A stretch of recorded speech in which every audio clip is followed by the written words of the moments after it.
Well, good morning and greetings from beautiful Guyana. It's a sunlit, windy morning here at the National Stadium at Providence. This is Cricket West Indies 4-Day Championship 2023, third round action, Windwards Volcanoes against the Jamaica Scorpions. They are playing at a neutral ground, and the expectation is that we're going to have a very good 4-day encounter. Well, the Windward Islands Volcanoes, they call correctly at the toss, and they have decided that they're going to take a first strike. Out in the middle is Jorlani Robinson. He's going to take the first delivery, and at the non-striker end is Johan Jeremiah. So, here is the first delivery, and good start immediately. Good single taken as well. As I say, good morning to the former West Indies off-spinner and chairman of the senior selection panel for Cricket West Indies, Clyde Butts. Good morning to you in the Jeet, and good morning to viewers wherever you are. What a lovely day for cricket at National Stadium. Pitch looks good. The outfield looks exceptionally well. And of course, we're expecting a good 4 days of regional first-class cricket over the next 4 days. And I think both teams would want to show their worth. So, Minley, he has been around for a while, has shown a lot of promise, opening the bowling here for Jamaica Scorpions. And the Volcanoes this season, they started with a drawn game against Trinidad and Tobago Red Force. And in the second round, they also drew with the Guyana Harpy Eagles. They're at fourth as far as the points table is concerned, while the Jamaica Scorpions, they're at the bottom of the table with 10 points. They drew with the Leewards Hurricane in the first rounds and then lost to Barbados Pride by 6 wickets. Nice soft play there, Clyde. Well, it's a good start. It's a positive start in terms of what they're looking at. The first three deliveries have got 2 very quick singles on the offside. Both deliveries just dropped on the offside, and they were able to get 2 quick singles. Good positive thinking by the 2 openers, and obviously they must have some understanding between them, so that's good to see.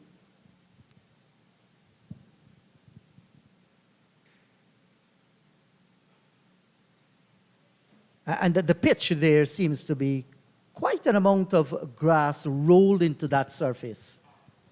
Yes, there seems to be a lot of grass rolled into the surface. I was out there and talking to head groundsman earlier, and he said, when I said, where is the green? Where is the grass? He said, oh, it's been rolled in and it's there, so we're probably going to see them shooting out over a couple of days. There is a tinge of green around as well, so you expect it to be a good cricket pitch out in the middle. Winning the toss and deciding to bat first. Any strange decision there? Not really, not really. A lot of players, when they come to Guyana, thinking that these pitches will break up. And of course, at the National Stadium, there's a little bit of a history with slow pitches. But I think over the past 3 or 4 years, that has started to change. We've been having some really good cricket pitches at the stadium. And sometimes, and you look at history, you forget about what's happening at present. So the first over has gone. The Windwards, they are 2 without loss. Yeah, first over. Searching over, really. We didn't see any delivery do anything special. Both batsmen content and just look at the drop deliveries out on your onside and get singles. Not really looking to play any big shots. And the bowler probably looking to see whether there is any swing about. He hasn't tried a short delivery yet, so I guess we'll see that as it continues. Yes, a lovely atmosphere here at the National Stadium at Providence. Today, also, Barbados Pride, they're on 23 points, second in the standing. They're taking on the Leewards Hurricane at Queen's Park Oval, while the Guyana Harpy Eagles, who are leading the points table with 28.6, they're playing the home team, Trinidad and Tobago Red Force, at Taruba at the Brian Lara Stadium. So lots of cricket as third round action in Cricket West Indies 4-day championship commences.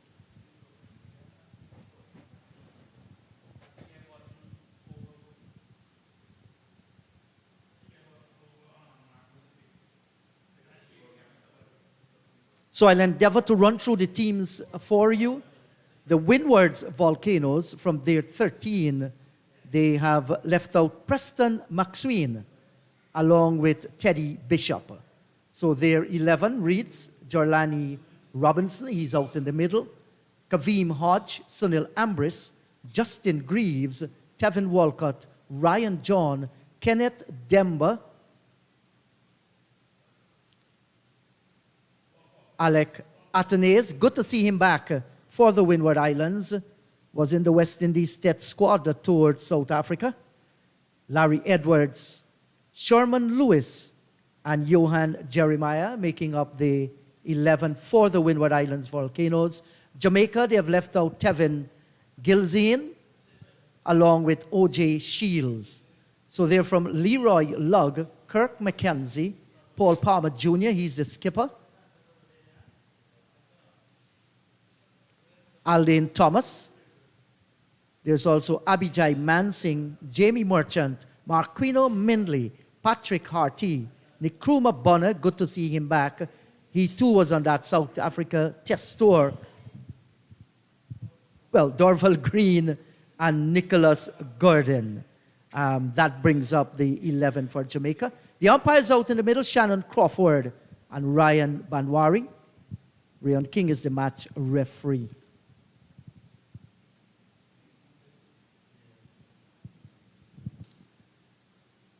This is bowler really just trying to see what is out there. He's bowling just outside the off stump, not making the batsman play. He's coming right arm around the wicket and bowling just outside off stump. Nicholas Gordon, who's been around for a little while, has played West Indies under 19 as well, so he has been around for some time. So Johan Jeremiah, the left-hander, hasn't had too many deliveries to play at the moment. But let's look at Paul Palmer handling the Jamaica Scorpions out in the middle, Clyde. He started with 3 slips. The thought behind that, with Nicholas Gordon operating? I think it's more testing time. He's probably just looking to see what this pitch has got to offer, because there's no gully, and now you would see 3 slips on a gully. He's got 3 men saving single on the offside. Maybe thinking that the bowler would bowl just outside the off stump. But sometimes when you've got a new ball in your hand, you need to make the batsman play. At the end of the over, Windwards, 2 without loss. That was a maiden, actually.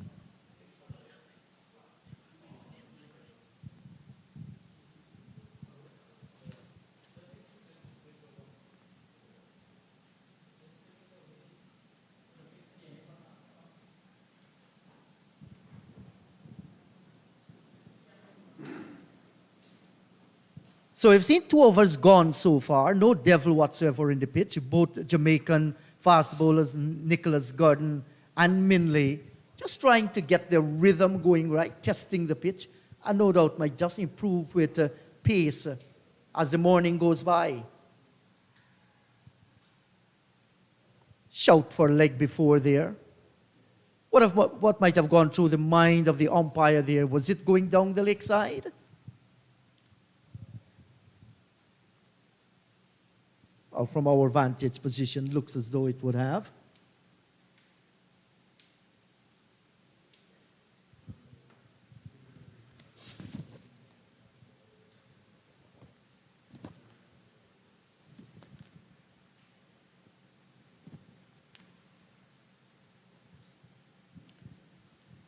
Good looking shot, using the pace of the delivery well. This is going to run close towards the boundary. Good partnership between the fielders out on the boundary area. Good positive running between the wickets by the 2 openers as well, as that was worked off the pads and was able to get 3 comfortable runs. Again, I think the bowler may just be looking to see if there's any swing in the atmosphere.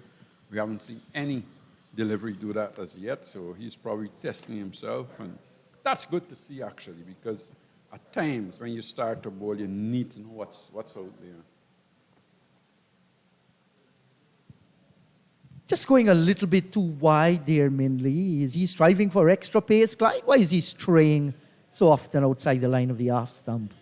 I think it's maybe not pace as much as to see whether there's anything in the pitch or in the atmosphere where you get the ball to swing.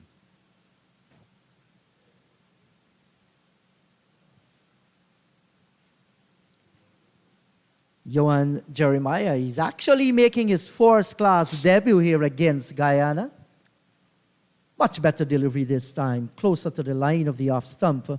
24 years old Grenadian. Played one Super 50 match for the Windward Islands, and that was against Trinidad and Tobago, November 2022. So the young man is having a feel of what first-class cricket looks like. And I wish him all the best. Know what it's like when you're making your debut. It's not an easy thing. Sometimes you can be under tremendous pressure because you want to do so well. You want to do well. You want to make an impression.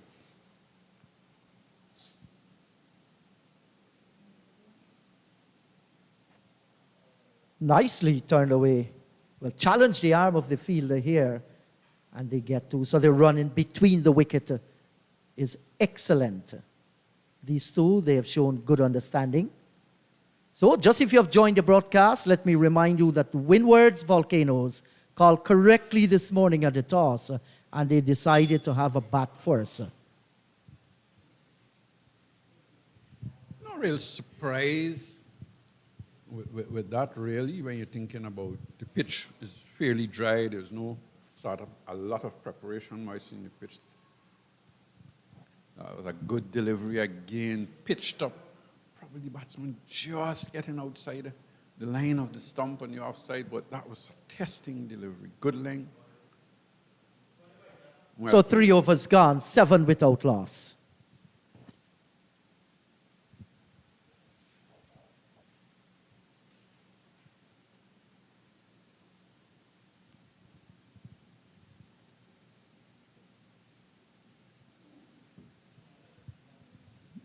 Good signs as we look up into the stratosphere, white clouds. That tells you the conditions here in Guyana. Bone dry, the rains have stayed away. There was a continuous period of heavy downpour in this country, but the weather pattern seems to change. Jorlani Robinson, 29 years old from Dominica, made his debut way back in 2015 against Guyana. This is his 15th first-class match, 448 runs, with a highest of 64, but average 16.59 with 2 half centuries. Surely, he must want to improve on that.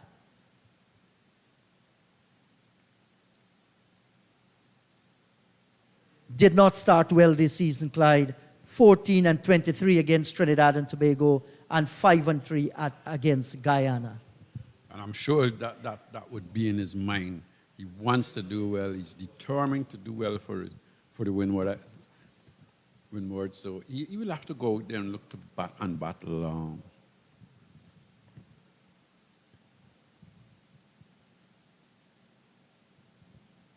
That's a very, very good delivery.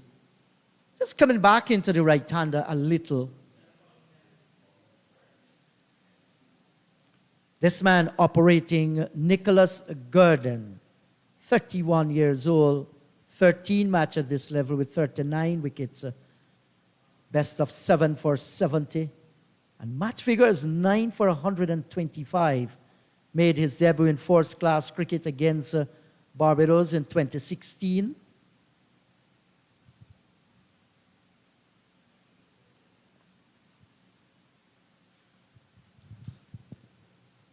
This is actually good batting because you can see the batsmen waiting for the deliveries to come to them, and then that last swing just worked nicely off the pads and was able to get one. But look at the run in between the wicket. He actually set off very quickly, obviously looking to put pressure on the field inside. If there's any fumble, he can get a second run.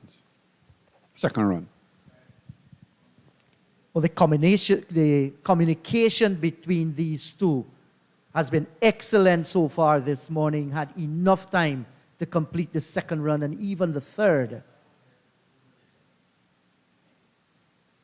Gordon coming around the wicket now, Clyde, just changing the angle a little. Well, it's left-hand, right-hand combination. I think he is bowled to the left-handers round the wicket, and from the right-handers, he goes over the wicket. Little surprised that nobody has actually tested the pitches yet. Normally with fast bowlers, they go into that pitch very early to see what's there for them. Some swing that time, but far too wide outside the line of the off stump. And yes, you're right about that. When you're medium fast, you want to ensure that the batters have something else to think about. But the Jamaican pair of Mindley and Gordon, they have chosen more of controlled and looking for the extra pace.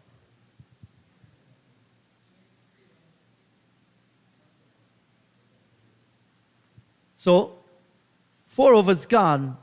Windwards, they're 8 without loss.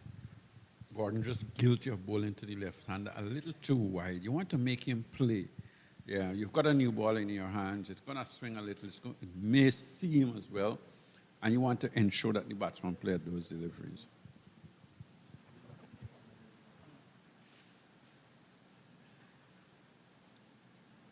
And for sure, the Windwards Volcanoes, they will be missing the young, bright prospect, Kimani Milas.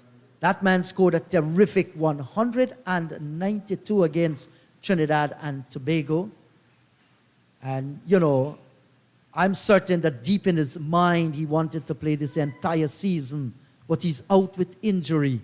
One hopes that he recuperates well and will be able to play as the tournament moves into the 4th and the 5th round. Surely the Windwards will be missing him, Clyde.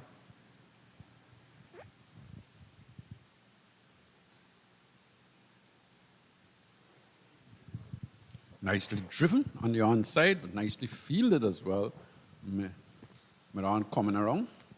Yeah, so I think when you start your season and you're in touch, you want to ensure that you play out the season and get a lot of runs.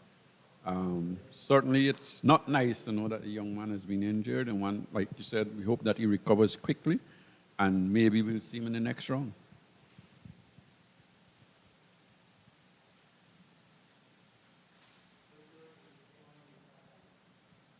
Once again, good timing. Batting looks very easy out in the middle there. No problem whatsoever for the right-hander.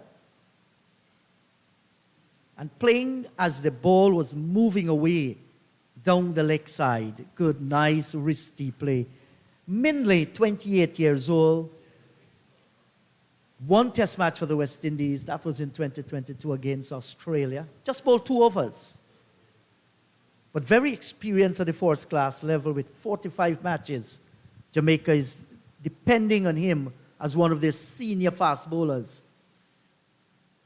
And he's edging this time, but they say that's an educated edge, bisecting the first and second slip and running away down towards the boundary for 4. And sometimes those are the things that you don't want to see the ball passing through the slips, going between the second and third slip and going all the way down to the boundary for 4. Second slip had to dive to his right, but didn't get all of it. But again, that's a good delivery. That's bowling good area, making the batsman play, making the left-hander come on the front foot. I think the bowler would be saying, well, this pitch hasn't got any great pace because that certainly didn't carry to slip.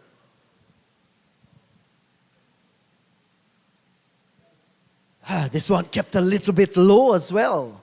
So here is where it's going to make the batting interesting there. But I'm yet to see the effort, like you mentioned earlier, of, where the bowler bends the back, try to hit the pitch a little bit hard. It's a brand new cherry in his hand. You want to make use of whatever little moisture there is. Of course there's going to be some, and there's still some greenery on the pitch. Yeah, I think he's got to try and see what is in there for him. or unless maybe it's a plan that will try and keep the ball up as much as possible to the batsman, try and use the new ball, see whatever movement there is, and keep the batsman on the front. We're keeping them playing. But sometimes you've got to push them back as well. Yes, I do agree with you. Well, you just asked the Guyana Jaguars, then they're now Harpy Eagles. Kima Roach, you remember that afternoon when he swung that pink ball. And Dwayne Smith from Barbados, who bundled them out for 6-6, he had a lot of swing. Once again, it's coming off the outer edge of the bat and bisecting the second and third slip down towards the fine third man boundary for 4. The over's been completed. The Windward Islands so far looking good, except for those 2 edges. They're 17 without loss. More from you, Clyde, and you'll be joined by Naim Chan. Well, you wonder here if he was deliberately looking to run the ball past the slipper or maybe looking to get it past gully here. I got it finer. But again, the batsman playing with soft hands. It didn't come off the bat very quickly. It went down into the ground and went past the slip. And just sometimes those little gaps in between the slips, because if it passes through, it means that there is some space there, and you probably need to tighten on the gap, because if it comes in the air as well, you've got to look to take those catches. Good morning to you, Naim, and how are you this morning? I'm fine, actually. Nice conditions here. Now that is going to be out. Very, very uppy shot. He plunged or lunged forward just a little bit early. The ball popped a little more, taking the upper part of the bat and just spraying into the offside. Simple catch in the end. I'd like to hear Clyde Butts on that one. It popped surprisingly, maybe a little bit, and then took the upper part of the bat and was caught down at mid-off.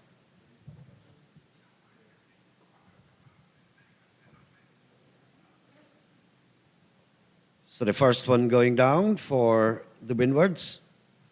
Volcanoes, who won the toss and decided to take first strike. This is the kind of start I think the Scorpions really wanted to have, and they're having it in their plate. So the new batsman in is Kavim Hodge. So we'd heard a little bit about the conditions here at the National Stadium. This pitch was not necessarily in use during the intercounty tournament, and that means that it's kind of spanking new, so there must be some preparation moisture. Jamaica might very well be happy that they're bowling first.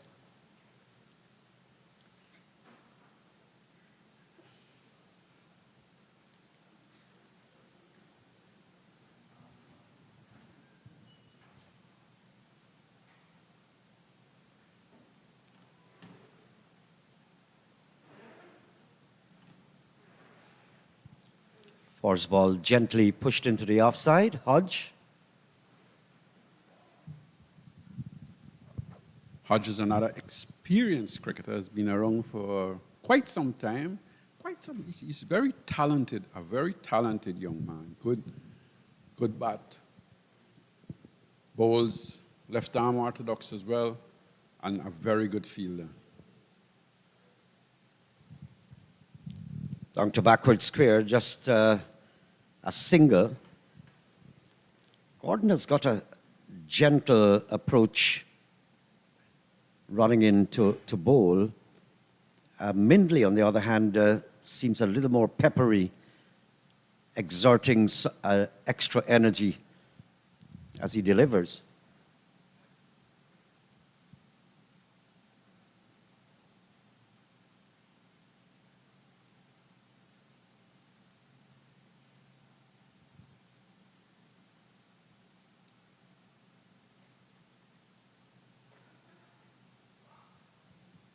You make of the bounce here, Clyde. I was just alluding to the fact that this pitch was not necessarily in use during the intercounty. So there might just be some preparation moisture. Well, there will be. In any pitch, there's always going to be some preparation moisture. I think, especially when you're preparing a pitch for 4 days or 5 days of cricket, you always find that little bit inside for the bowlers. It's not necessarily mean that the ball would do anything much. I think as it dries out, it will be a little quicker. Well, Clyde Butts, I'm sorry I got to interrupt you. The procession is getting very regular now to the pavilion, between the stumps and the pavilion. Second batsman gone now. Jeremiah just bowled comprehensively by Gordon. Well, that's a good delivery, actually. That one, he's bowling right arm round the wicket to the left hand. They got it to just come back a little at the right hand. The left hander who was playing with a little bit of a gap. It went through that gap and knocked the off stump out the ground. Well bowled by Jeremy Gordon. And I think that's why maybe they're not bowling short pitch deliveries, or we haven't seen them try and test the pitches yet. But that's a good area to bowl, making the batsman play. Earlier on, he was bowling just outside the off stump to the left hander. This time, got it right. And he's got his man. And I don't think that the batsmen who are back in the pavilion tried anything extraordinary. They were pretty watchful, cautious, but just didn't keep up to standards. Good few first over from Nicholson and Gordon. They've been quite on target and utilizing the early morning moisture, preparation moisture, as we alluded to a short while ago.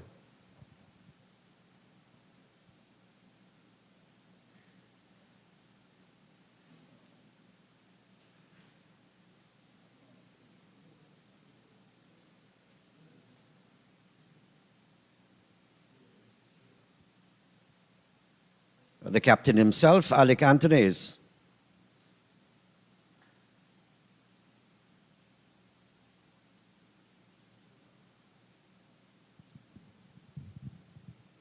That was an excellent over from Nicholson Gordon, getting 2 wickets in that over, bowling, keeping things fairly tight, not giving the batsman any loose delivery in that over. Forced wicket batsman coming on the front foot, looking to push to a slightly shortish pitch length ball. Probably it wasn't a delivery that he should have been pushing at. More or less should have just played a defensive prod. Out, caught at mid-off. Next man played with a gap. It went through the gap. He was bowled off stump. Right through the guard, actually. Good stuff here from Jamaica. Scorpions.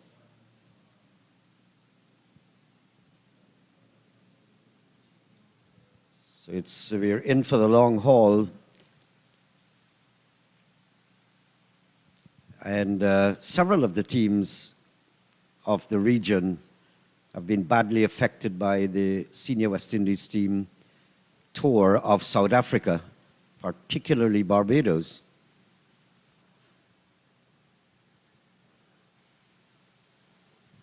Nice shot, but straight to the fielder.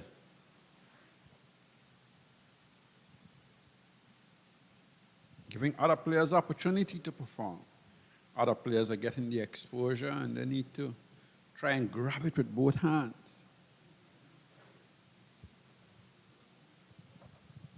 Well, for Jamaica,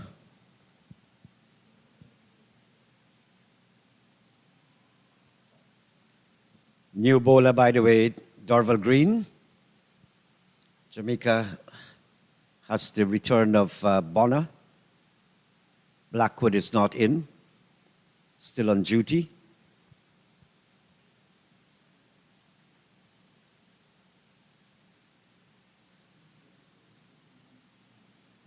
And of course, the West Indies just waiting for the shorter version series in South Africa.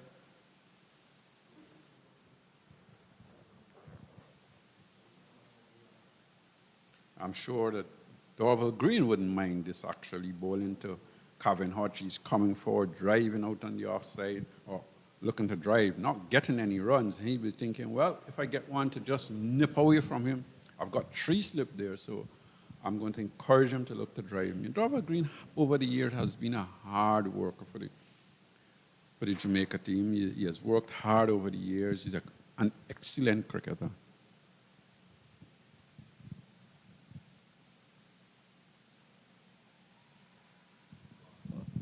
Well, I'm not certain what the batsman isn't interested, but Well, they're appealing for a cotton bowl. Yes, they are. The ball was pitched up. He was driving it back up the pitch to the bowler. The bowler bent down, took the catch. We were behind him, so it's hard for us to say whether it went straight into his hands. The two umpires are now conferring, probably going to. Yes, and Crawford conferring with the square leg. The square leg has decided that it was a clean catch, so Calvin Hodge has to go.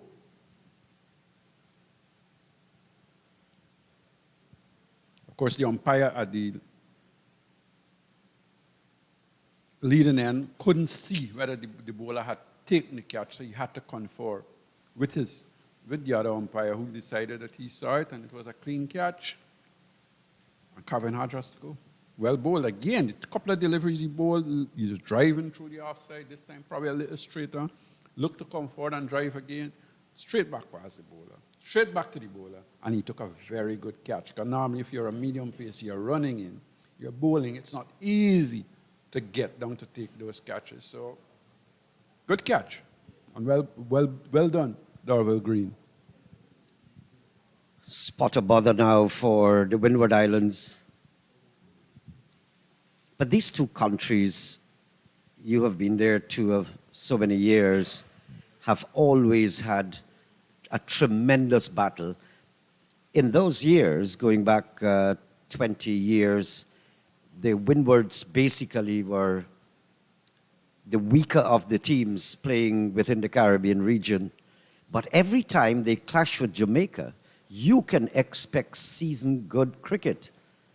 And it's a different kettle of fish when the Windwards are competing against Jamaica. Never knew why. Sunil Ambri's new batsman. He has been around for a little while as well. He has actually played at the highest level. So it'll be interesting to see how he goes.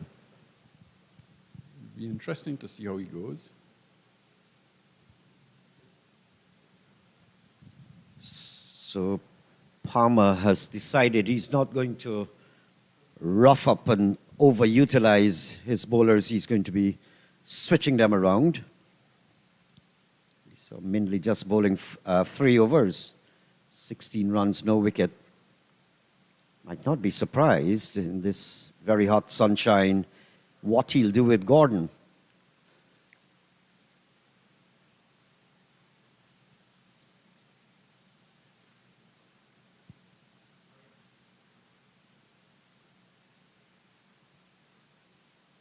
So Gordon was a success story, in case you just joined us. 3 overs, 1 maiden, 2 for 2, wicket taker. He might just stretch Gordon a little more, but he has opted to change Mindley from the commentary box and the southern end. And Dorval, it has proven well, picking up a wicket. I think what we're going to definitely see Nicholas Gordon bowl a couple more overs, and then we'll see Mindley going from commentary boot end, which is the northern end, probably with the wind behind him. When you're bowling against the wind, sometimes it can be a little tough.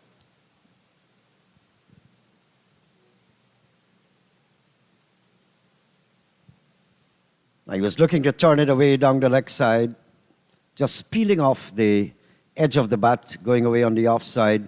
Good over, very good over. He's had the batsman in a spot of trouble, thinking all the while. Good over from Dorval Green. Yes, an excellent over from Dorval Green's first over of the game, getting the wicket of Hodge. So Windward Islands, who have won the toss and has decided to bat, are in real trouble. They have lost 3 wickets, 18 runs. They will be thinking now, well, why did we bat? And Jamaica will be celebrating the decision to having to bowl first. So if there was a little bit of moisture, as we mentioned, in all preparation work you will have, then the Jamaicans will deduce the best from it. Flicked away down towards the fine leg region. This is going to carry all the way. So nice little boundary there to break the tension a little bit.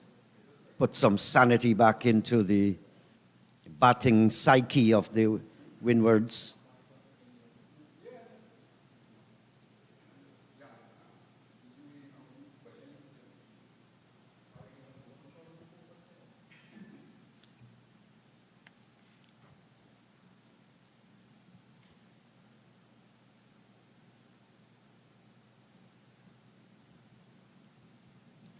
How are you doing, John? Good morning.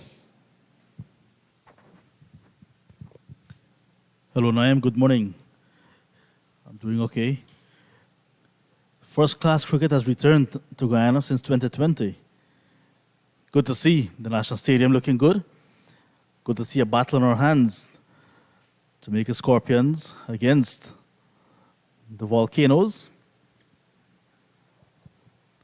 Volcanoes winning the toss. I'm not happy so far. Good use of the new ball, good use of the little bit of moisture you were speaking about by the Jamaica Scorpions fast bowlers. Dickerson Gordon, you must always give him A+ for effort. Always trying with the new ball, always come back with the old ball as well and give his heart out. Mark Uniminley, always steady, but Darville Green as well, another hard worker.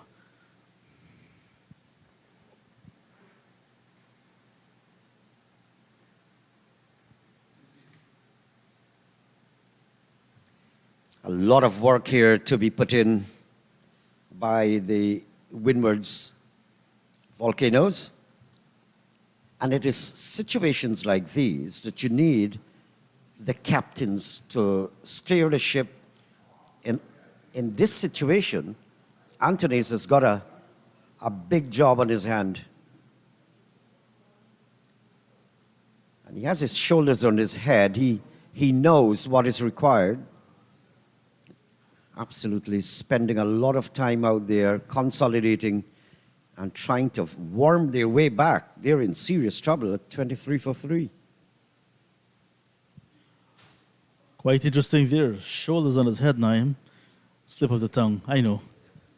Oh, did I say that? Well, it seemed to me as I was having problems in this morning on television as well. Atenes and Ambris. If you're looking for experience for the Volcanoes, you cannot ask for a better pair. Nice shot. Look at that, Naim. Just half volley and drove it past the bowler. 4 runs. He's off and running with a boundary. It's not only the shot was such a spectacular thing to look at.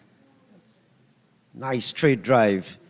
But it was the sward at the National Stadium that took my attention. A few shots like that at border over the past few days in the intercounty tournament could not get to 4.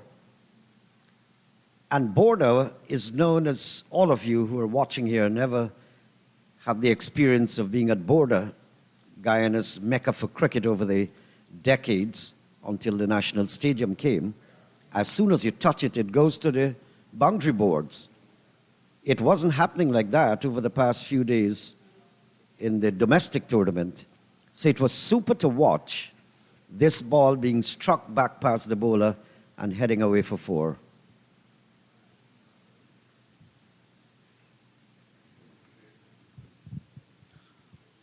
Anthony is already with 100, a big 100 under his belt this season against Guyana Harper Eagles in Grenada, round 2. Went on with the West Indies Test side, so South Africa did not get a game over there in that 2-test series, but he's back.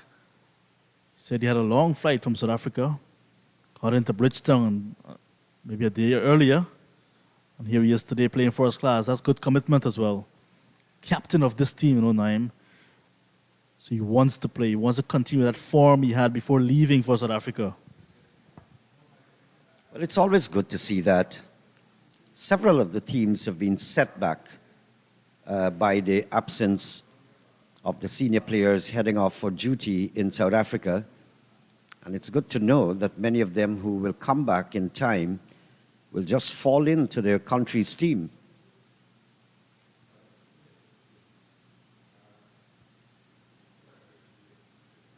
Nice shot, can't get past the bowler. And Dorval is, he's bulkier than the other fast bowlers, but may I say, he's very, very flexible. He took a nice return catch. Of course, he was backing us in the commentary box. It was difficult to decipher. Even the umpire was in doubt. He had a little conference with the square leg and eventually gave a cotton bowl. Flicked away, just a single here. Absolutely gorgeous conditions here. I was looking at the weather forecast earlier, and we should have, like we've been having over the past 2 weeks or so, cloudy conditions, but high and very, very good sunshine. The clouds basically just tempering the heat, which is coming down to the surface. Sometimes the cloud tend to prevent a little breeze from coming through as well. But there's a gentle breeze here at Providence this morning. I was over there earlier for the toss. You tend to look at it's a good toss to win, but the Volcanoes will not be feeling so at the moment. But that's what they've been doing, the Volcanoes. I think to bat first. They like to bat first, or maybe to bowl last. When you really look at what has been happening this season. And the loss of 3 wickets is not necessarily attributable to the lack of confidence or commitment from the earlier batsmen. I think they were all deceived. And you have to give kudos to the bowling side. They all tried to consolidate and concentrate as much as possible, all of them that are back in the pavilion. But then you have to give the compliment eventually to the bowling side.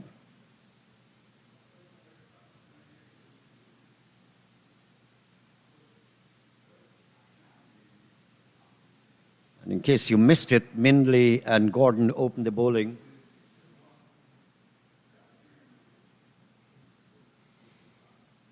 And Gordon picking up 2 for 11. Mindley 3 over 16 runs. But I couldn't figure out exactly why Mindley was taken off. So Clyde Butts was suggesting he might just be brought around when Gordon is taken off from the northern end of the ground with the breeze. Quite possibly we'll see Mindley going around there, replacing him.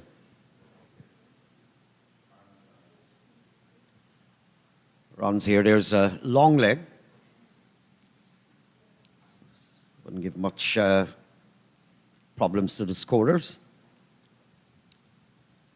But the stadium, it's very lush green, as I said. Today's a little stickier, not as high a wind as we were having over the past few days in the inter-county tournament.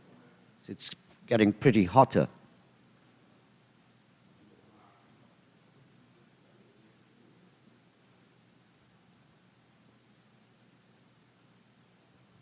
Looking for the cut shot outside the off stump.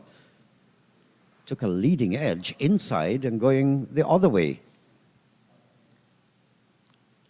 And Palmer has got every reason, John. He's been maintaining a lot of aggression. And I see he's still retaining 3 slips. There's no gully.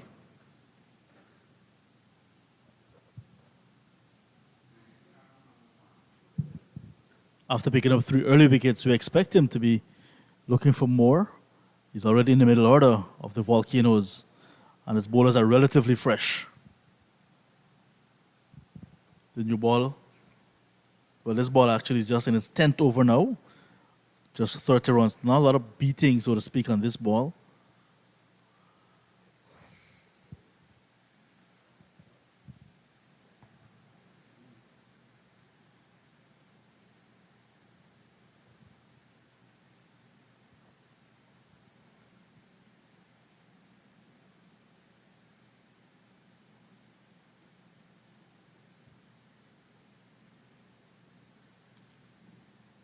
Looking for another straight drive down the ground. Just managing to get it down to mid-on. Top priority in Altonase's mind, as well as Ambrose, is that we have to stay here and bat for a very, very long time. We got to switch those figures around that you're seeing on the scoreboard.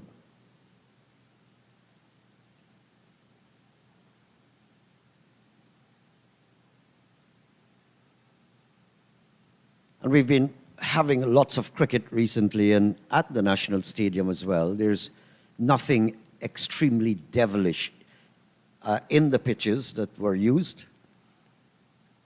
So it's all a matter, it's boiling down to the fact, if you want to bat as bad as you want to breathe, you can stay there and accumulate.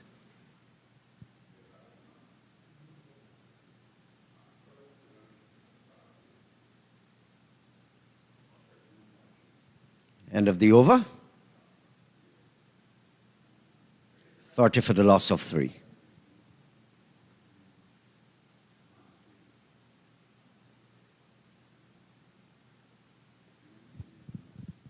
Just 2 runs from the last Nicholson-Gordon over.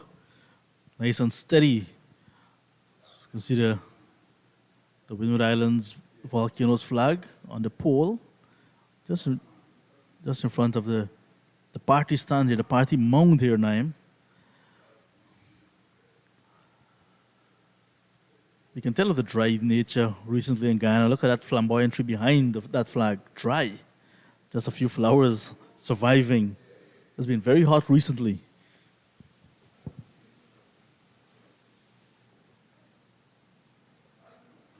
A single here, I'm not sure whether it came off the pads. Now leg by signal.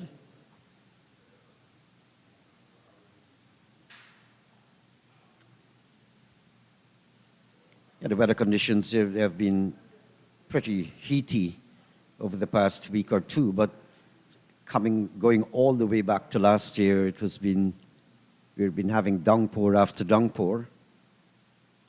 So Green will continue from the commentary box and bowling into the breeze.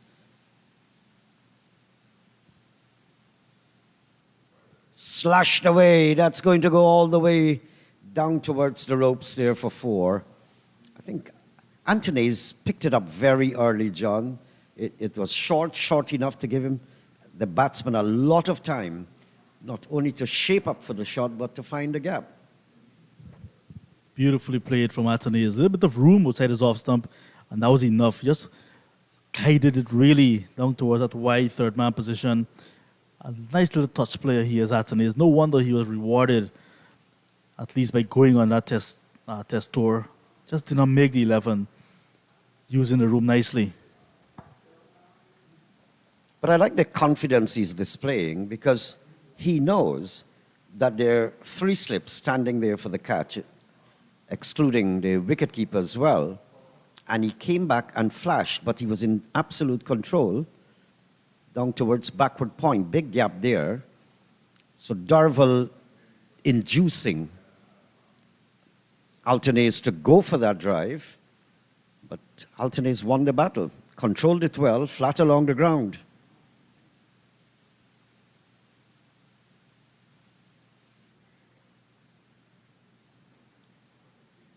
He'll pick up a single here. Into the pads.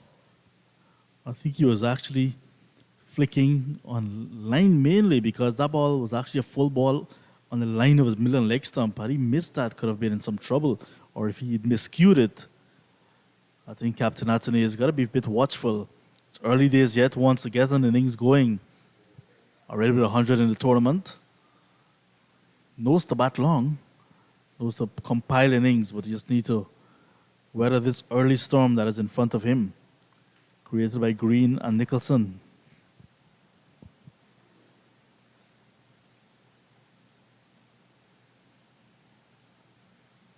That's what's required. Bat on there, Ambrose, and give the captain as much support as you can to go on for a very, very long period. so that the Volcanoes can turn things around on the tide from the tragedy that they are enduring since the match started, 3 wickets down.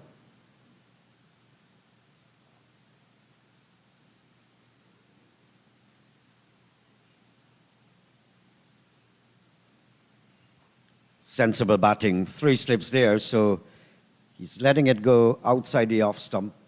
That's the end of the over, 36 for 3. More from you, John, and in a while, Inderjeet will join you.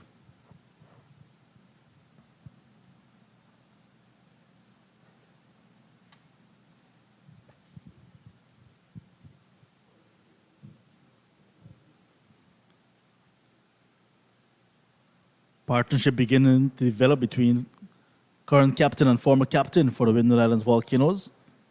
18 so far for the 4th wicket. Johan Jeremiah in the team today, getting his first-class debut. Kimani Milius yet to recover from that injury picked up early in the tournament. It's going to be Gordon to continue.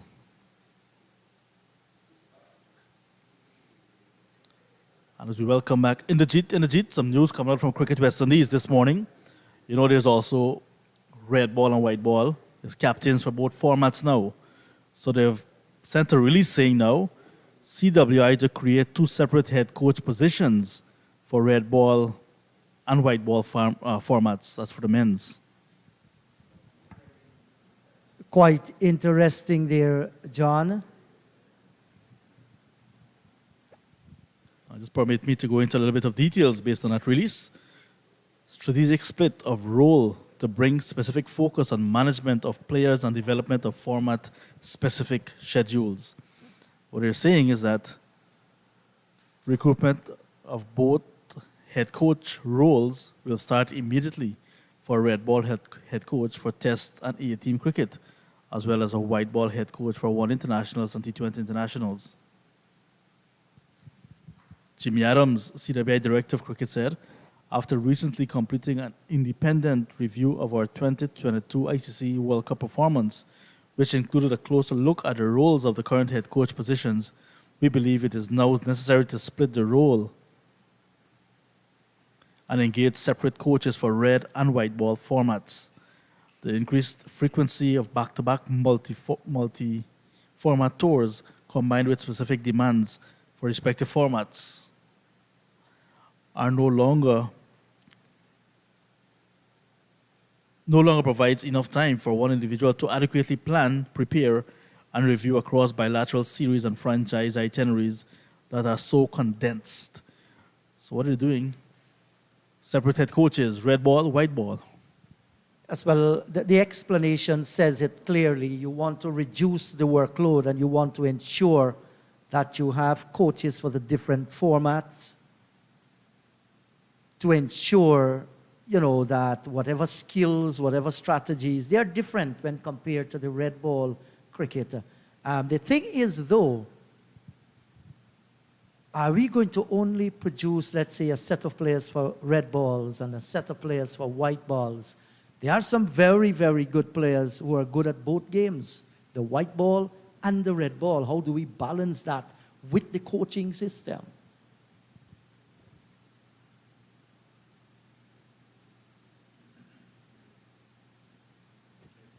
Yes, so the over has been completed, at the end of which you see there 12 overs gone, 36 for the loss of 3. A nice little partnership start to develop between these two. Yes, John, do you think there might be a conflict there with players who are inclined to play both red ball and white ball? If the player is good enough, I'm sure. Remember, they're not going to be playing simultaneously. So once the player is good enough to make the transition, yes, why not? While they will not be playing simultaneously, you might very well have a bunch of them preparing.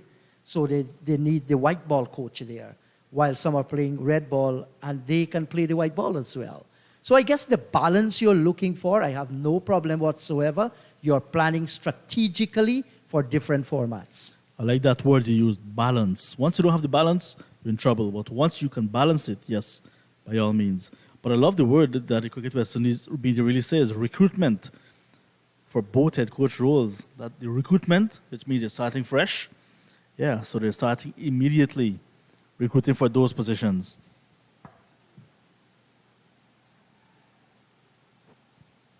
Half-hearted shout here for leg before. Might have very well be going down the leg side. And I guess advertisements and so on with the necessary requirements will definitely be published and people will be applying for them. Not bad at all, because they're totally different kinds of cricket. You look at the shorter format of the game, you're planning for your bowlers to bowl a maximum of just 4 overs. Protection out in the boundary there. So you must plan within that 4 overs. Who are going to be your opening bowlers, let's say, in the first 6 overs of a T20 game? And you prepare them for that. Who will be bowling at the death? You know, this is what you want to see. Who will be bowling in the middle? What strategies you're going to plan? Who are the batters that will be opening the batting to take full advantage of those 4-6? Who are going to be your finishers? It calls for different planning. So I think it's a good move in the right direction.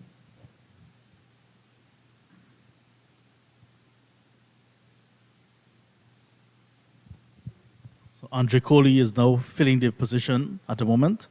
West Indies will begin their 3-match one international series tomorrow against South Africa. First match begins 7 a.m. local time. Well, let's say local Guyana time. 6 a.m., of course, in Jamaica. I see the West Indies had to make one replacement there. John McCoy, he's out with injury, and Ruston Chase has been the addition to that T20 squad.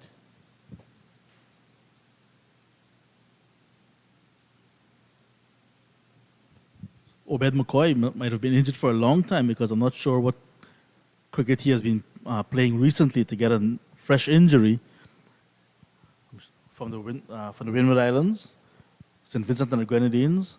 His team playing here today, so no doubt maybe following the exchanges early this morning. So I want to wish him all the best. Obed Christopher McCoy. I call him Chris, you know. Well, he was named in the squad.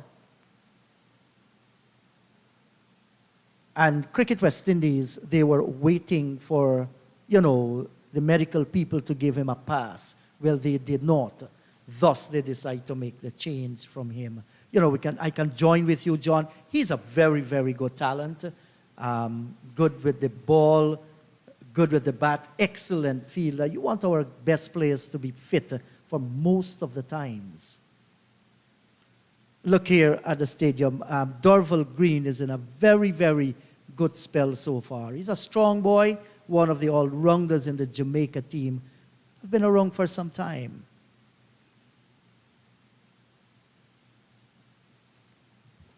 Seems to be telling the umpire that there's an issue with the ball. And umpire Shannon Crawford having a closer look, and he's calling on Ryan Banwari. So it's an all-Guyanese affair on the field in terms of umpires. Good to see umpire Banwari getting his second opportunity at this level. Just before COVID-19 came, he had an opportunity but a game Barbados against the Windward Islands in Barbados. Just 33 years old, you know. So it's good to see young umpires coming through the system. Shannon Crawford now in his 10th first-class game, 45-year-old fireman. Yes, John, this is the part of cricket that they prefer, to be umpires. They have worked at their game, wrote their exams, been out in the sun, focused their attention on what they want to become. And it's good to see Ryan Banwari, like you said, a youngster. I think he's a member of the Guyana Police Force. On the other hand, Shannon Crawford lost his mummy. She has gone to the great beyond. Recently reached him, I think was at Enmore. And he was telling me the pains are going to take years to go away. We feel that for him.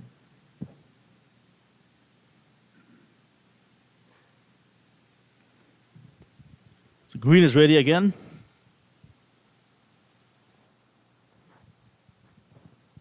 Flicked away. and it's going to go into the boundary at fine leg. So ill-directed from the of green to end the over. That's the end of 13 overs in the Volcanoes' first innings. That's the boundary to end the over. It's now 41 for a loss of 3.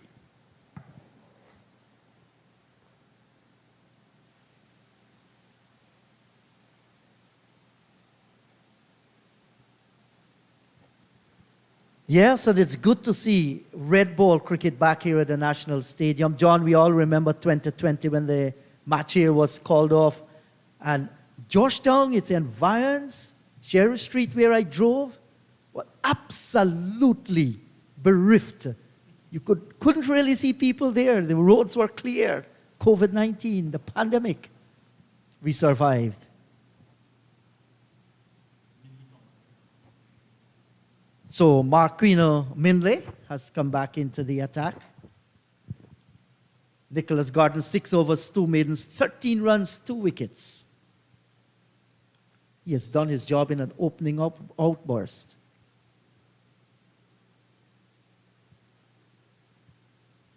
There's good captaincy as well from Paul Palmer. First hour, you've seen 3 bowlers, all seamers, trying to get a seamers to use this new ball and conditions, and without trying to get any one of them burnt out. Not too long spell. Gordon had 6, like you mentioned, picking up 2 wickets, so that was very good for him. Mainly's back now.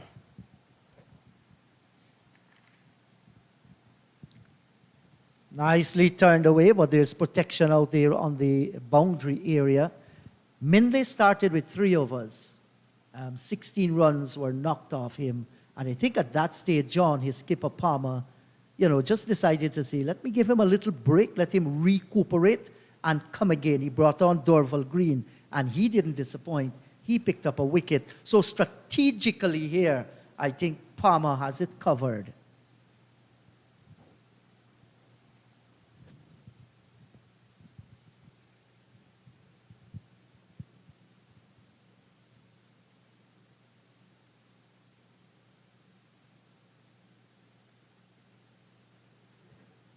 Two other matches starting today as well in Trinidad and Tobago. Guyana Harp Eagles, they're up against the Trinidad and Tobago Red Force down south at Taruba, the Brian Lara Cricket Academy. Debut for Kevlon Anderson for the Guyana Harp Eagles. Meanwhile, the Leeward Islands Hurricanes and Barbados Pride are battling at the Queen's Park Oval in Port of Spain. 3 matches on today in round 3. And with the Harpy Eagles taking on the Red Force, John, it's going to be Leon Johnson's final match against Trinidad and Tobago in regional 4-day cricket. And he'll be returning home for his final 2 games. Served Guyana cricket with distinction, equaled Jamaica for 5 consecutive victories in the regional 4-day championship. No ball signal by the umpire, as you can see there. Just trying a little bit too hard there, John. Struggling a little bit, Marquino Mindley. Like you said earlier, 16 runs came off his first 3 overs. Now he's coming back and overstepping from that the northern end. The end with a breeze in his back. So you just need to be a bit careful. Don't want to put unnecessary pressure on himself and team. They're in a good position.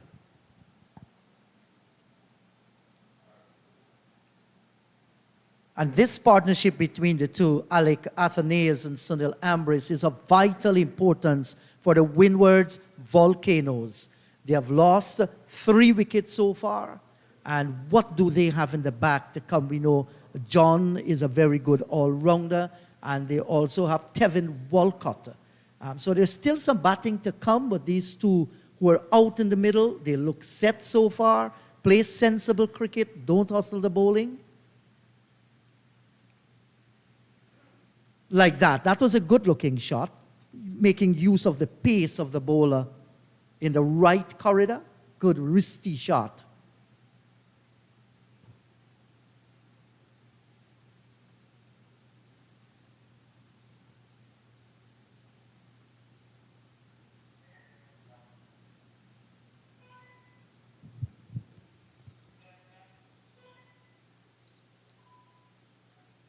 Leon Johnson, you mentioned, last game against the Red Force. Yeah, quite a player, isn't he? Coming back home to end his career at home. And I'm hoping that there'll be a nice send-off for him. Well, we should, as a country, John, ensure that, we give Johnson a good send-off.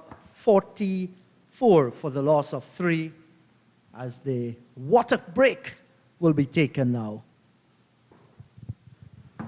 Yeah, the ground staff will go and remark the creases as well on the pitch. 44 for 3, so the first hour producing 44 runs, 3 wickets going down in 14 overs. Not a bad over rate, really, for the Jamaica Scorpions, but they're going to feel they're in control, picking up 3 wickets very early. Just 44 on the board, but there's some resistance now in the form of Captain Athanaze and former international, still a very young man, Sunil Amris. So the fight back is on. We'll take a break as well in the Jeet.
So welcome back to Providence. 1 hour gone, 14 overs sent down within that 1 hour. Windwards Volcanoes winning the toss and batting, losing 3 wickets, managed to put 44 runs on the board. At one stage, They lost 3 wickets for just 1 run.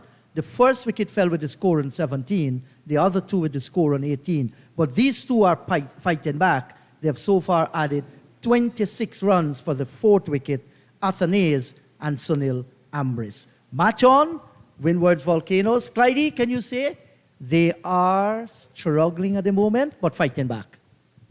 Well, when you've won the toss and you decide to bat, and you've lost 3 wickets for 44 runs at the first water break, you would say that you're behind the 8 ball, definitely so. But Jamaica has done well.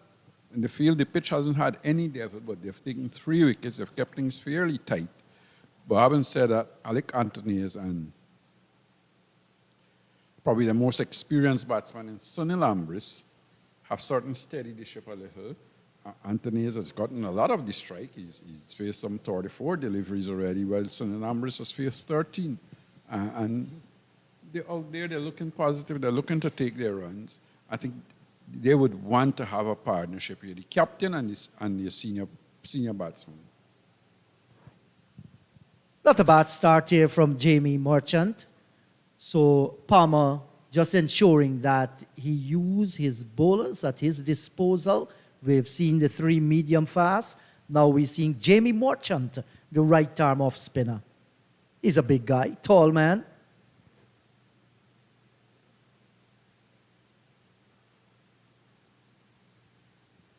I'm interested to see how much turn and bounce he gets from this pitch, because he's normally somebody that turns the ball.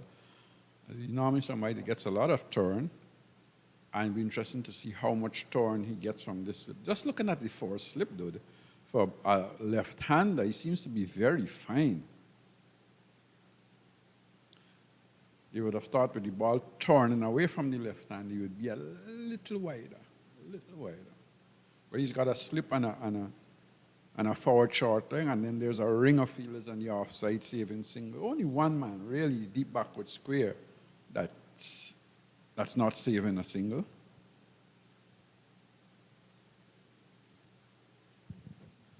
Good looking shot off the back foot and misfielding down at the backward point, almost square cover area, and allowing the second.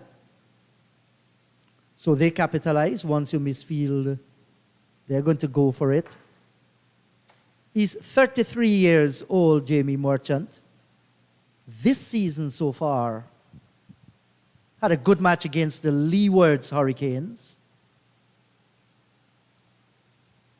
1 for 31 and 4 for 43 as he completes this over. Jamie Merchant. The score is now 46 for the loss of 3. Yeah, just looking at that first over, no real spin and bounce from Merchant, obviously getting his fingers warm up, trying to see what's there for him in this pitch. And maybe in his second over, we'll see him give the ball a little bit more fright, try and put a little bit more tweak into his deliveries. So we'll have to wait and see. Alec Anthony is in the meantime, looks very compact, looks organized. And you can see why he has been selected to represent West Indies. Didn't get a game down in South Africa, but he looks organized. Yes, was thought of highly by the selectors to go on that South Africa trip.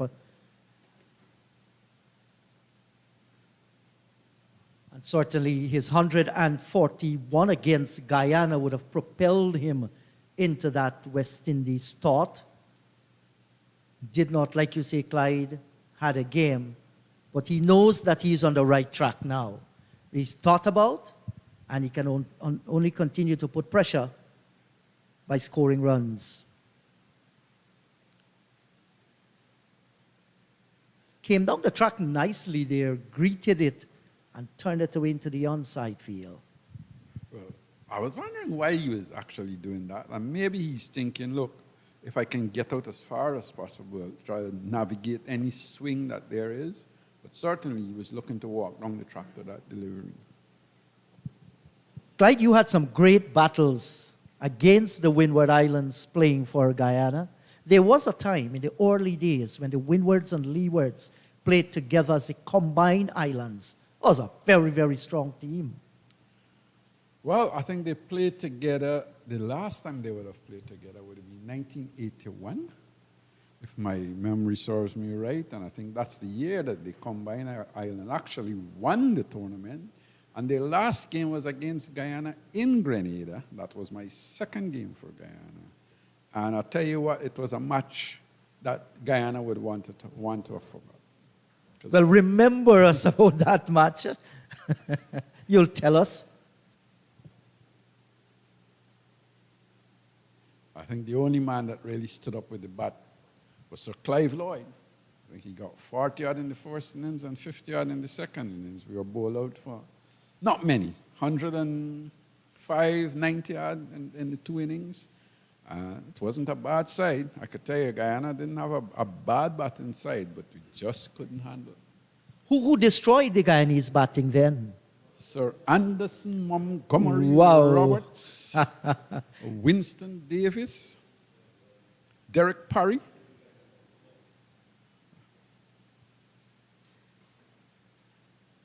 Yes, and those were some big names in regional cricket and world cricket as well. And it's the first time in my cricketing career where I saw a ball actually swing and bounce with pace. And so on. So it was interesting. It was an interesting game of cricket. And the Combined Islands certainly celebrated after the game. There was huge celebration in Grenada, and I remember the song Celebration was being played all over Grenada. Again, we see Ambrose coming down the track, actually walking down the track. He's not really looking to charge. He's just walking down the track, probably deciding this pitch hasn't got any pace or bounce. And I wouldn't be surprised to see Minley try a short delivery. We haven't seen not even one. Not one. In this game so far. So Yes, I'm wondering to know if Minley might be thinking this is a pass from Sunil Ambrose, walking down the track for the second time, and he's almost doing it the third time there. Gets a single this time, stiff return comes in, good feeling in the outfield. So 48 for the loss of 3. yeah, certainly good, tight, steady bowling, but the batters are just looking to work things around, picking up their singles, not trying to play any big shots, and they need to have this partnership as a big one for them. So you can understand why they're just looking to pick up singles, pick up twos, and work the ball around. Yeah, I was saying about Guyana side, because we had Alvin Calitran was the captain actually in that game, so he played. Clive Light played. Bacchus, I can't remember him, Bacchus being in that side, but it was a good one. And we were beaten comprehensively by the Combined Islands. So Vivian Richards, I think, got 100. I remember Sir Vivian Richards distinctly because Colin Croft was bowling, and he was bowling fast. You know what it's like when you're bowling to Luther Kelly and so on, and Enoch Lewis. And then Sir Viv, he was charging down the wicket, and then Sir Viv walked out. And the first ball Sir Viv played, I think he flicked him away, and Colin Croft just picked up the ball and walked back to his mark. He wasn't giving him the stare. He was not going to give him the stare. Well, Colin understands strategy. Did not want to fall into the venom of Sir Vivian Alexander Richard. And those were the days I remember as a little boy listening radio. You hear about Luther Kelly and Lance John opening the batting. Well, that's a bad delivery. And the batsman didn't put it away. It was really a ball way down the leg side. We'll have to wait and see if he got a touch. No, it's a bye, actually. He was looking to hit that behind square on the leg side. Didn't get a touch. So the partnership is building on nicely. 31, the two most experienced batters out in the middle. Kavim Hodge, he's already back in the pavilion. He's one of the experienced batters in this Windward Islands team.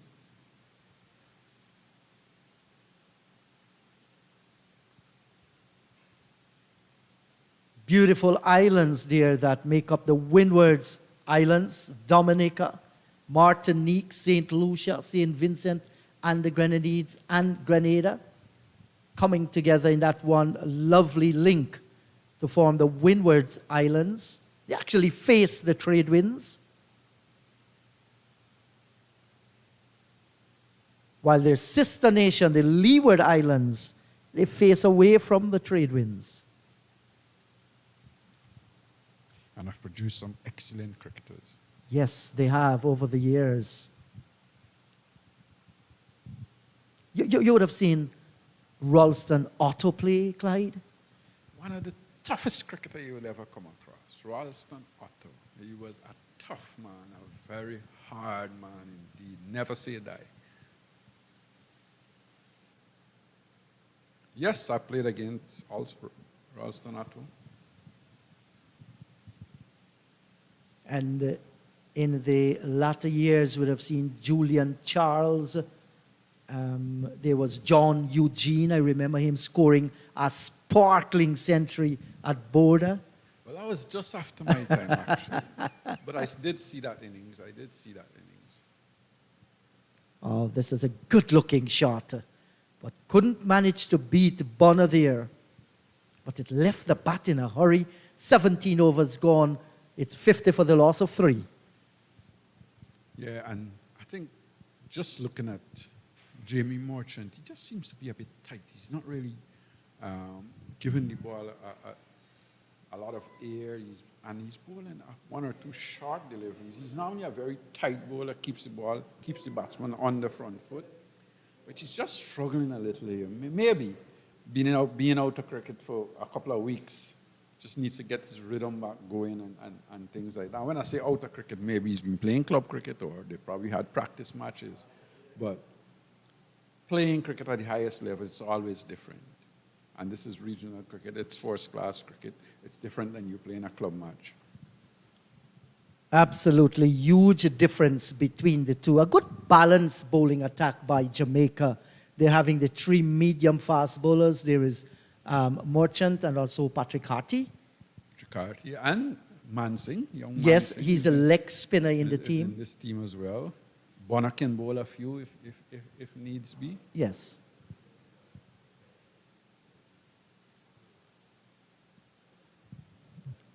So it's still early days yet for the cricket match. The approach of these two, Ambrose and Athenaeus, has been good. You expect this. They are senior members in this Windward Islands team. Just repair the damage, and they have done it without any great alarm whatsoever. Again, walking into delivery, this time when he gets there, allows it to go through outside the off stump. Now, Mindley must respond to this strategy that is being used by Sunil Ambrose. He considers himself a fast bowler, and no fast bowler would like to see a batter doing him exactly what Ambrose is doing. I agree, but we'll have to wait and see.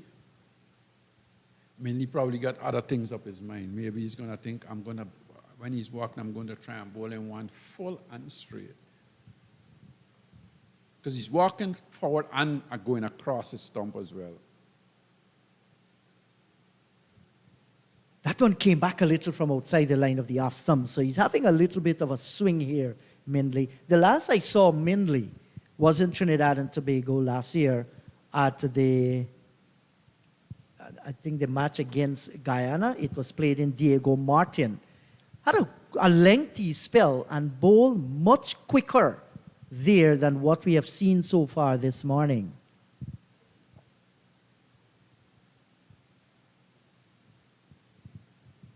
In fact, was his performance in that 2022 tournament that propelled him into the West Indies setup for the matches in South Africa.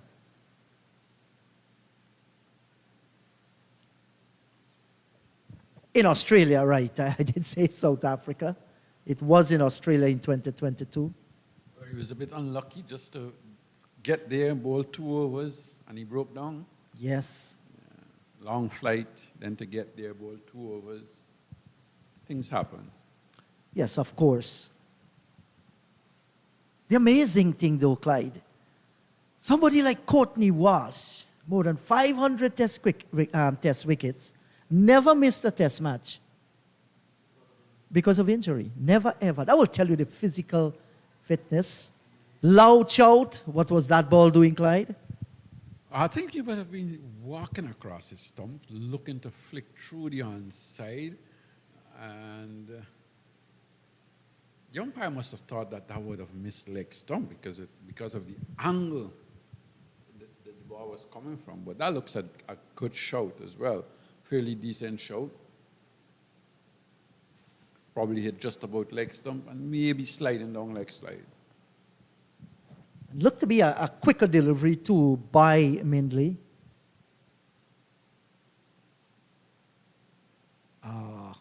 Drawn into the shot. The over's been completed. 18 gone, 51 for 3. More from you, Clyde. And you'll be joined by Naeem Chan. That last delivery again, the batsman looking to drive out on the offside, misses it, and it goes through to the wicket keeper. And it carried very low to the wicket keeper. No sort of real bounce or pace in this pitch so far. Maybe we'll see tomorrow when this pitch dry out, the ball carrying a little bit more. But certainly there hasn't been a lot of pace and bounce in this pitch. Welcome back to you, Naeem. How are you? Yeah, I'm enjoying actually, and I was listening into the conversation yourself and Indrajit were having. Interesting topics, especially about batsmen being stubborn. Otto, you listed.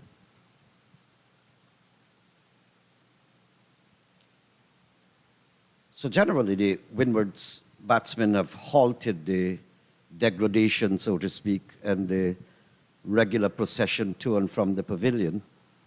And these two have really added some respectability. I like what I'm seeing from Altanese, very, very organized. Just the last shot, where he was induced into the off drive and missed it.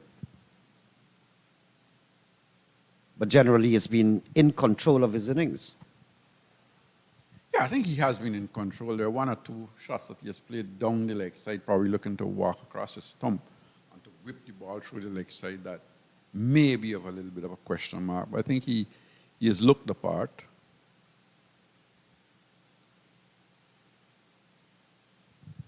And the good thing, I believe, they both know what is required of them. Of course, Altanese is basically out there with a bigger responsibility because of his position.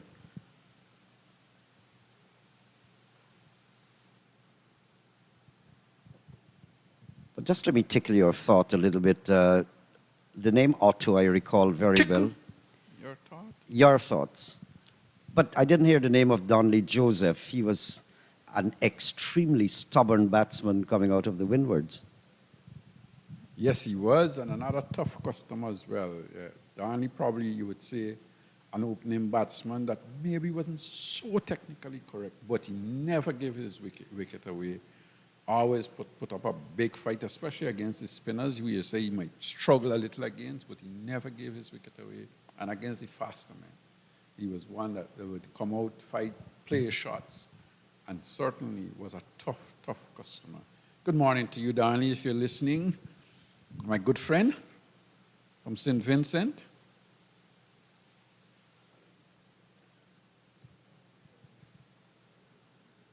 I described the 100 he made that time you were playing as well, so I kind of know the toughness you're talking about.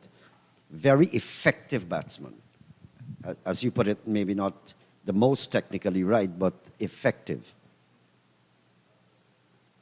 I think that's the end of the over. 51 for the loss of 3. Yeah, and you've got to wonder here how long Palmer is going to continue with Minley. He's bowling in good areas, but with no great pace or bounce, making the batsman play, and probably with runs not being scored. He's deciding, look, I'm going to keep him on a little bit more before probably introducing the leg spinner into the attack.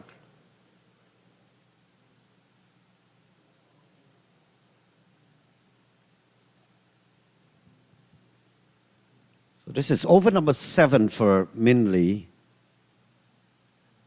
And by all counts, he has been pretty much on target.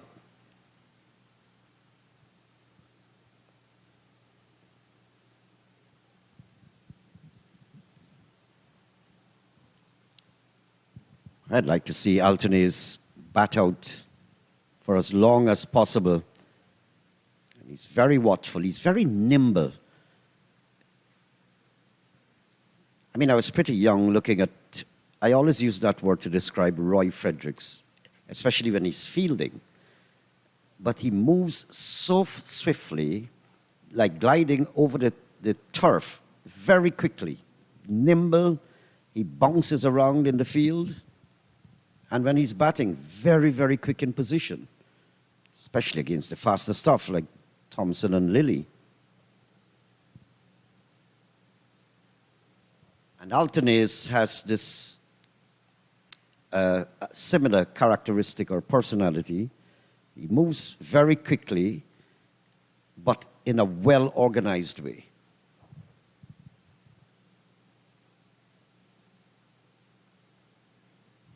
I guess he doesn't have a lot of weight to carry around, too. He's very miniature, small in size.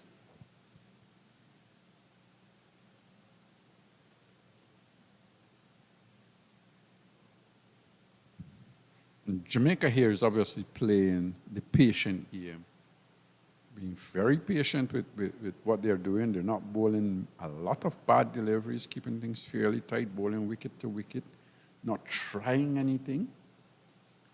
So they're telling themselves, look, if we can keep things tight and we get a wicket, we're back among them again. 51 for 3, you would say that they've had the better of the morning and they're still not trying too many things.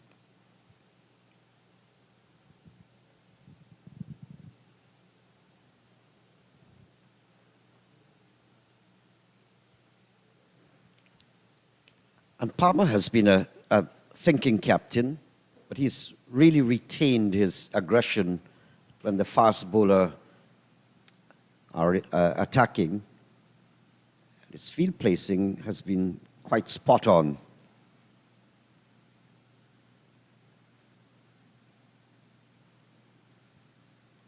But I wouldn't be surprised if this is over number 7 for Mindley, if it could be his final one, rather than stretching him too far, get him exhausted, and then more problems to the fielding side. So we'll have to wait and see. That's the end of the over. 51 for 3.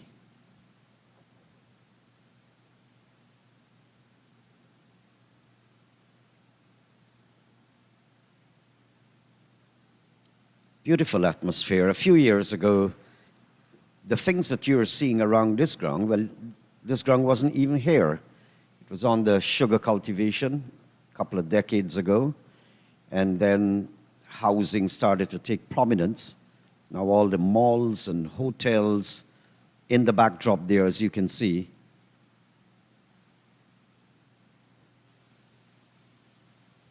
Merchant.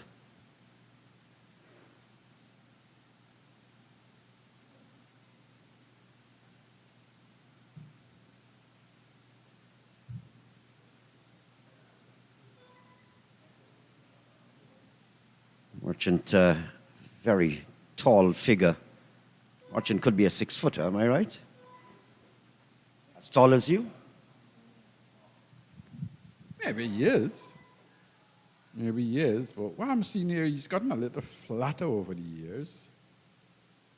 He used to be a fella that went nicely, give the ball a little bit more air, got the ball to bounce and turn. Now he just seems to be running through the crease a little.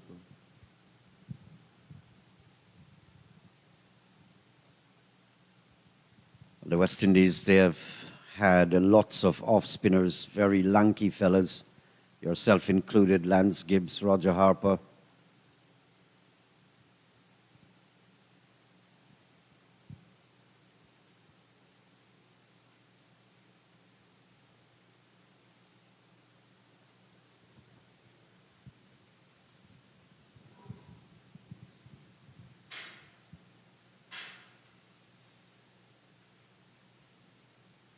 Big shot, it's airborne, someone is settling on it. Dorval Green takes the catch. This wasn't good. the pressure was pretty evident. It was piling on all the while. Yeah, I think that's what you get when pressure is building. He decided he had to try and score now, and he's actually given his wicket away. He was looking to hit that straight, probably looking to hit it over the bowler's head, down into the boundary. One step out, got a little bit of an inside edge, I think. He was looking to probably hit that more straighter, got a little bit of the inner edge of the bat, and went out to the man at mid-on, Dorval Green, who took a very easy catch. But somehow or the other, I get the impression the connection wasn't there. Something somewhere along the line, you can see a miscalculation in the shot, and he scooped it rather than drove it extremely hard. He's gone for 10. And the Volcanoes erupting, losing their 4th wicket just over the half-a-century mark, 51. So Marchant has picked up his first one there in over number 4 for him. So the scorecard, not a very impressive one, and I guess all hopes will be hooked on Anthony's, who is not out on 20, and he knows what is required. He's got to stay there, hope the batsmen bat around him. So Robinson 6, Jeremiah 11, Hodge 1, Ambrose 10. So Greaves is out there joining his captain, Artanes, who is on 20. So we welcome John Ramsing again, getting up his stats as usual, working very busily and rigidly, moving in the commentary box, getting things together. Hello, Naim. 4 wickets already for the Windward Islands going down. The Volcanoes not necessarily, like you mentioned, that word erupting at all. They're dormant. All Scorpions at the moment, but the Barbarian now at the crease for the Volcanoes can change their fortunes around. Quick single, that's all they're going to be backward square. Well, any eruption for them would be more like an implosion rather than explosion. They're imploding.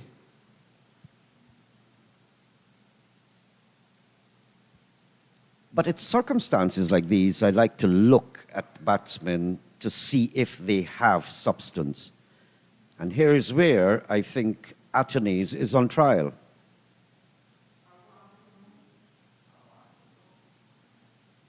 Nice compact shot. As I said, very organized, very solid in his defense.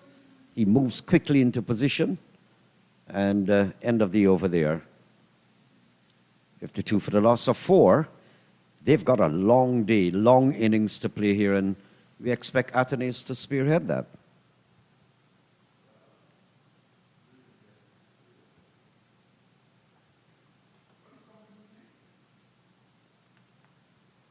So the senior West Indies 4-day tournament well on. This is round number 3. And those are the picturesque sights I was telling you about a short while ago. Hotels and malls springing up all around. An invasion of commerce in the surroundings of the environment of the National Stadium. So more and more buildings just rapidly going up. Very shortly, they'll be putting in a new bridge across the Demerara River. That would be just about a mile from here.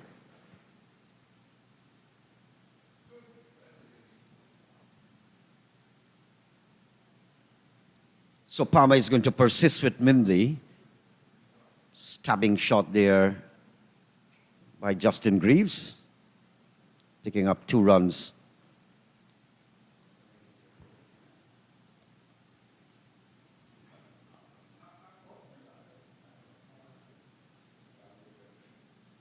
I have not seen Gordon coming back. Gordon has had 6 overs as well, long spell. Mindley is in over number 8 Wouldn't be surprised if he comes back from the northern end, outside the off stump. The pitch has shown good bounce and carry so far, but that one just kept a bit low after pitching. And Aldean Thomas, the wicketkeeper, took it one bounce. But Justin Greaves, he has been helping the Windward Islands Volcanoes in their quests this year. Had some scores against Guyana Harp Eagles, 21 and 27, but just 5 and 6 against the Red Force. Very competent batter, solid, like you see there, nice defensive technique. Has international experience as well, played 3-1 internationals against Ireland. With the ball, went wicketless against the Red Force, but picked up 7 wickets against the Harp Eagles, including a 5-for in that drawn encounter in Grenada. He's from Barbados. So with the franchise system, himself and Tevin Walcott across with the Volcanoes.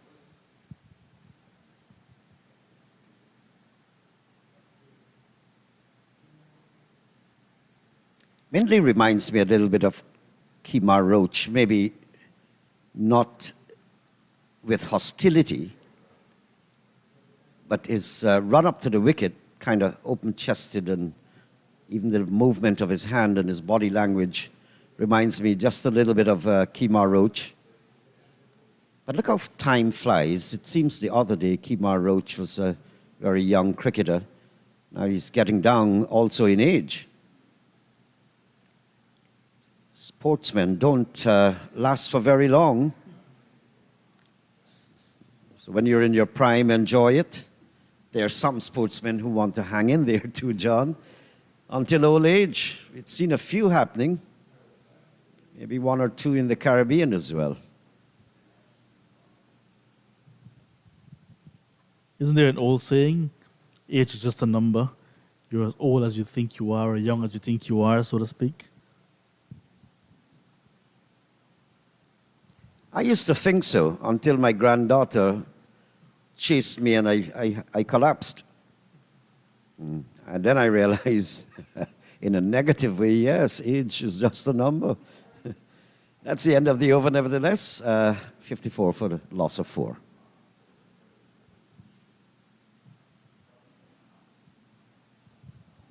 I've seen the Volcanoes batting first in the previous 2 matches. Against the Red Force, total 243, against Harp Eagles 294. And then eventually the game petered out into draws. But this time around, they're struggling. They're 54 for 4. They will take a lot of effort to get past 200. And this time they're not at home in Grenada. They're here at the National Stadium in Guyana. And a different kettle of fish with this Jamaica side pumped up. Jamaica at the bottom of the points table. They've lost 1 game, they drew the other. The Volcanoes drawing both of their games, so there's a bottom of the table clash. Both sides would like to get above the others. But the fact that the Jamaican Scorpions are way down at the bottom, they have nothing to lose really. So they're going all out. And you can see that's why they're controlling things on the first morning.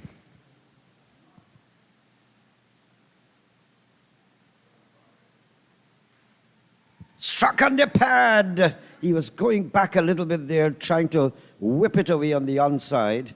I'm wondering whether height was a factor for the umpire.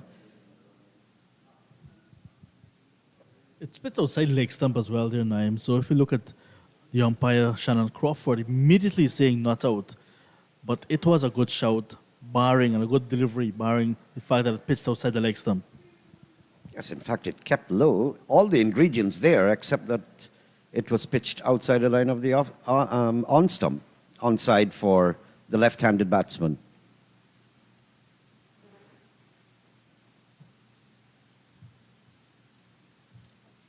Palmer is also very organized. Just looking across his field placings.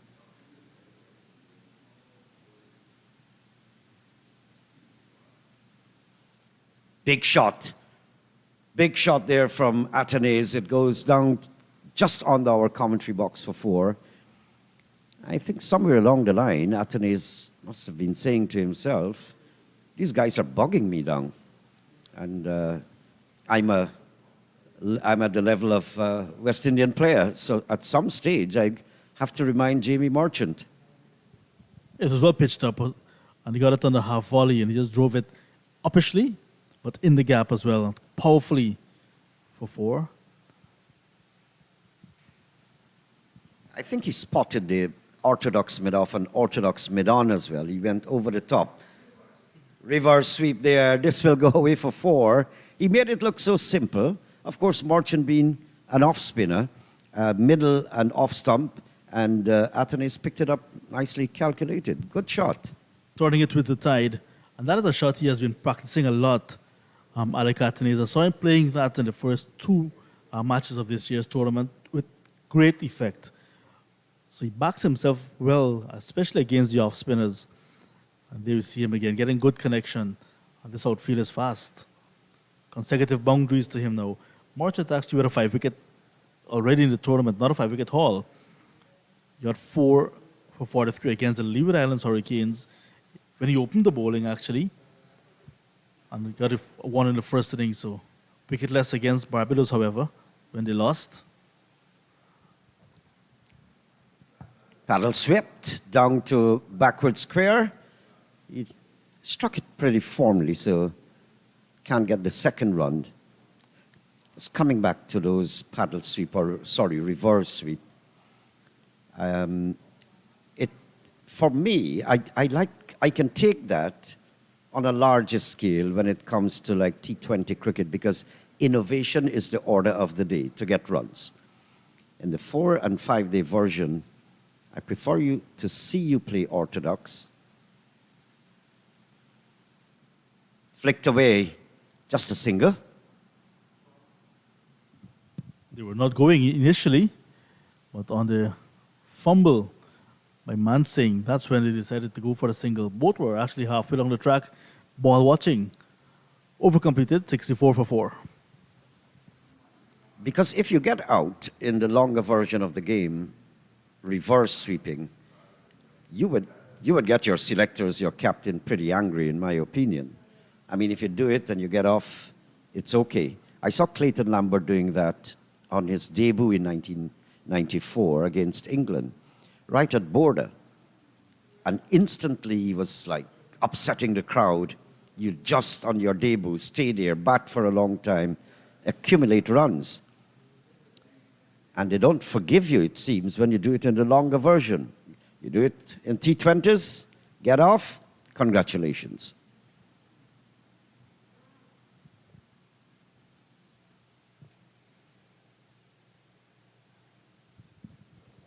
Clayton Lambert, 61-year-old at the moment. Clayton Benjamin Lambert, 5 test matches. That first test you mentioned, as Harty comes into the attack. West Indies versus England. His debut was in 1991 in England. This left arm spinner Harty now, replacing Mindley at the top end.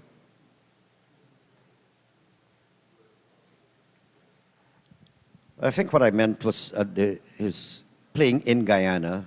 That was 1994. But he was quite a prolific batsman. I guess kept out of the West Indies team justifiably because of the presence of Gordon Greenidge and Desmond Haynes, like so many other cricketers, just being born the wrong time.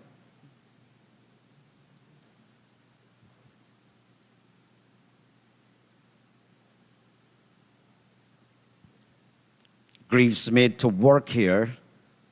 And he's not middling either.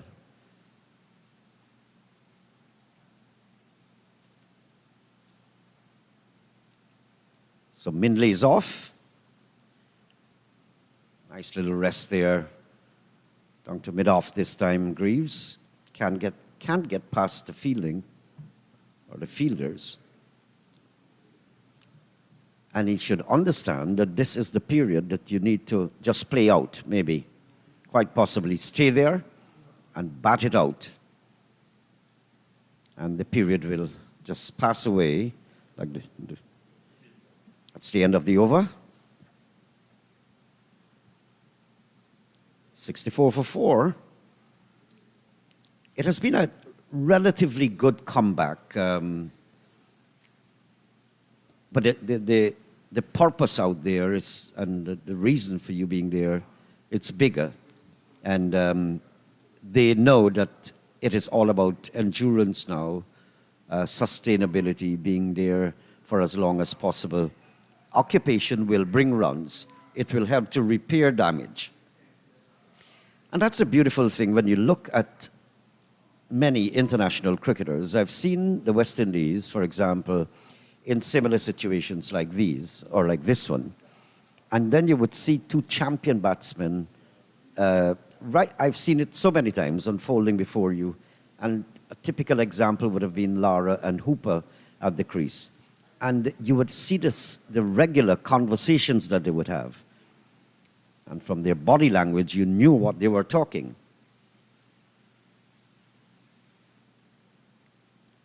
And the essence of that would have been, we have to stay here and take control, but score. And to do that, it was all about pushing it all around the gaps and getting ones and twos converting, and spasmodically, like there's a loose ball, full toss, whatever, it's dispatched for 4. And took the West Indies from absolute trouble into some measure of comfort. I'd seen it so many times. Shiv, another partnership in that.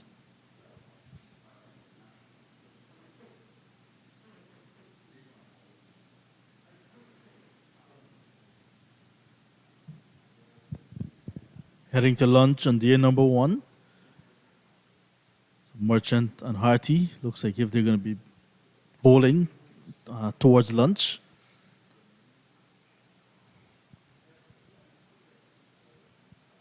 Saw Harty come into the attack, left arm spin. Didn't have a bad first over. It was a maiden. But got some turn and was asking some serious questions very early. He is among the wickets as well for Jamaica Scorpions. 2 against the Leeward Islands Hurricanes and 4 and 3 against Barbados Pride.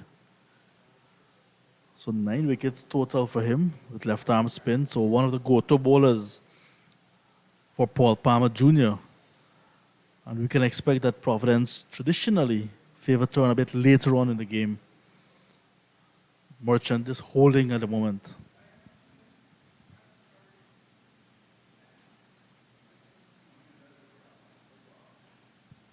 Tight stuff here, and Greaves equal to the task. And I know what's going through Atenase's mind. I've chosen to bat. So I made that decision.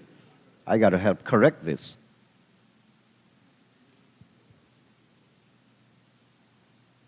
Because this pitch wasn't used in the intercounty tournament, so there were a few days of preparation.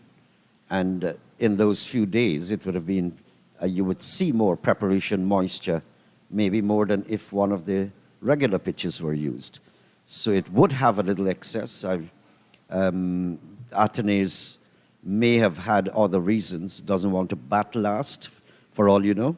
So he opted to just take first strike. It didn't work out. 65 for 4 just before lunch on day 1. The over rate isn't that bad. Spinners can help to boost that up a little as the day goes by, but the over rate wasn't bad. Not at all. So we're looking at a shot of the East Bank Public Road with the Dunbar Harbour Bridge in the background. Sunny day. Not a spectator in that grandstand at all. Harty to continue. Finding the gap beautifully. Alec Atenaise. No need for you to think about chasing that. Just go to retrieve. I like him when he drives. That's how I can know you're a cut above the others. And I've said this so many times during the intercounty tournament. If my batsmen 1 to 4, maybe 1 to 5, you must possess that killer instinct where you can destroy bowling. Good bowling, bad bowling. and stay there, you know that you're a cut above the average cricketer. When you do that, you must have that ability if you're a specialist batsman. And Atene is on a regular basis reminding the bowlers that I am of that caliber. He is now the leading run scorer in this year's tournament, gone past 261 that Darren Bravo has. This one is going between the wicketkeeper and first slip. And going to run towards the boundary as well. So more runs for the Volcanoes. This time it's a leg by. So umpire Ryan Banwari signaling the leg by. Anthony started this innings with 244 runs. Just second to Bravo. But now he's gone past him. Could be the first and only batter to 300 this season. And I'm glad for him, and that he's no doubt in good nick. And of course, his travels with the West Indies are all bits and pieces of evidence that he is currently in nick. So what I'd like to see is him to utilize the pressure in this circumstance to come out as a star. So you're proving two things. You're in good nick, that's one, and you can survive very difficult circumstances. It's going to prove a lot. And I'd like to see him go on and have a big score here. It'd be so delightful to have Atenes make 100 here today.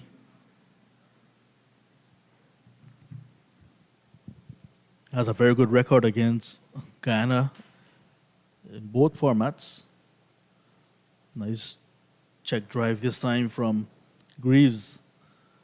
And if you're looking for a dependable partner, you can find one in Justin Greaves, who's been looking solid so far. Devin Walker, the wicketkeeper, already with a half-century this season, is also very capable. Ryan John as well, career best half-century in Grenada. Some batting as well still to come for the Volcanoes.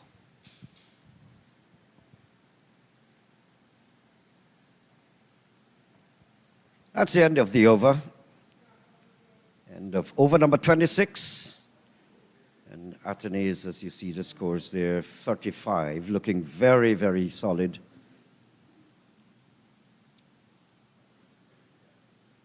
And the star of the bowling today was Gordon. He picked up. Mightn't be surprised if this is the final over, John, before lunch. If one over of spin will take 5 minutes, then it will be the final over before lunch. But I think Jamaica Scorpions will be looking to at least get in one more. It's in their interest to bowl as many deliveries as possible to these batters, and especially at lunch, batters tend to be a bit tentative. Absolutely. So I would like to see them just be in the hustle.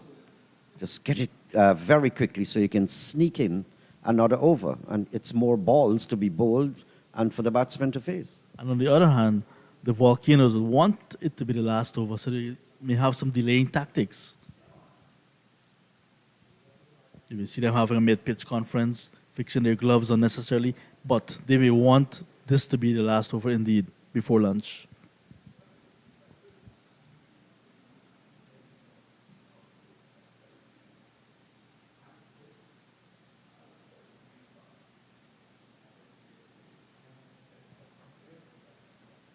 I don't mind delaying tactics if it's legal and it's not like comical. 2 decades ago, I would have seen Jamaica right in Guyana.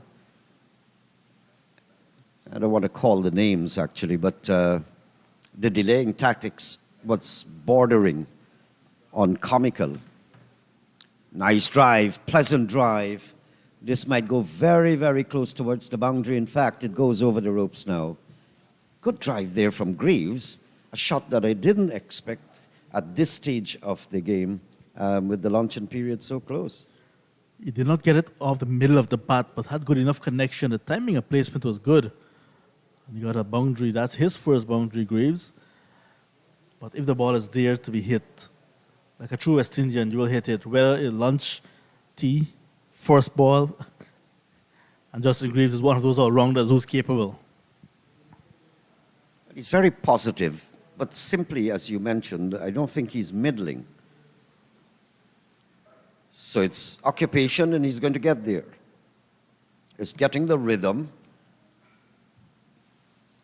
developing and organizing within the circumstances, and after a time, the body starts to flow, the mind flows as well.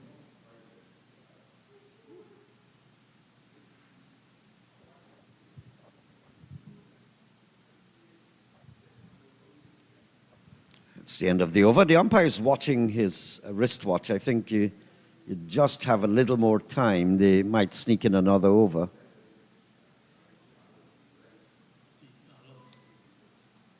So they've taken off the belts.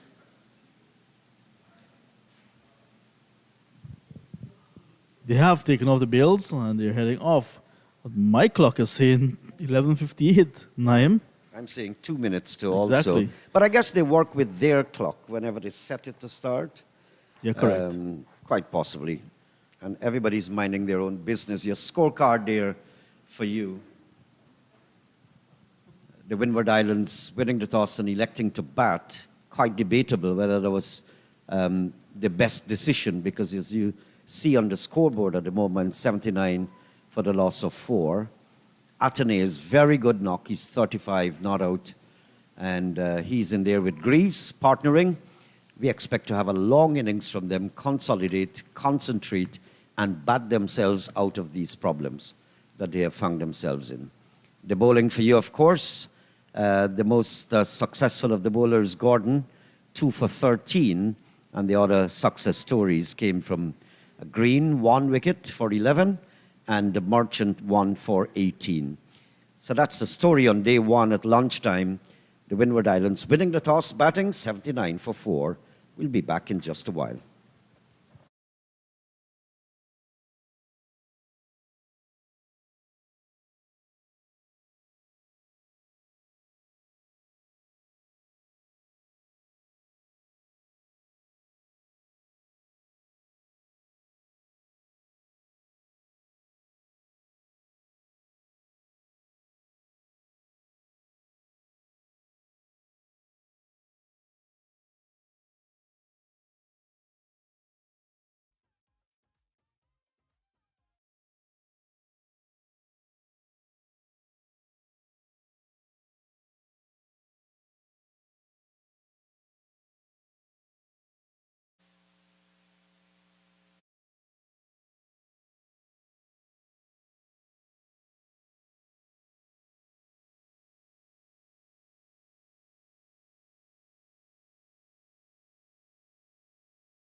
Hello, wherever you are.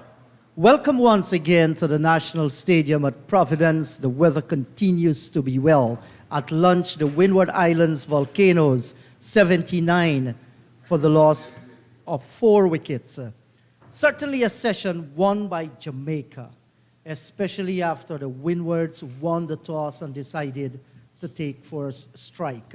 So the umpires, they're already out in the middle, and not long from now they will be followed by the 2 men who went to lunch. That's Athenaeus, he was on 35, and Greaves on 9. 27 overs delivered in the session. Back in the pavilion, Jorlene Robinson, Johan Jeremiah, Kaveem Hodge, and Sunil Ambrose. That was a prize wicket to get at that stage, 51 for the loss of 4. He went for 10. So far, Alec Athenaeus, he's on 35 of 66 deliveries, and Justin Greaves on 9 from 26. So Jamaica will consider themselves with a good advantage here, but there's still some fight shown by the Windwards on to now. With me once again in the commentary box is Clyde Butts. Hello to you, Clyde. 79 for the loss of 4. Who will you give the session to? Hello to you again. In the JIT, certainly I think Jamaica would be very proud with the way the session went for them. They got 4 wickets. You lost the toss and you've been asked to field. And in the 4th session of a 4-day game, you got 4 for 79 after 27 overs. I think you would be very happy with that on a pitch that has not played badly. We didn't hardly see any ball that bounced, squat, or do anything extraordinary, spin. There hasn't been much swing in the atmosphere either. So Jamaica, I think, would be very happy with the way things have gone. They've been patient, they've worked away on the batsmen, and they've gotten 4 wickets. Yes, and they've already taken 3 wickets. That's the fast bowlers. If they get another 2, they will get 1 bowling point. For the fast bowlers, there are lots of bonus points for batting, for bowling as well. So here's the first delivery about to be sent down after the lunch break.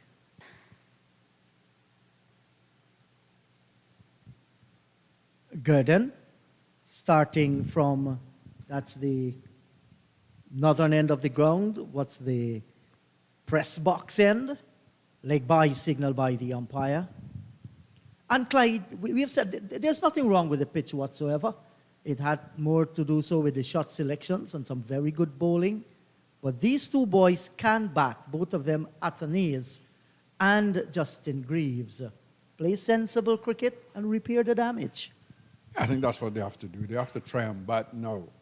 But probably bat sessions, bat to the forced water break, then look to bat to tea, to get themselves into a good position in this game. They've lost 4 wickets. The captain is out there. He's batting well. He's on 35. And I'm sure he'll be trying to encourage Greaves to really settle in and let's try and bat for as long as we possibly can. Yes, and the men from Wood and Water, Jamaica, came here at the bottom of the table with just 10 points, 2 rounds gone, 3 rounds to play. They have gotten a good start. They must capitalize on this start.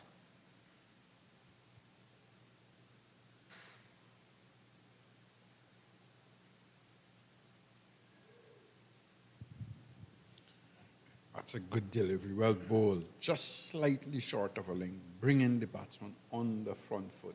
Obviously, these batsmen are thinking that this pitch is keeping slightly low, and they're trying to get out front as much as possible. But that one just stood up a little on the batsman, but he was able to control it, hit on the thumb, I think, but played it nicely in front of him.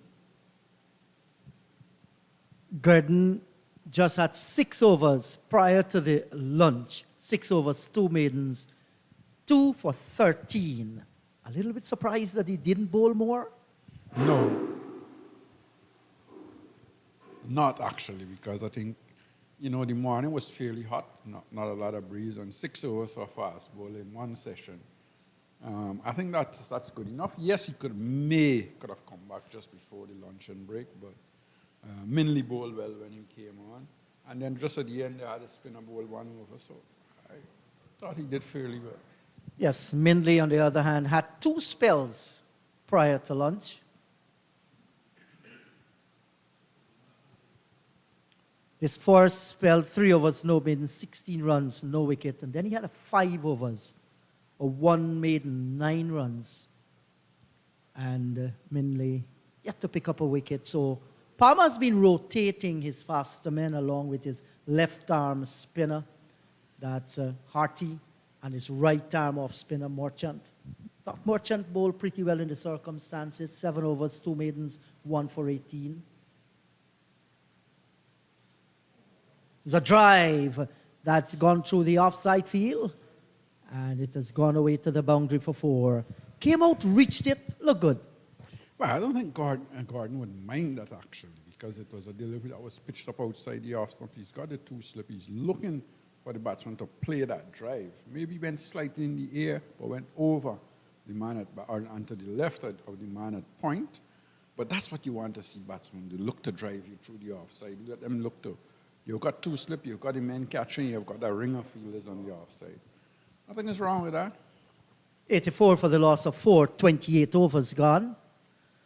Lovely atmosphere. The outfield looks a picture. It's lightning fast. And that's due, obviously, to the amount of work put in here by the ground staff, Habib and team. Lots of cricket being played in Guyana at this juncture, Clyde. We're having the inter-county 4-day tournament that started. There's a little bit break on that. We have an inter-county under 15 being played at the moment. Yeah, and it would be nice to see those youngsters getting themselves organized, preparing for the regional under 15 tournament. And I'm sure each one of them would be saying, I have to perform to get into that team. There is Jamie Merchant. Starts well after lunch. So far, Merchant, 7 overs, 2 maidens, 1 for 18. He hasn't really spun the ball a lot. In previous years, he used to spin the ball a lot, but he's had to remodel his action a little, so maybe just struggling with that just a little bit. He's been steady, he's been consistent without being really penetrative as we know he used to be. And we have seen over the years, Clyde, many of the bowlers who had to remodel their action just became a little bit ineffective, and many would have fallen away.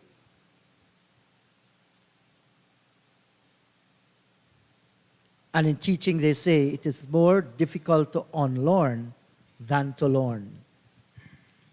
Once you have to restart, it's not easy. It's not easy. I remember the story of Shillingford. Picked up so many wickets with its off spin, had to remodel the action. Jermaine Lawson from Jamaica, that terrific fast bowler, after sending the Australians batting in a heap, well, he had to remodel. The rest is history.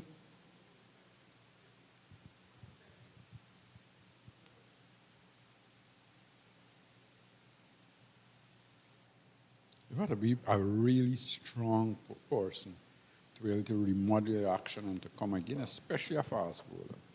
It's never easy.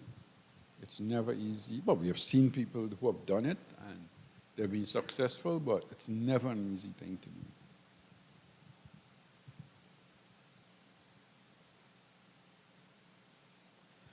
Good delivery to bring the over to an end. 29 gone. The first after the lunch session, it's 84 for the loss of 4.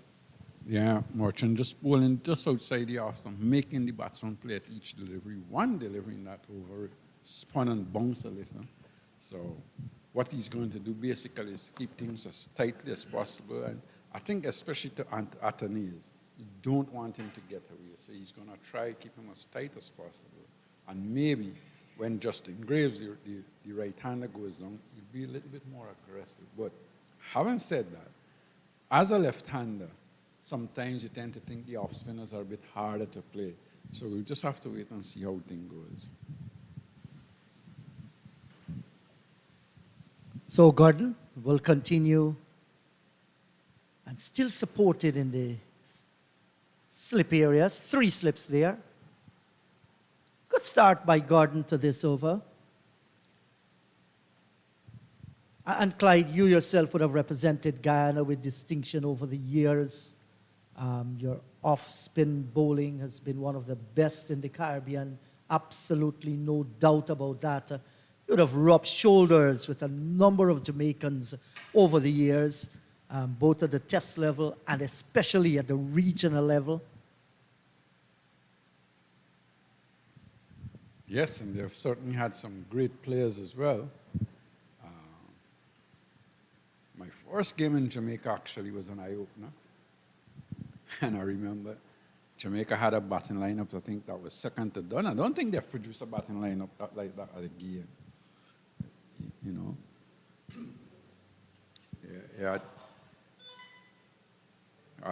You had people like Richard Austin, Powell, the father of the one that came later on, a big, strong left-hander. He made his debut in that game and was quite vicious. Hobart Chan, Mattis, Lawrence Rowe coming in at number 5 or 6, Jeffrey Dujan, young Mark Nita. That was a hell of a battle. Yes, as a little boy growing up in the country years, those were the days that you were glued to your radio, and all those names that you call fascinated us. We just couldn't turn the radio off. They were exciting players. I had the privilege of working with Mark Nita in Jamaica. Now that's a good single, well played by Justin Greaves. He took pace off that deal, just using the pace of the bowler. Yes, it was played with soft hands out on the offside, and immediately they set off for a single. Good sign. Good sign, like they understand what is going on out in the middle. A pitch, I'm surely they will be thinking, looking at the way how the pitch is playing, may keep low later on. So they need to make this first innings count. Of course, you played with Jimmy Adams as well. He was a prolific regional scorer too. Came later, Jimmy Adams, of course. Wasn't an easy man to bowl to, I can tell you. He was dogged, he was... This will run pretty close towards the boundary, pull back just about now. And that's Mansing having a long chase. Good looking shot. Yeah, clipped off the toes. Was able to get 3 runs. But that's what good batsmen do. They wait on the delivery to come in their half and then work them. And that was nicely worked off the pads. Jamaica had an all-rounder, Davidson. Cleveland Davids. Cleveland. That was another tough customer as well. Dave, that was another tough customer as well. Underrated. I thought he was an underrated player. He was an underrated player. Even back to that game I was speaking about, 1982, Robert Haynes would have made his debut in that game as well, and he got quite a few wickets, and he was a capable batsman. And I think it was Ray Winter, and I can't remember who would have been the other fast bowler. But certainly it was a very good batting lineup. It's the best batting lineup, I think, in my time that I've seen from Jamaica. May have had better ones before, but certainly not after. Yes, I heard so much about Maurice Foster. What was a pleasure working with Maurice Foster in Guyana, Jamaica. We worked together in Barbados and Trinidad and Tobago as well. He's a gem, a nice human being to work with in the commentary box. And from all accounts, he was an exceptional good batter as well. And then later on came the universe boss, Christopher Henry Gale. He took the world by storm. I missed him. Yes, he's an entertainer. You know, he's entertained across this world. Fantastic cricketer. I bowled to him once, and I've always had that, the last laugh, because once I bowled to him was in regional under-19 team, and they used to pick this all-star team to play against farmer cricketers as well. And he came out, he opened the bat, and I came on to bowl, and he tried to hit me over the top, and he was out caught at mid-off, and I said, boss, experience get you out. I always give him stick about that. There's a shout for leg before. What was that? Going down the lakeside? And that would have been a very close shout indeed. Well. I can understand why why the bowler is a little disappointed. That was very close. Yes, and you could see the disappointment there in Jamie Merchant's face. It tells the story. Batsman was going on the back foot, looking to play probably up to mid-arm. Missed it. The umpire decided that was not out. So Yes. umpire says not out, you've got to get on with the game. That's right, exactly.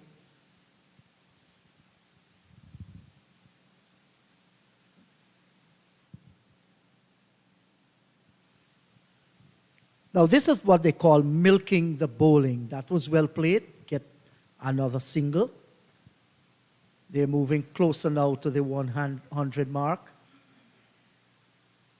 There's also that touch player that we love so much, Marlon Samuels. Such a wonderful cricketer.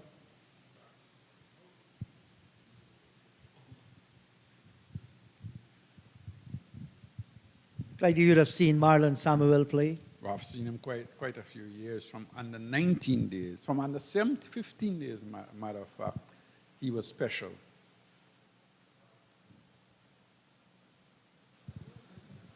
He was a special player. Probably he would say that he didn't score as much runs as international level as his ability allowed. He was a special player from ball one.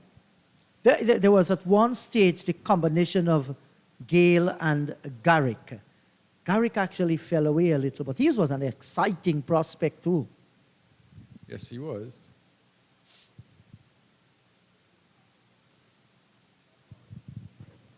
Nicely stroked into the cover, unable to get out. Well, he got 4 runs through it. It went straight to the boundary. 4, good-looking shot, actually, getting that front foot nicely out. And as an off-spinner, you don't mind that. You don't mind that. Great timing with that boundary. When it left the bat, you hadn't the feeling it would have gone all the way, but it did. Justin Greaves, 40 for his 20. He has looked solid. He has been fluent. Nothing has bothered him so far since he has come out into the middle. .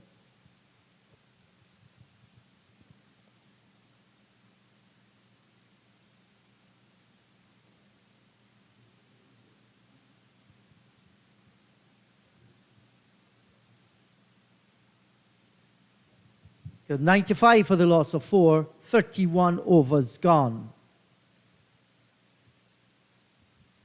And this partnership looking to grow. It's starting to build and starting to put pressure, a little bit of pressure on Jamaica at the moment. I think both players now looking like if they're steady, they're there.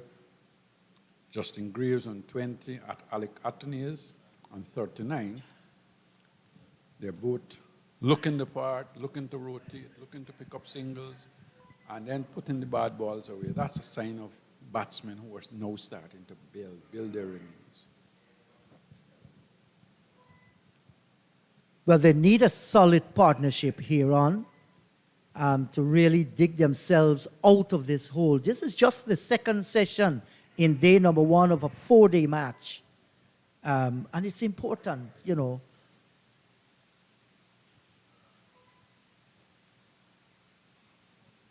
And you mentioned some of the fast bowlers in Jamaica. You never mentioned the name Patrick Patterson to me. Did I mention any? I didn't. I didn't mention it. I just mentioned the one that played in the game in 1982. Sorry, I mentioned one. Yeah. But Patterson came later. Yes. He came later. 1984, 85, was it? When the ball ran out for 41? I was there. Yes, I know Clyde was there. I was there. We listened, you know, it was like a little horror story. Patrick Patterson then tore into the Guyana batting. Perhaps the best fast bowler to come out of Jamaica. Michael Holding. Michael, I think there's no debate about that. Michael Holding. The whispering But death. that game in 84, 85, 86, 85. Did Michael play in that game with Patrick Patterson? Of course, it was Michael Holding, Courtney Walsh, Patrick Patterson, and a fella named Aaron Daly, Yes. who was probably just as dangerous as all of them because he came from a short run And tell you what, he bowled with pace as well. That was a West Indies attack that Guyana came up against. First game we played, in those days, you used to play the one-day game, then the four-day game. And driven nicely through the covers, 4 runs. That's a good-looking shot by Alec Athanaze, coming on the front foot and stroking it nicely. Fast cover, 4 runs. Great cover drive. You aren't going to see too many better than that one, and you described it well, Clyde. That's going to bring a lot of confidence to the left-hander. Look at him. Look at that right foot coming out, trying to get close to the delivery. Good-looking shot. And that will make any coach delighted. Athanaze, 78 deliveries so far for his 43. We had the one-day game before. Andrew Light was opening. And the first delivery phase, he went forward to Courtney Walsh. And next thing we know, we saw the man at third man having to take, didn't have to move actually. Didn't have to move. He just stood there and took a catch above the shoulder. So that tells a story. That was pace like fire. It wasn't like he was playing a shot at it, just come forward to kill the delivery. Out caught third man. Yes, and I like what I'm seeing here from Alec Athanaze. He's showing us just why Cricket West Indies selectors think so highly of him. He's not tempted this time to go for that cover drive, and Nicholas Gordon here has probably found or thinking that, well, if he's going to drive at me outside the off stump, I don't mind. Because I've got 3 slip, I've got my gully, I've got 2 slip, and I've got a ring of fielders on the offside. I'll encourage him to drive through the offside. It's not a bad plan at all. You are going to go for runs, but your plan is to get him to drive, and you're looking to get that edge. And this time he was playing at it, Clyde. Well, nearly got his man. Pitched up outside the off stump again, looking to drive, missed it. 99 for the loss of 4, 32 overs gone. More from you, Clyde. And you'll be joined by Naim Chan. Yeah, so good thinking here by Nicholas Gordon.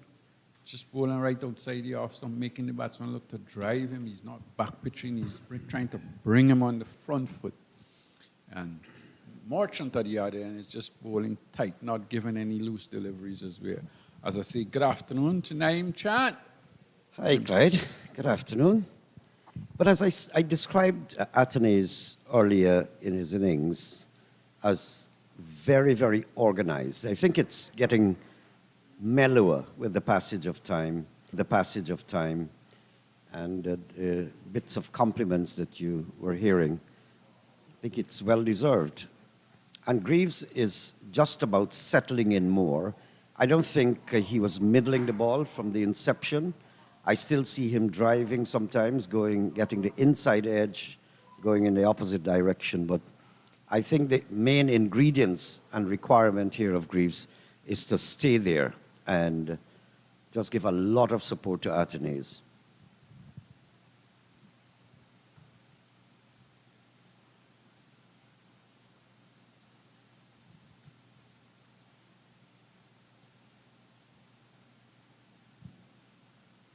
This is over number 10 for Merchant, so he's been having quite a spell.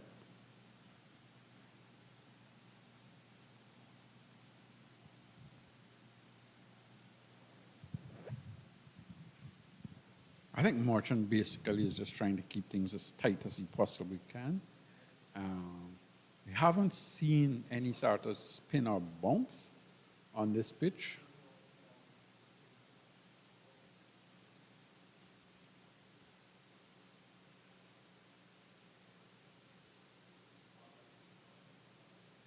I'm maybe a little disappointed that we haven't seen a little bit more pace in the pitch from the faster bowlers. It's been a little low. The bounce has been a little low, but I guess when the pitch dries out tomorrow, you'll probably see a few more going through to the wicketkeeper.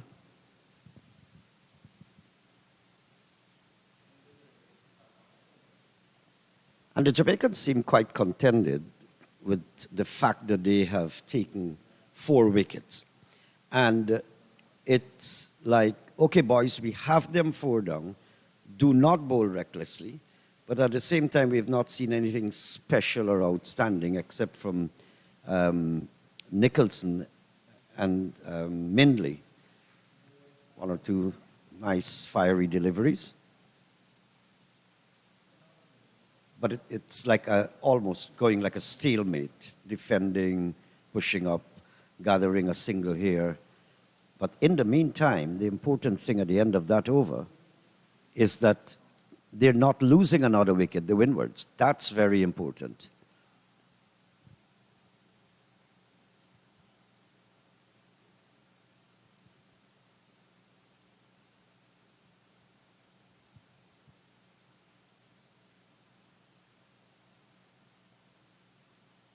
I always seem to forget, you guys were just talking about fast bowlers out of Jamaica, but in the Courtney Walsh era, there was another lanky fast bowler from Jamaica, and I'm always forgetting his name, Clyde.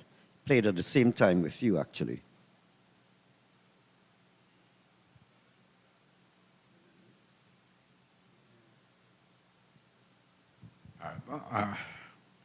I'm thinking here, the fast bowlers that I would have played against would have been somebody like Courtney Walsh, Michael Holding, Patrick Patterson, Aaron Daly. I'm certain there's another name of high quality. And I described him a few times in as much as I had the opportunity to describe Patrick Patterson and Courtney Walsh, not Michael Holding.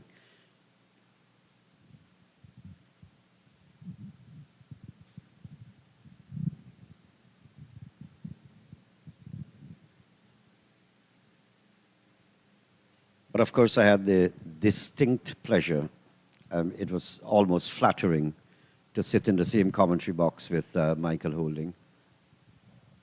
Opens the face of the bat, Athenaeus, gets an easy single. And I also enjoyed Jeffrey Dujon, Sir Vivian Richards.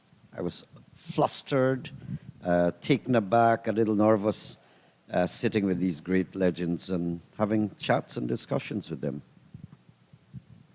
Remember Ray Winter, Glenn Thompson, those guys from Jamaica. Ray Winter had some pace.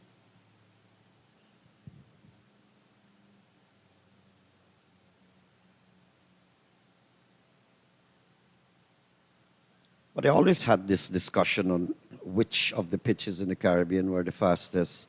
And I always remember that the battle used to be between Barbados and Jamaica, but I think Jamaica would have been the fastest. Am I right? Or is it Barbados?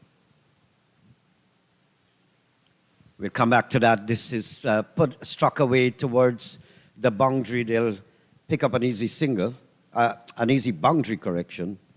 So taken up with the discussion there, Clyde. What, 4 more runs? Yes, 4 more runs. And this is good batting. Good batting. Keep picking up the bad balls. Once you bowl a bad delivery, we're going to try and put them away. And Justin Greaves was able to do that with that last delivery. I think Barbados was always the quickest. Jamaica was a culture shock to me when I actually went there the first time because of the hardness of the pitch. It was very, very hard. It was like the road of itself, and it used to bounce a lot. They had this big electrical roller. You turn up to practice at 2 o'clock in the afternoon, and they used to be rolling with this big electrical roller, and you're leaving at 5 in the afternoon, and that roller still used to be rolling that pitch. So it used to be a culture shock to me. Would it be a contributing factor that Barbados, at the end of the over, by the way, and Jamaica produced perhaps our best fast bowlers in the West Indies? Could it be one of the reasons that they had these pitches to accommodate such kind of bowling and facilitate young fast bowlers? Sir Gary Sobers once said that you don't need a pitch to bowl fast. If you're a fast bowler, you bowl fast. Sir Gary Sobers was such a genius. I think that quite possibly only he should make that statement.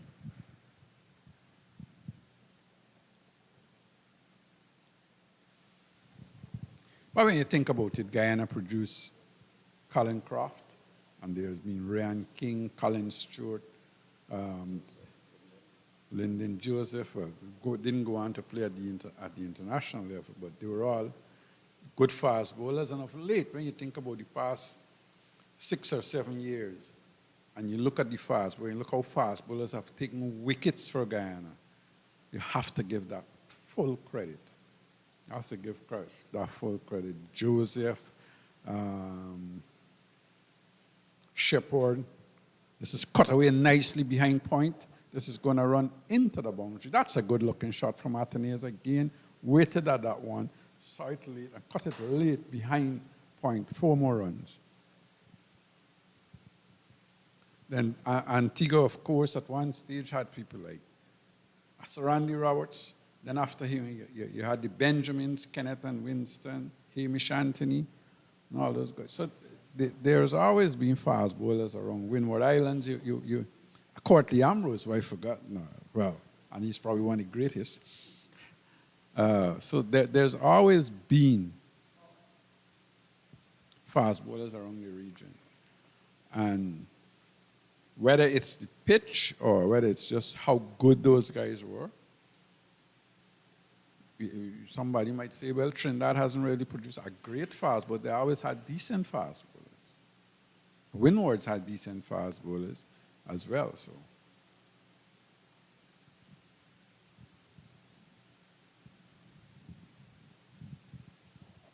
Ian Allen. Do you remember Ian Allen? well, Windwards at one time they had people like Ian Allen, Cameron Coffey, Casper Davis, and those guys. Winston Davis, who I thought was a very good bowler, probably came when West Indies had all of those fast bowlers. Using his feet here, Anthony gets an inside edge, and this would go close, very close to the boundary, and they're going to get 3 runs.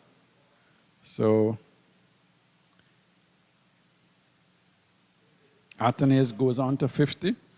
Well played 50. He's certainly batted very well, looked the part, and has looked the better batsman in the team.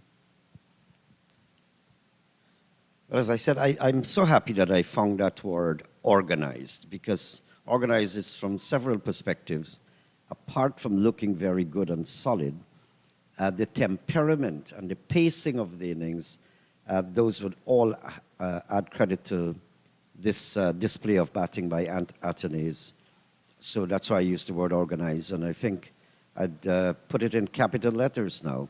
He has gone to 50, great innings. He has shown leadership also.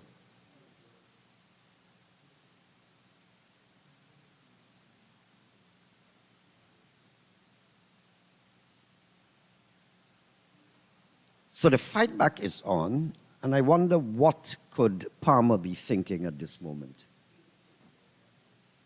I'm sure he's thinking about taking wickets. He wants to get wickets, so we'll probably see him start rotating his bowlers a little bit more.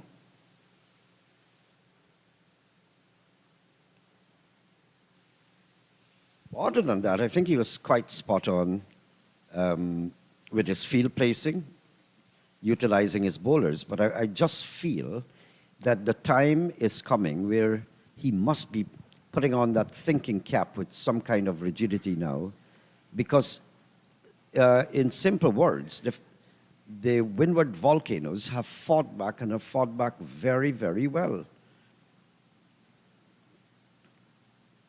3 quick wickets went by, and then Athenaeus came. He stabilized things, and joined by Greaves, I think they had first had a nice 43-run partnership.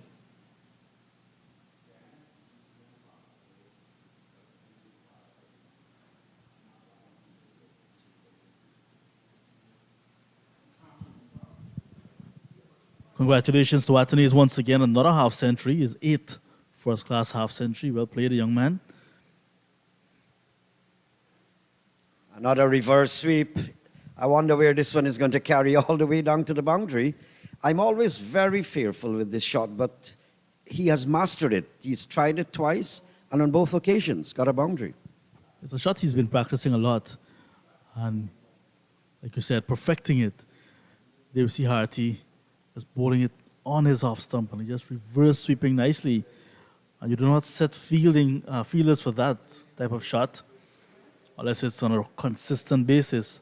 So he's not been doing it overly. So now and again, once it presents itself, so he's helping himself nicely to another boundary. He's growing in confidence ever so often with every boundary. 9 already for him.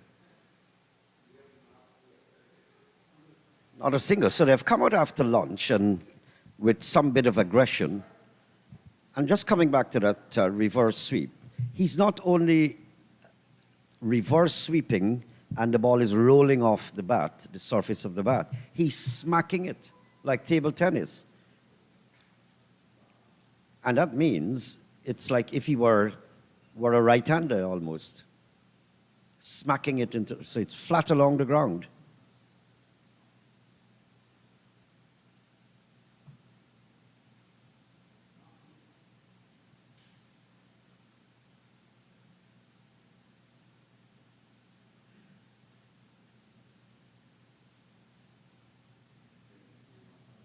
This ball is now just about 36 overs old. Big shot here from Greaves. This should carry all the way. I've lost sight of it actually, but the umpire shows the signal now 6. Nicely picked up there. Every time Greaves goes into high gear, he completes quite a nice shot. I've seen a brilliant cover drive from him, and more than one time going down the leg side. Nice batting here from Greaves. He's finding his rhythm, no doubt about that. It's the first 6 of the innings. And Greaves just fetching it just from slightly outside his off stump. But he backed his ability of muscling it over the mid-wicket fence. I usually find this time, after a bowler is hit for a spinner especially, is hit for a boundary, tends to give that quicker one.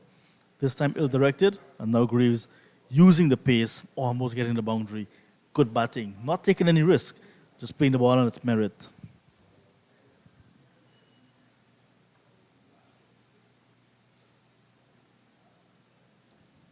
See, he's drawing closer actually to Athenaeus. He's 32. And Harty has got some work here to do. Palmer's got some thinking to do. He hasn't been doing badly.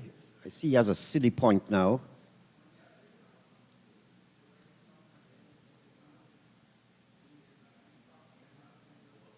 Nothing special, John. 124 for the loss of 4. Nothing special. Those are the bowling figures there for you. As I said, nothing special coming out of the pitch and no demon from the bowlers themselves. So I guess a flamboyant tree cannot always be flamboyant. You have your special time, which would be during the rainy season. And this is now the dry season, so the flamboyance has disappeared. But what you're seeing is the wind has picked up. This morning was not fluttering that proudly, those flags. Definitely the wind picking up this afternoon. And after a heavy meal, Naim, if you're in some shade and in comfortable position, you may fall asleep. Yeah, nice wind. And I wouldn't be surprised if the water is coming in the Atlantic Ocean. Every time it turns back and heads back to land, the wind picks up. They know how to organize themselves out there, Mother Nature. It's a good partnership. 73 runs so far for the 5th wicket. Greaves on 32 and Athenaeus, another half century this season for him. He had starts against Trinidad and Tobago Red Force 41, then 51. Then at 141, his maiden first class century. And 11. So the second half century converted the third into 100.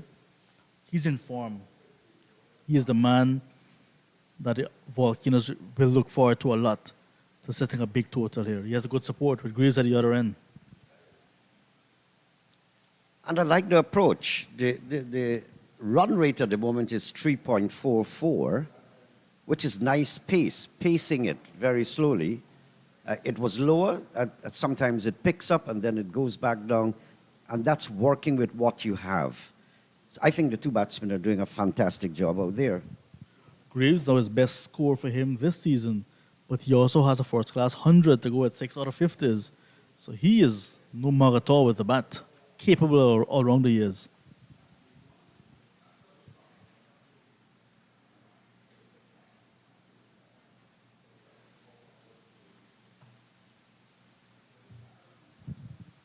Merchant just too wide.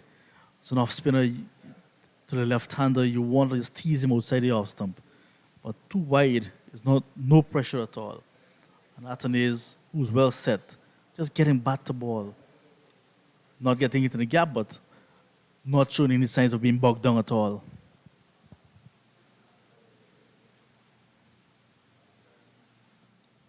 Exactly, because I'm surprised it's 2 consecutive short deliveries from Merchant.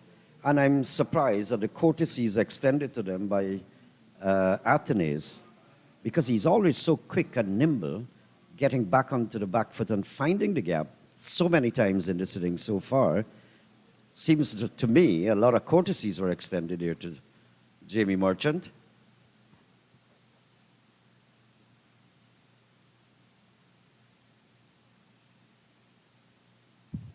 That's where it needs to be. Just tight on that off stump. Get the batsman playing more often than not. And playing whether it's defensive or if it's going to be a bit attacking. You must be concerned about if he misses, what will happen.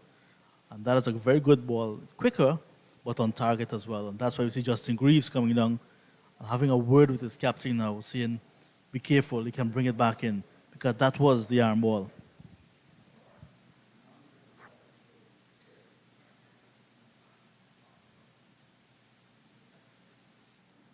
That's what I was watching for. First of all, I thought Merchant should be bringing Athanaze more on the front foot. But he's been dropping short on this occasion, flighted.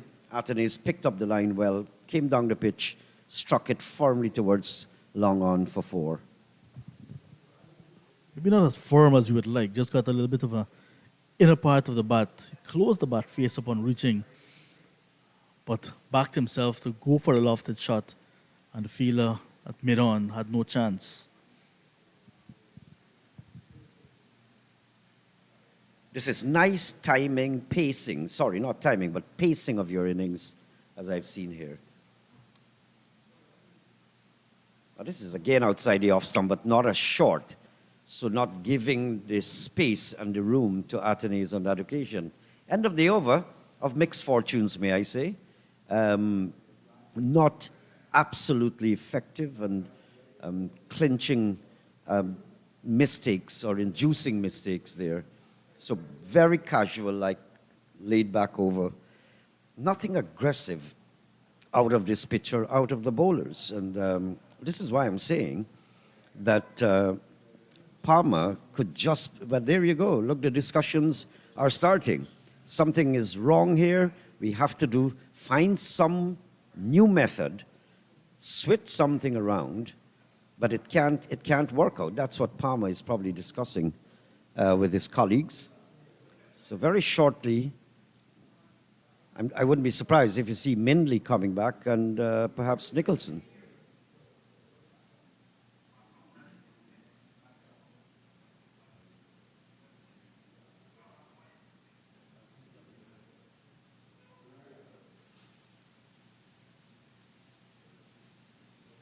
Well, Harty hasn't been that bad. He's not short.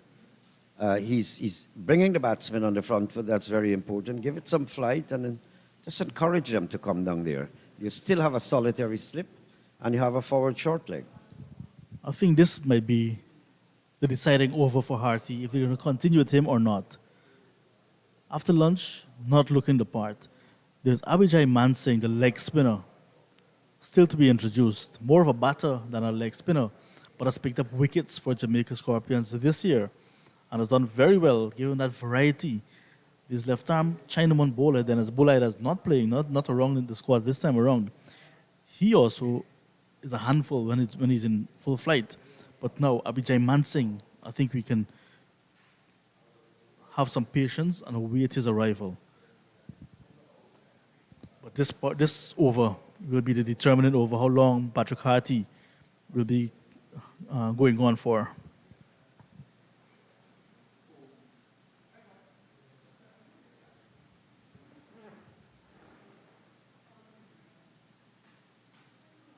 Atenes, for a short, fleeting moment, I thought that he was caught between two minds.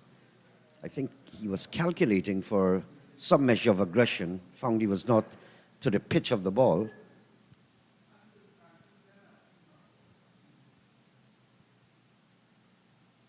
Wow, if he gets this again, it will be so good that Atenes can perfect the art on every single occasion. Another reverse sweep, another boundary.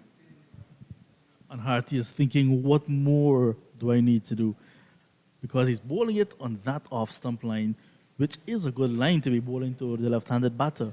But then he's so quickly into position, Atenes, and that's why I think a leg spinner coming into the attack may cause him some more problems, the right arm leggy that is. But that's a really well-played shot from Atenes. The Volcanoes captain picks up his 11th boundary in that innings of 64. And that's the third via reverse sweeping, if my memory serves me well. There's an old saying in Guyana, in Guyanese parlance, every day bucket goes to the well, one day his bottom will come out. He didn't master that one, didn't get it correct. It actually ballooned off the bat and was pretty uncertain with that one. I hope he takes control. Let's go orthodox more often. I mean, I've seen other batsmen who have destroyed fielding sides like A.B. de Villiers. So creative, so innovative. You simply, as John said, what should I do next bowling to this guy?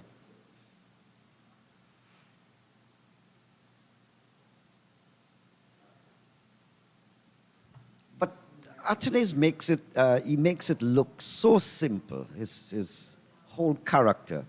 It's like you're telling the bowler, what really are you serving up here? You know, with disdain, actually, he plays out and just walks away like, come again, you're not bowling anything nice. That's why I like his composure, and I like his spirit and how well organized he is. End of the over. 135 for 4. 7 runs from that last Patrick Harty over. I don't think he's going to go on much longer. Abhijay Mansingh will be introduced into the attack. I'm seeing he's giving the umpire's hat, as Captain Palmer is there as well. So it's no doubt that coming into the attack, his captain will be looking to him not only to get wickets, but his first mission is to stem the flow of runs, maybe just by breaking this partnership. It's going on now. It's now 84 runs for the 5th wicket.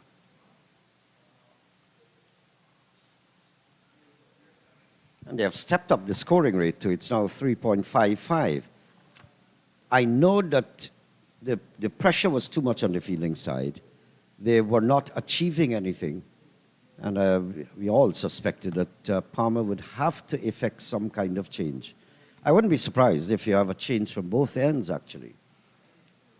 Mansingh took a long time to be introduced. 38 overs gone. But Palmer would know his players. I've never seen Mansingh. Just heard a little bit about him. 25 years old. Now it's his 3rd first-class match. He's played a couple of list A matches as well.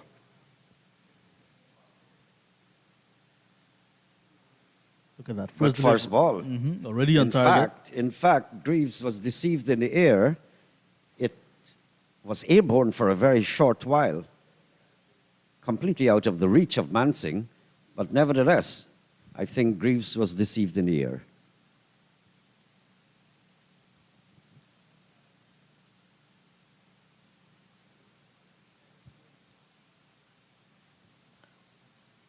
Now, this is a leg spinner, And I was wondering if at least one person should have been in front of the bat, even initially, just to put some pressure on the batsman, that's Greaves, to have you know that someone is lurking right in front of your bat.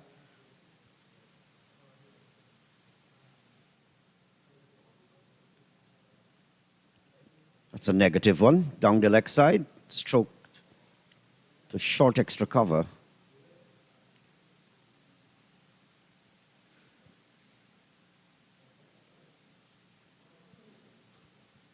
But these two sides, I've mentioned before, perennially, not a good delivery. Over the years, they've had tremendous fight for supremacy in cricket. Suffice to say that Jamaica would have always sported the better side as far as individual names are concerned. But nevertheless, the Windwards always give them a fight for their money in the regional four-day tournament. Greaves just watchful so far. In the previous two matches for Mansing, 3 for 47 and 2 for 30 against the Hurricanes, 2 for 30 and 1 for 20 against Barbados Pride. 8 wickets already in the tournament for him in 2 matches. There you go, inside edge. He wasn't confident in this over against Mansing. Good over. I would like to see sometime in the course the variety, if he has any. The last ball was the googly, the one that came from back of the arm. So it's a good delivery to end the over. He starts with a maiden. And Naim, one of the local aircrafts, making his way to the smaller airport here in Guyana, the Eugene F. Correa International. I had quite a bit of travels in those little aircraft. My grandfather used to say they're just to fetch coffee around the place and serve people. But I had some very good times flying in our Amazon jungles, and on some occasions, in very trying circumstances, we were searching for a crashed aircraft. I simply couldn't take it anymore because the pilot was almost turning the aircraft on its side. We had no doors on. So we were well strapped and the cameras were strapped as they continued to search. So Harty is going to continue, something quite possibly Palmer will consider. Thought he would have already. This is over number 6, but as I said before, nothing exceptional coming out of his bowling. And the more comfortable and at home you put the batsmen, the more they'll go into comfort zone and the more they'll build their innings. You need something to tickle, create some activity here. I'm thinking Mansing and one quicker stuff on the other end. Opening the face of the bat, it will come down towards the boundary. This ground is very, very fast, very fast. That shouldn't have reached the other end. But the ground is so quick and pretty dry now. Opening the face of the bat, it will come down towards the boundary.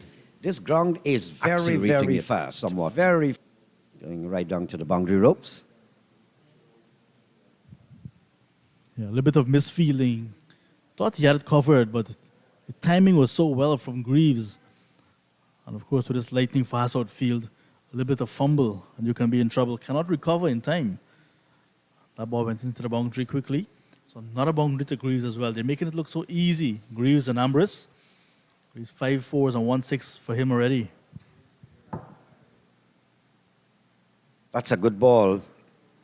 He was choked, and I was watching to see whether he'll connect. Because if you miss there, it will be very close to LBW. It's not something you like to do against the spinners, especially when it's pitched close into the block hole.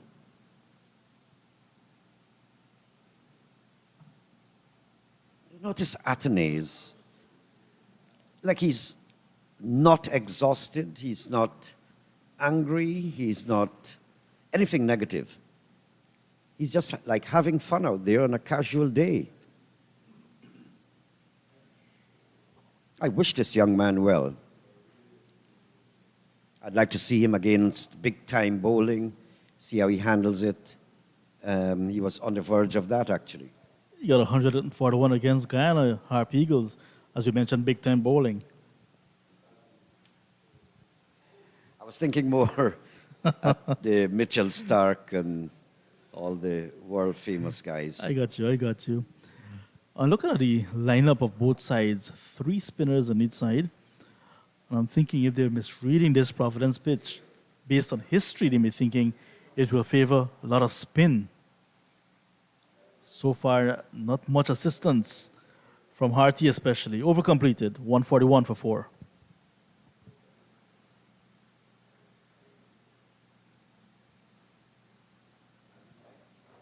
So again, let's welcome our viewers, wherever you might be at this moment.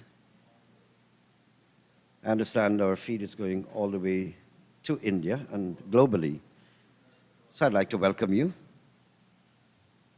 And this is the West Indian Senior 4-Day Tournament. If you've just perhaps clicked onto your computer. And this is round number 3 between the Jamaica Scorpions and the Windwards Volcanoes. And the Windwards winning the toss and electing to bat first. I'm electing to leave my chair as John Ramsing will be joined by Indrajit Prasad.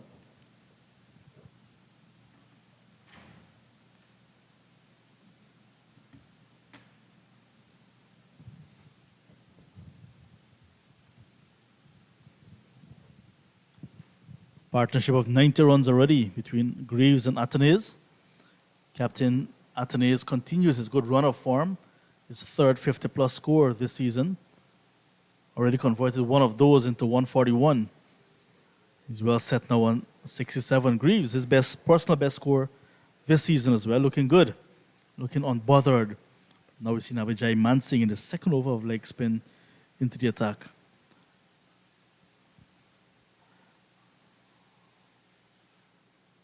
Just too short on that occasion.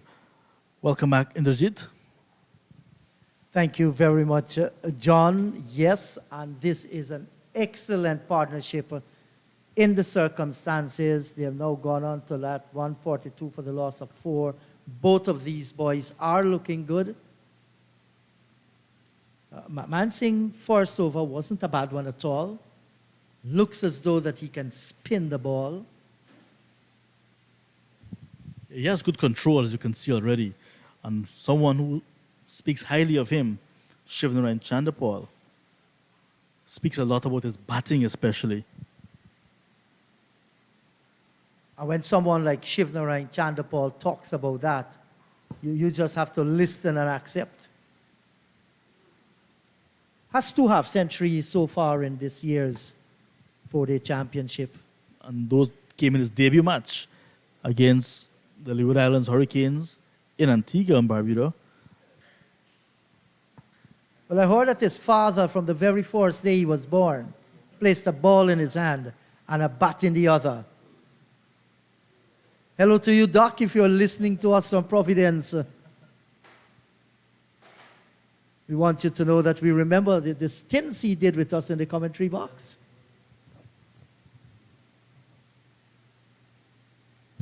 And the little boy that was moving around with Dr. Mansingh is in front of us now, representing the Jamaica Scorpions. Well, I think it was A.J. Seymour, a Jamaican poet, who said, Uncle Time is an old man. Long time him wash him foot in the sand. Time moves on. And I understand that the good Dr. Mansingh actually left Canada to come and live in Jamaica just because he wanted his son to play cricket.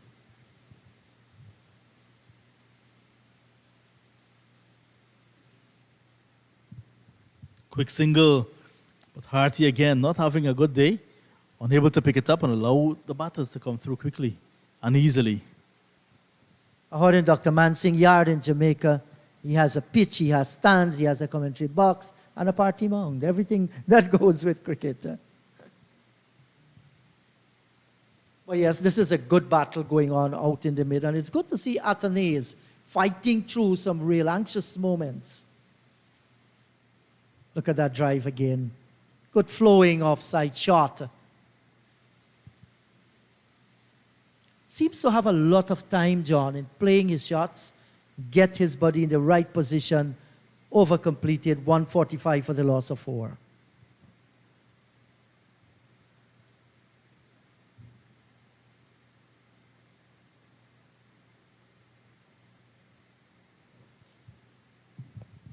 He looks so balanced at the crease indeed, and has lots of shots. We saw those reverse sweeps that he was playing, getting good production for it, getting value for his shots. So he's also in good form. Went on to South Africa, the West Indies test side, did not break into the 11 in either of those 2 test matches. And literally just came off the plane to play this match. It goes to show his commitment to his side. Many persons would have opted to go for some rest, but not playing in South Africa, looking for this opportunity again to continue that prolific season that he's having. And here he is on 6-9, 24-year-old Dominican. Yes, exactly. And you're right about that, John. No issues whatsoever outside of the cricket that will affect him. And therefore, he's eager to play for his country and delivering. He has 100 in sight here. And, you know, I wish him well. On the other hand, the Jamaicans would like to see the back of him. The longer he stays there, they know the century is very possible.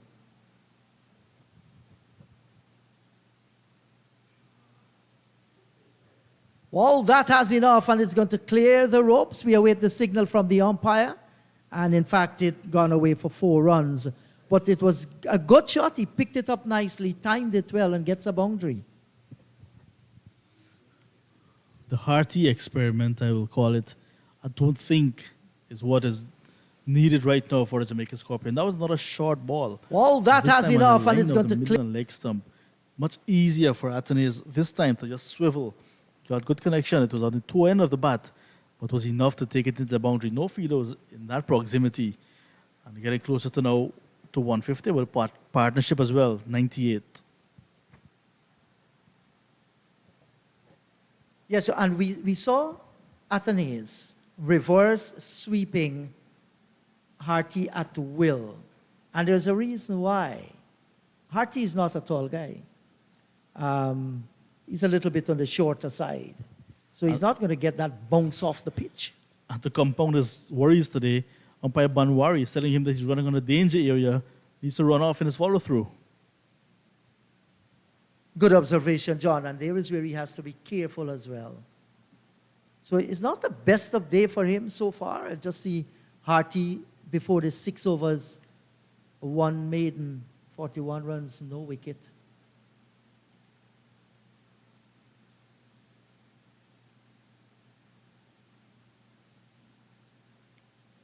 And Athenaeus continues to do the basic there. Just look at the foot moving nicely to the pitch of the delivery and stroking it. He kept his eyes on the ball and looks very, very comfortable. That's 150 up, 150 for the loss of 4 in over number 42.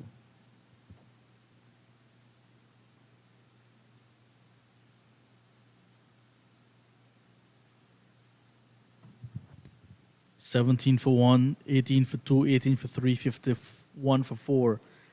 Real good fight back, led by captain himself, Athenaeus. That's a good delivery, good comeback. Nice quick delivery as well to end the over. Searching for his first wicket. Maybe he's 1 wicket away from a good spell. Over completed, 150 for 4.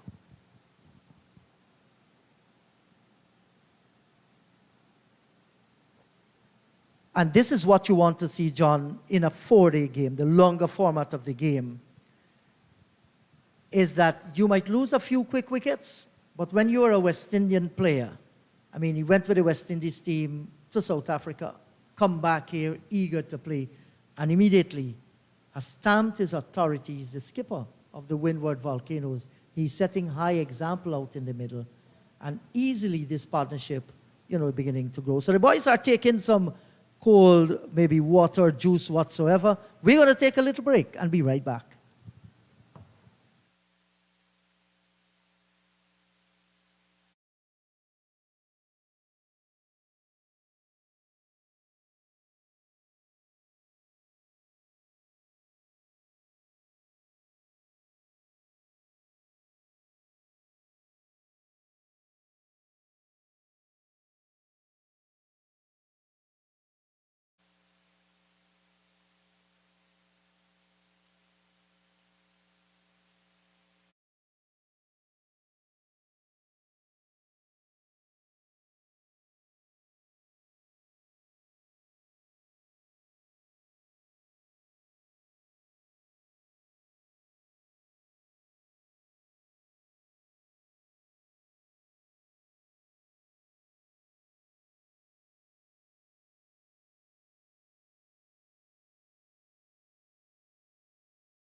So the players, they've just refreshed themselves, 150 for the loss of 4. This partnership came together when the score was on 51 at the fall of Ambrose. And since then, they have tormented the Jamaican like this. Smacked away, that's gone over the forward square position. That's a maximum, well played.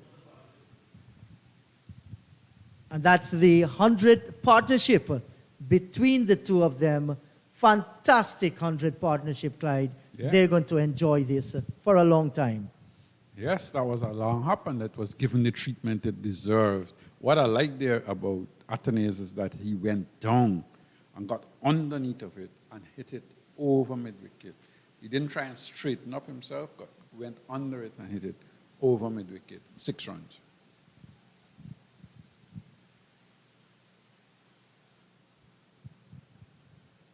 Well, the job is not yet done for them. It's worth celebrating 100 partnership. And the Jamaicans, they will know that the Athenaeus and Greaves connection has brought the Windwards right back in this game. But the job is not finished. He's 19 away from 100. That's Athenaeus. And Greaves is 10 away from a 50. Those are little landmarks that both of them are definitely eyeing.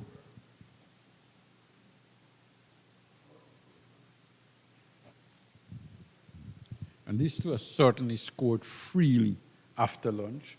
They have put the pressure on the Jamaican bowlers and they've kept it there. When you look at that, 157, and the score at lunch was 79 for 4, and we've just been playing for an hour, that's a good strike rate to be striking. That's taking the pressure off yourself and putting the pressure back onto the Jamaicans.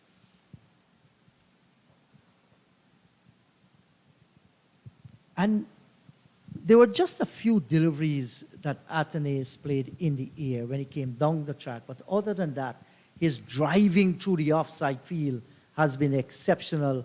And so too his reverse sweeps. They have brought him majority of the runs.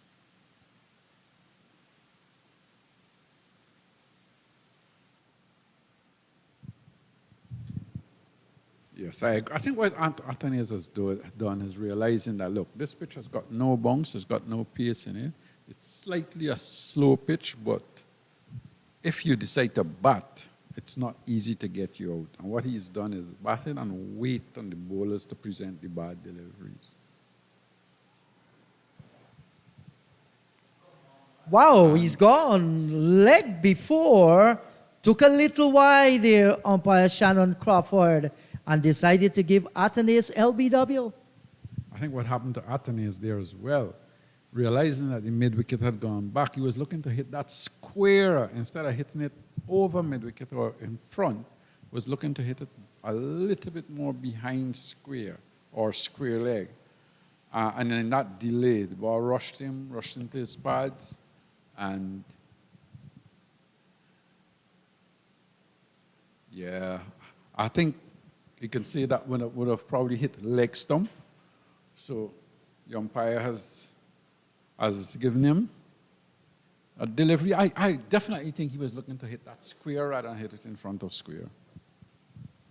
Well, he's going to feel disappointed. He hung his head, and you can see him slowly marching back there. The ball definitely pitched in line, and in the minds of the umpire, and we concur here too, it would have gone on to hit the leg stump. He's gone, a well-played 81. The century was there for the taking, not his day. But he can go back, sit down, and reflect. It was definitely a good innings. Definitely so. I think when your team has lost that much wicket earlier on, and you've come out and you had to rebuild, you rebuild in a good way, and then after lunch, accelerated his scoring rate. So he has gone. His team is 158 for 5. Now, Graves would have to take the other batters and try and bat with them to give them a decent score. Yes, so Tevin Walcott has gone out into the middle. He's the wicketkeeper batsman in this team. And very handy with the bat as well, Clyde. I haven't seen much of him, so I would not be able to comment on that. I remember young Lewis being the wicketkeeper that was handy as well. But now with Walcott coming in, just have to wait and see. And looking at the Jamaicans out there, you can tell they're going to put a little bit more pressure on the Jamaicans and the Windward Islands going forward here, from here. Yes, certainly. Walcott, 28 years old. He's a Barbadian by birth. Played for Barbados when he made his debut against the Windwards in 2018. 14 matches at this level. That's when they saw him and said, you, come and play for That's us. right. I think I remember him now playing for Barbados. I do remember him playing for Barbados. And he played here in 4-day game. Yeah. Justin Greaves, he continues to be very solid in defense. Walcott averages 31.20 with 350s at this level. This year, 87 and 6 against Trinidad and Tobago. Good single. And then 4 and 23 against Guyana. He definitely will be looking to improve this one.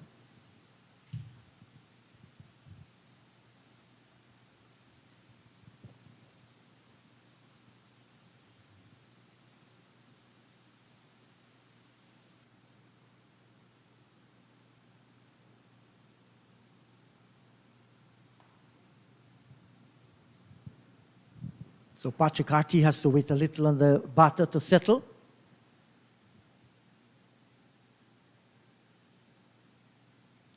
Is he bowling the right lengths here, Clyde?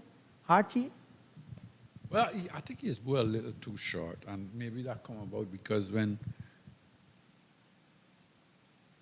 he was being reverse sweep a couple of times, and Graves is a tall man, the other batsman, and coming forward and stroking him on the onside and so on.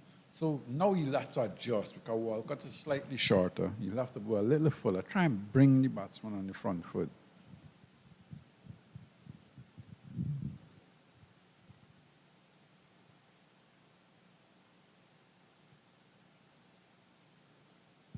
What you don't see from him is look like if he's given the ball any sort of air, he's more or less flat. And maybe he just needs to start giving air and make them look to drive him through the offside. So he can do better in that field because as even he gets to that bowling crease, his body tends to go down a little too. The over's been completed, 159 for the loss of 5.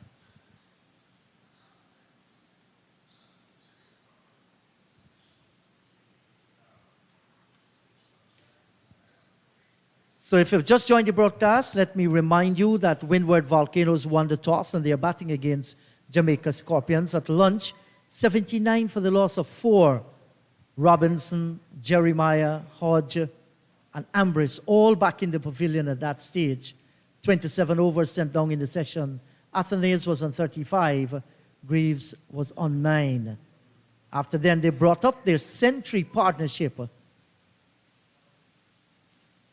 But just after that, we saw the fall of Athenaeus for 81.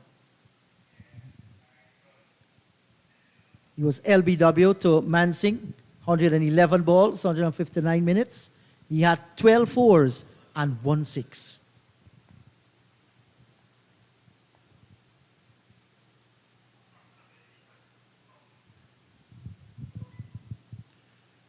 Mansing here is just starting to get his rhythm right now. He's not really, hasn't seen any ball spin big, but he's got the control.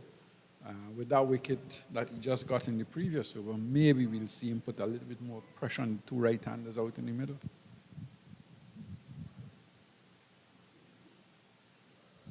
It's nicely bowled again, bringing the batsman on the front foot. It had that little bit of dip at the end of it. The batsman looking to drive through the offside, had to check his shot. These are good signs from Mansing early in his career. Leg spinner. A rarity in regional cricket. It's good to see we are seeing one just beginning his first-class career.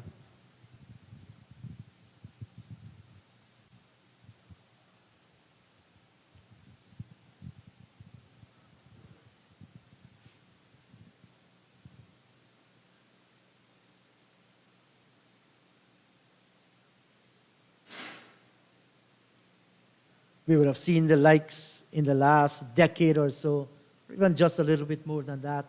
The likes of Dinanath Ramnarayan playing for the West Indies, Mahendra Nagamotu, Devendra Bishu. Yannick Correa. Exactly, he's there with the West Indies team. That's another good delivery, keeping low. 159 for the loss of 5. Jacobs from Jamaica as well. Yes, that's Damien Jacobs. Jacobs He's now playing cricket in the United States of America. Toured Guyana last year with the American Cricket Society team. They had 8 matches across Guyana.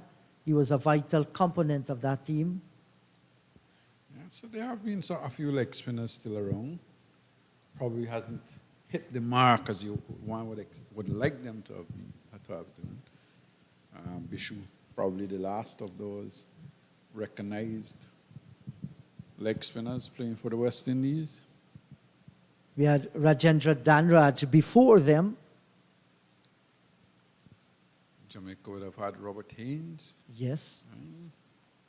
Big Robert bounced the ball quite a lot. Had the ball to bounce. Never was really a big spinner, but had good control and got a lot of bounce from the pitch, especially playing in Jamaica. And Harty just beginning to hit the right spots here. That last delivery was given a little bit more flight. So it's good to see the thinking.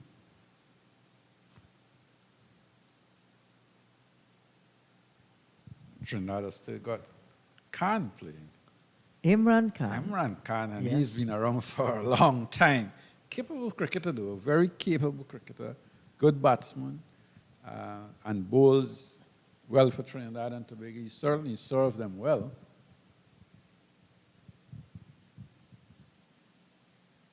And handy with the bat too, Imran Khan.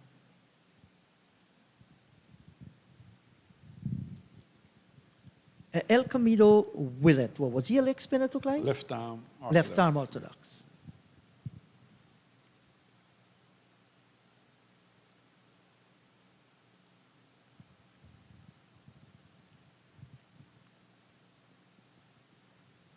Windward Islands, Raw Lewis. Yes, No. can't forget him as well. Now operations manager of the West Indies team. Played for the Windwards for quite some years. Very capable with the ball. Good batsman as well.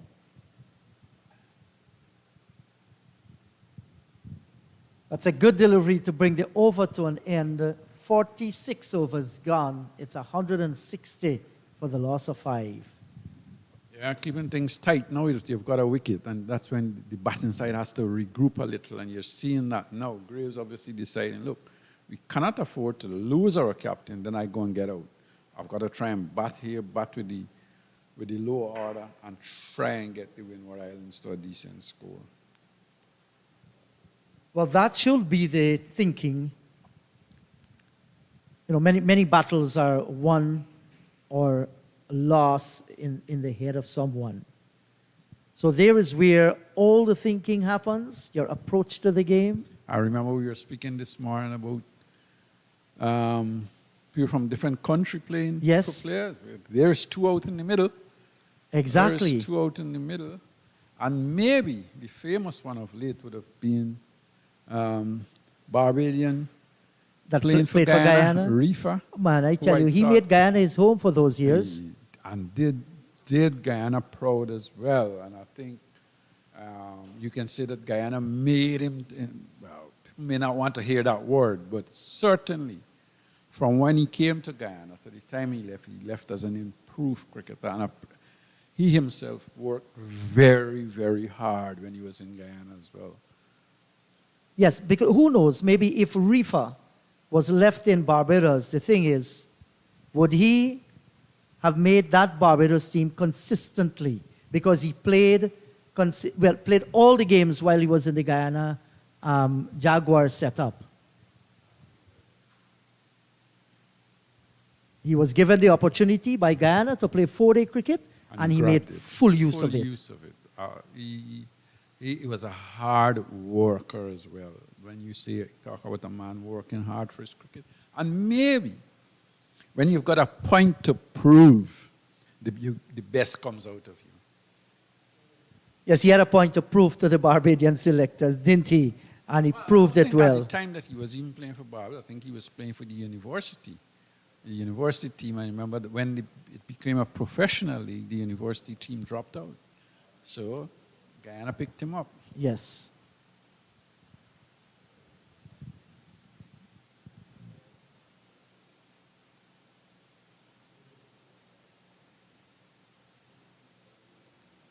If you had to say the professional system with two players having to go to another country, you would say reefer is the example that you can use that has certainly made that, whether it worked totally or not, I wouldn't be able to say, but reefer made it work for him. There was a Jamaican who came down and spent some time with the... Lewis? Wow, what is that? That's a good delivery. And how didn't go on to the stumps? What you're going to see is that it turned. Pitch. No, it actually went straight on and kept low. It kept low, a little low, but it had good length, and probably the batsman should have been on the front foot, and you went back to it. Well, Shane Warne got a lot of wickets bowling that same delivery, but Shane Warne delivery used to skid on upon pitching. They call it the flipper that went straight on. No spin whatsoever there from the leg spinner. Well bowled, 161 for the loss of 5. Yes, Clyde. Look at that, Alec Anthony is 81, certainly leading his team. But with these two out in the middle now, I think Windwards would still want a good partnership. 161 for 5, 47 overs bowled. You're still thinking, well, we have fought back, yes, but there's still somewhere to go. There's a long way here to go for the Windward Islands. It is left on their approach now because Greaves is the man set out in the middle. There's still some batting to come. John can bat as well. Tevin Walcott can bat as well. You know, Clyde, the lion is considered the king of the jungle. But when you look back at that, the lion isn't the largest. The elephant is larger. The cheetah has the name of being the fastest in the jungle. The smartest is not the lion. The thing is, why is it then that the lion is called the king of the jungle? It has to be the mentality. It happens in the head. I like that. Yes. So it applies to everyday life as well. In sports, it's very competitive. You have to think. You have to understand what the opposition is trying to do to you. And you respond. Or you do things so that the opposition can respond to it. Well, the captain in the field has responded, and he's going to make a change. He's going to bring back Dorval Green, who earlier bowled 4 overs and got 1 for 11. So Was a good spell. He is coming back into the attack. That early spell he bowled from the southern end, now he's coming from the northern end. Yes, and there's good thinking here too. With Mansingh did pick up a wicket, 1 for 13, 5 overs, just testing and see what's happening. You want to present something else. And Dorval Green, 4 overs, 1 for 11, like Clyde said. It all shows that Palmer is thinking the game through.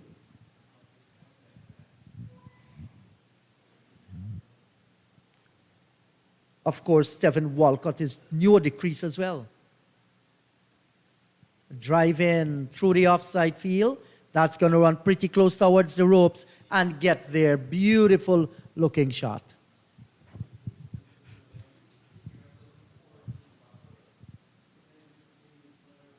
Certainly was a good looking shot. A ball that was pitched up outside the off stump, and Walcott deciding, good afternoon to you, Mr. Green. Thank you for serving that one up. Yeah, that was a glorious cover drive. Didn't look for power. Just ensure that the bat reached the leather at the right point of impact, and it sped across the boundary for 4.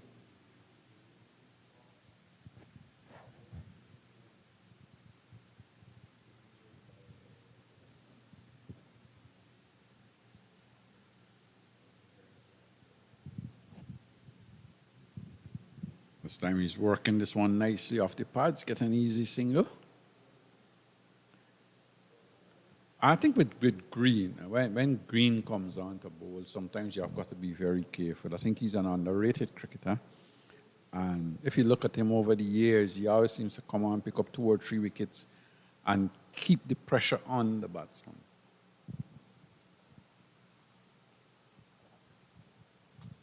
And this is Jamaica playing the Windward Islands, and we're in over number 48. And even on this pitch that we know is not one of the fastest, I'm still waiting to see a bumper lined with the body of the batter. I haven't seen that, Clyde.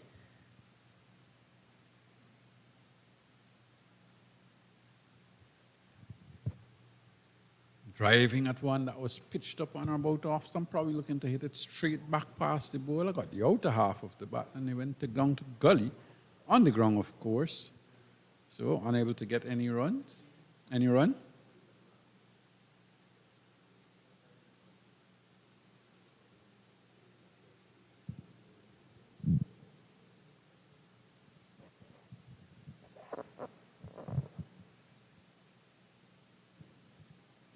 There's a broad smile from the 4-slip fielder.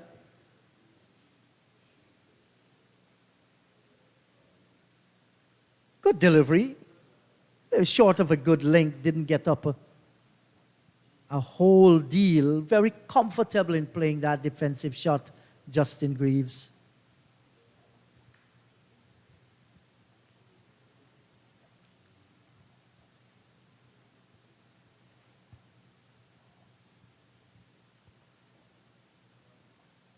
Clyde, you were out in the middle so many times on a cricket field. Do captains encourage their fast bowlers now and again to say, well, I'm going to give you this field. I want you to try a shorter one, line with the body. Let's see how he's going to hook or pull, or what action he's going to take. Misfielding here, that's not good enough. And they will come back and complete 2. Of course they do. Of course they do. There's always that test where a pitch like this, nothing is happening for you. 2 batsmen are holding on. Of course, they're going to try things. Whether you're a spinner, fast bowler, or not, you have to try something. Your aim is to get 10 wickets. As a bowler, your aim is to bowl out the other side. As a batsman, your aim is to try and score consistently for as long as possible. So it works both ways.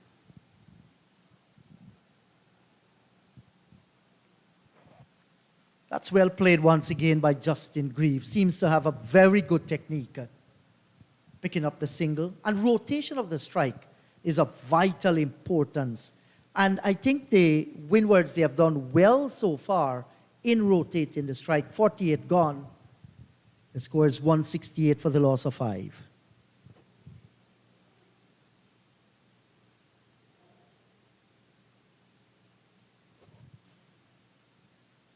John Ramsing is monitoring that game in Trinidad and Tobago where the Harpy Eagles are battling with the Red Force at Queen's Park Oval.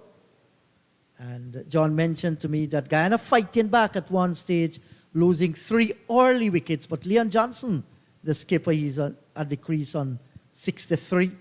And Savory was on 41. Good partnership building between the two. Yeah, and I think Leon Johnson has struggled earlier on in the year, so I'm sure he'll be thinking, I want to get some runs. I'm going out this year. He has already said he's finishing this year. And I'm sure he's thinking, I have to go out on a high. I want to win this year for Guyana, not only to win for Guyana, to win for himself as well, and to ensure that he goes out to the bang. I'm wondering to know if Johnson gets 3 centuries in his last 3 games. You convince him to stay on? You never know. He's still a young man. He's not an old guy. But he did give his reasons. That one kept low. That kept low. That's not a good sign. That was a delivery that actually kept very low. But the batsman was equal to the task because he kept his eyes on it. Didn't go back to try and hit it through the offside. He went back and defended it up on the offside of the pitch. Yes, I'm just wondering here now to see the strategy that Palmer is going to enforce. And it's good to see Palmer close to his bowler, Mansingh. And now we're going to have the forward short leg, Clyde. What's the thinking there? I think the thinking is to try and just what happened just now, to force the batsman to go on the back foot. Instead of look to come forward, we force you to go on the back foot. And if the ball is going to keep low like that, you can easily stick up and get out LBW. Or even get bowled. Yes, and with that last shot, we've seen the slow nature of the pitch, allowing the batter to get on the back foot and judging the bounce and picking up a nice single.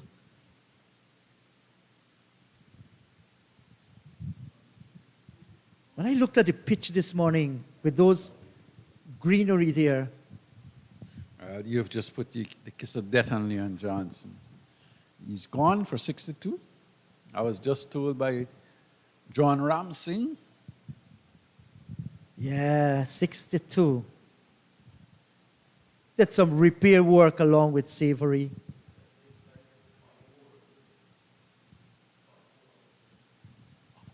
Savory is gone as well, 44 out. So I should have never mentioned that game, you know. I should have stayed quiet. But after this over, I'll go in quiet mode because Naeem Chand will come a call in.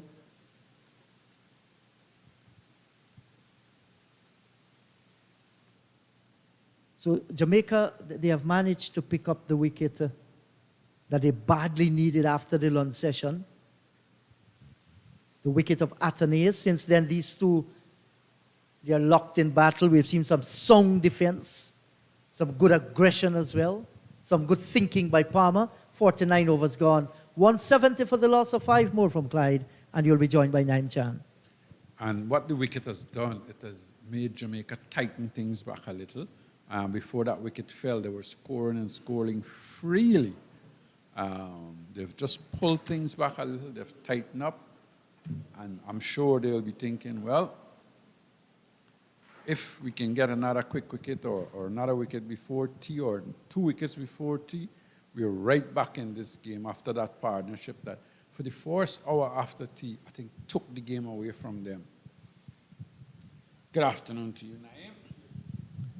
Right. So all this feeling that I was inculcating all the while, happy feelings for Anthony, is so disappointed that he had to go. But then you must give credit also to the bowlers. And when Mansingh came on, I think for all the spinners, it just seemed to me that he posed the biggest threat to them, the discomfort I'm talking about. Beaten outside the off stump. It's pretty close as well, deceived there. Oh, that's a good delivery. It really didn't really do much. I think the batsman probably guilty of just trying to play inside the line, and it held its own and just missed the edge and missed the off stump. That's a good length to bowl on this pitch as well, because I don't think it's a pitch where you can look to go back and look to play cross-batted shots. You've got to have to try and play as straight as they possibly can. Big shot. This might even carry towards the boundary. There it goes now, over the ropes. Nice shot there. Yeah, but I think he was looking to play that a little straighter. And I think Dorval Green guilty there of bowling 2 lengths. The delivery before was nice. Just short of a length. This time he went very full. And the batsman equal to the task, coming on the front foot. Probably looking to hit it a little bit more in front of square, but kept it all along the ground, down to backward point, 4 runs. 50 for Greaves as well, and he has batted well. He's played some nice shots, 50 off 95 deliveries. Certainly played his part and had a wonderful partnership earlier on with his captain. Brought them back into this game. He's faced 114 balls, 6 fours, 1 6.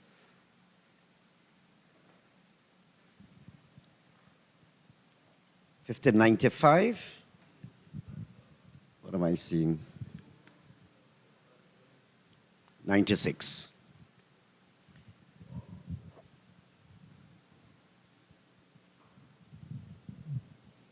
115 minutes, yeah, correction. 96 deliveries. So he had that 1-6 and 6-4s.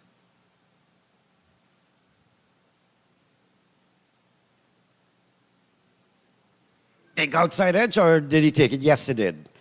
Wow. So after a good knock, more disappointment in the Windwards camp. Now Greaves gone 50.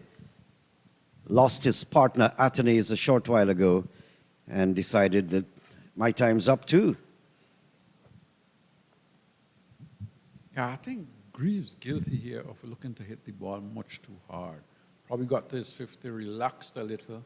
Delivery that was pitched up just about off stump, coming forward, looking to drive, threw mid-off, got the edge, and went straight through to the wicket-keeper. And certainly, the Windwards Volcanoes are fighting back here. They've taken the 2 wickets of the half-centurions, and they're showing good fight.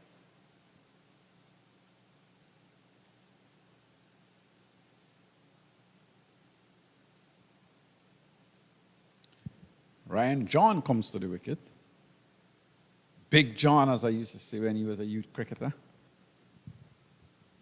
So that was his second wicket for Green. 23 runs, 1 maiden. So he's had his reward. He was consistent, very consistent, as were both Mindley and Gordon.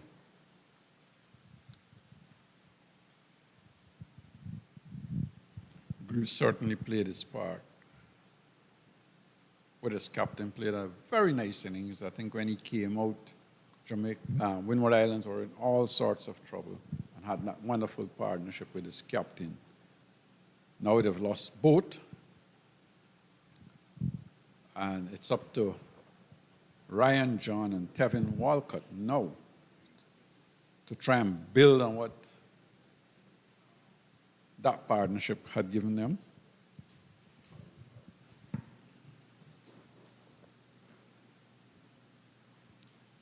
So I expect Green to be pumped up a little bit, and pressure being brought on Ryan John. 2 slips a gully.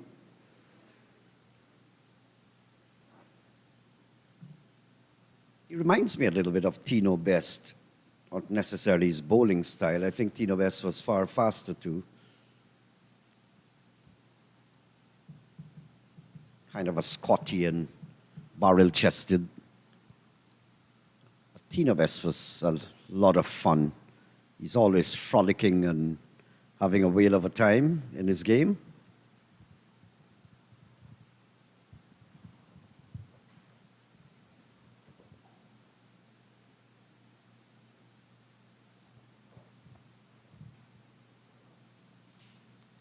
That's the end of the over, 174 for 6.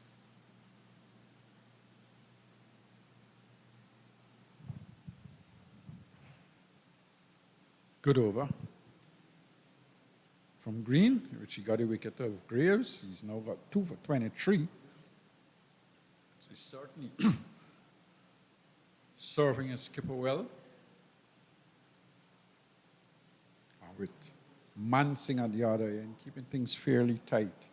Just putting some pressure on the Volcanoes batting.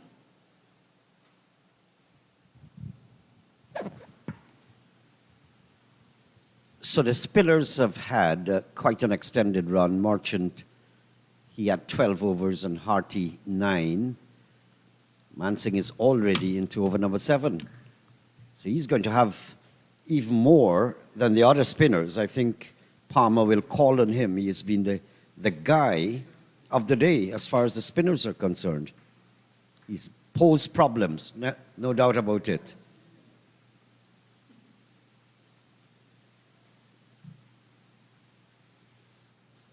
It was, in fact, the straighter one that got the LBW decision in favor of Mansing against Athenaeus. And that was a vital wicket. So we were talking earlier on about what exactly Palmer should be doing. There was absolute need for some kind of change and some luck too. He found it in Mansing. That was the breakthrough that they wanted. But still, John, as I welcome back John, 174 for 6. That's not, it's not 17 runs, it's 174. And they have fought back extremely good. That is a score of some measure of respectability. Good afternoon once again, Lion. Good afternoon to our viewers. Mansing asking lots of questions since coming into the attack, now into his 7th over. You mentioned that important wicket that he picked up. Now creating some troubles for Tevin Walcott, the wicketkeeper batsman. Big shot. That's coming down the ground under the commentary box. It will go over the ropes. Nice shot, because a lot of pressure. Mansing is putting a lot of pressure on the batsmen. He's making them come forward to him. Look at that. He's lunging forward. And he has the variety. He's had the straighter one. He's had the leg spinner. So he's putting them to think. It's like anything can happen. There's great expectations at the moment. Now there's a forward short leg.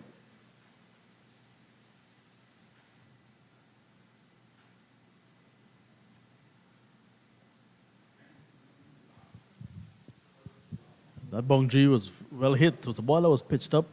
And there you see Walker just moving his right foot out of the way, getting close to the pitch of the ball and hitting it back past the bowler, powerfully as well. And then taking a single next ball. So he's trying to build an innings here. He had an 80-odd not out when he ran out of partners against the Red Force in round number 1 in Grenada.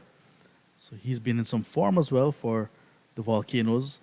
And he just needs to start again another innings. Ryan John can be very capable with the bat.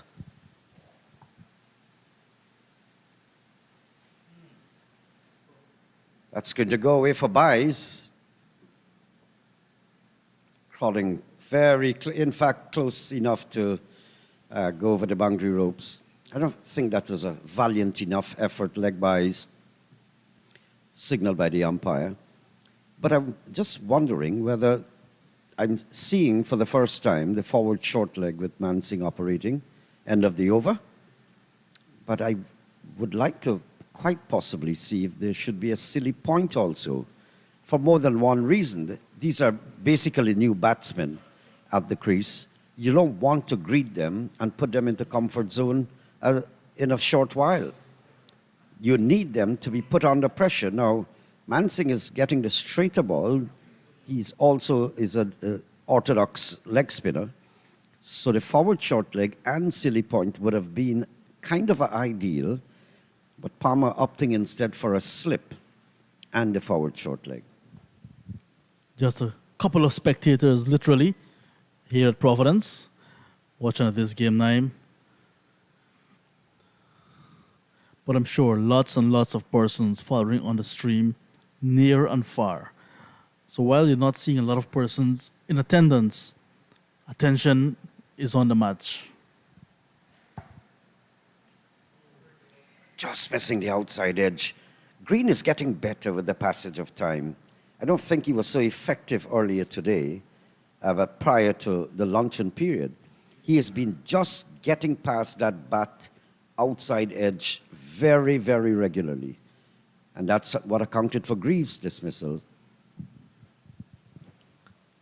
Early days in his second spell, so kind of fresh when you think about it. He bowled his first spell very early this morning, so now getting a second opportunity today in this afternoon session. So trying to bend his back, trying to create opportunities, and doing well so far. Shot, big shot.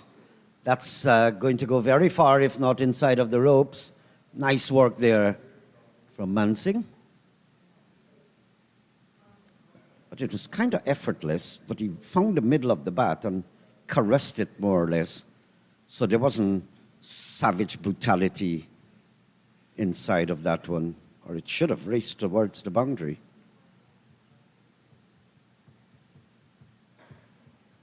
So Green having this burst after the luncheon period over number 7 he's into.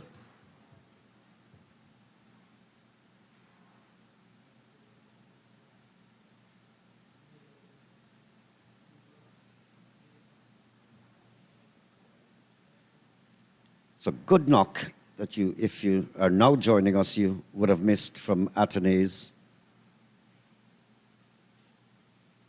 LBW Mansing 81. That was good. Good delivery there again from Greaves. Greaves is excelling in this session. Again, the batsman was simply put, he was going to leave that outside the off stump. Came back, struck the bat, but fortunately for the batsman, it did not carry to the cordon. So lots of pressure too put on. Good stuff here from Green. He got it on the under edge of the bat. So that's why it did not balloon. But he was definitely beaten for pace because he wanted to leave the ball alone. But by the time he decided to do that, the ball was already on his bat. So just a measure of frustration here for John. Looking for a big, expansive off drive as a reply to Greaves' earlier delivery. Didn't touch it. He's not yet off the mark. And this, no doubt, is a lot of pressure. And it's good to see that Palmer, for Green, is retaining the slip cordon and a gully as well.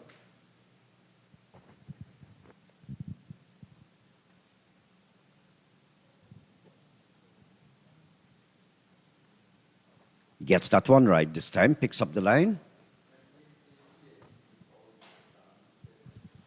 So let me tell you about pressure and Ryan John. At the start of the tournament, Ryan John was not in the original 13-man squad for the Volcanoes. Nicholas Redhead, who was in the squad, got injured. In fact, did not recover in time from a hamstring injury. Ryan John, who lives a stone throw away from the National Stadium in Grenada, was called in as cover. Got into the 11, made 36, career best, got 5 wickets haul, played the next game, got a half century, bettered career best, also got some wickets, and here he is, still in the team. Nice little fairy tale story. But that's what great people do, and it would be nice to see him go on, because I can't make the final 11, and all of a sudden the circumstances change. I find myself inside and start to score. I hope he never loses his space.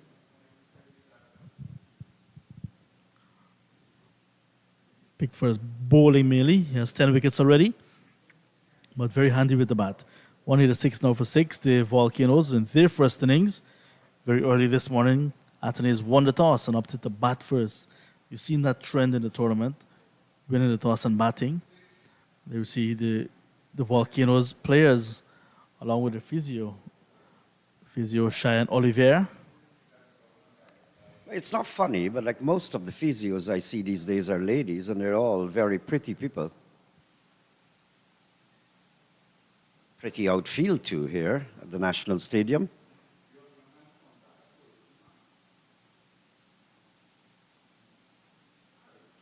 Mansing. Big shot. Is that coming towards the boundary and the commentary box? Yes, it is.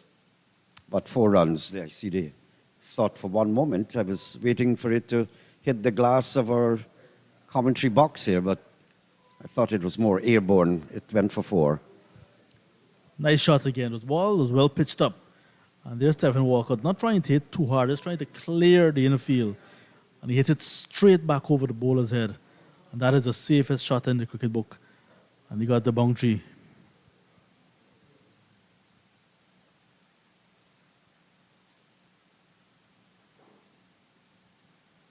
Walcott is not going to take this from Mansing. He's expressing that as often and as clear as possible, because Mansing can get him. Mansing has tantalizing length, and Walcott is probably contemplating, I'm going to take you before you get me. And he's kind of negotiating Mansing pretty well. And the Volcanoes are fighting back, no doubt about this. In my estimation, at least if they could get to 250, that would be very respectable and put some pressure on the Jamaicans. At 51 for 4. 200 is looking like a million miles away.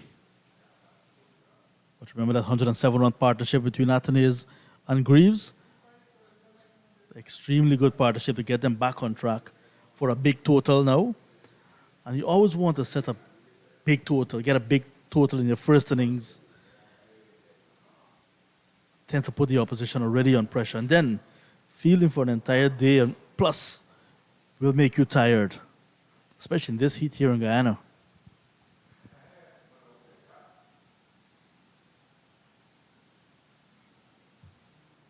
Short this time, pounding it into the offside, but can't get past the circle.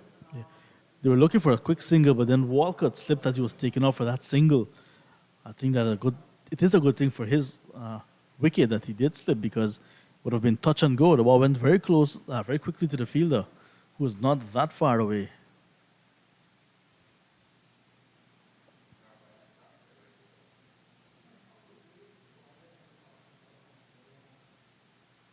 Is that out? Is that out? Not out, says the umpire. That's what I'm talking about. Those two men up there can put a lot of pressure on the batsman. That's what Palmer needs to do, exactly what he's doing. Those are the highlights and scores earlier today. Athena's, the pride of everything this morning of the day's play, 81 runs, 50 came from Greaves. More supportive a role. And so he was supporting Athena's, but he got 50 in the end off of just 97 balls, 116 minutes. He struck 6 fours, actually. So he had a very good knock. And the Windward Islands, after an unstable start this morning in the first session, they have fought back and fought back well. I can't see a mammoth total coming up in their direction over 300, but quite possibly if they can get themselves, as John put it, you need a massive first innings total. In the absence of that, you don't want to give them too small a total. So even at 250 might add a lot of respectability. The Jamaicans would have to bat and erase that, then proceed to put a target up for the Windward Islands. And that makes the match very, very nicely poised. I was making a point earlier about 3 spinners on each side, Merchant, Harty, and Mansing for Jamaica Scorpions so far. Then you look at Larry Edward, Kenneth Demba, and Kavim Hodge, left-arm spinner for the Volcanoes. I think looking at tradition. Shot, expansive, but can't get past Mansing. But he was really over that and patted it away. Just couldn't get the boundary. Nice shot, though. Very well played, flowing cover drive. Ball was pitched up. So he got it on a half volley. Walcott. Yes, I was making a point with the spinners. So maybe both teams, remembering what happens at Providence or in Guyana, generally when the pitch tend to favor spin. But recently, that has not been the case. It's been a good bowling wicket for seamers, especially with lateral movement. And batting has been very good. Spinners were made to work very hard for their bowling. Well, look at that. Inside edge, and another one goes. Now, Green is getting his rewards for some very, very hard work that he has put in, especially since the luncheon break. He's bowled with his heart, and there you go, an inside edge, and more failure here, or more disaster being struck by Green on behalf of the Scorpions. Just slightly keeping a bit low.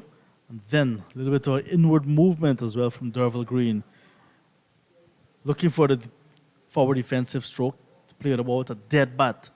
And because of that inward movement, the ball took the inner part of the bat and crashed into his stump. Demba, the new batter, more picked for his off spin, but has a job at hand here now.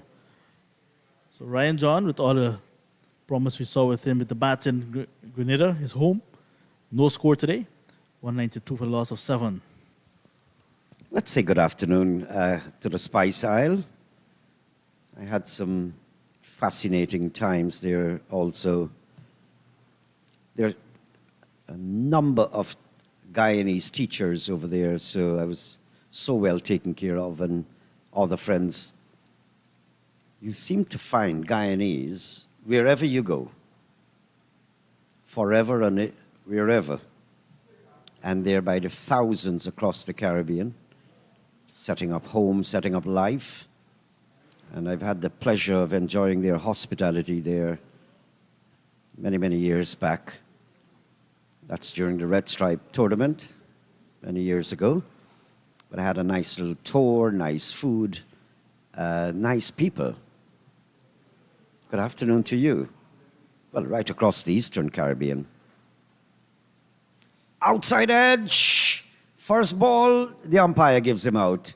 So it came off the bat. I was wondering for a short while, and everyone is in an air of chuckle-tea pervading the atmosphere there at the center of play. So Green strikes again.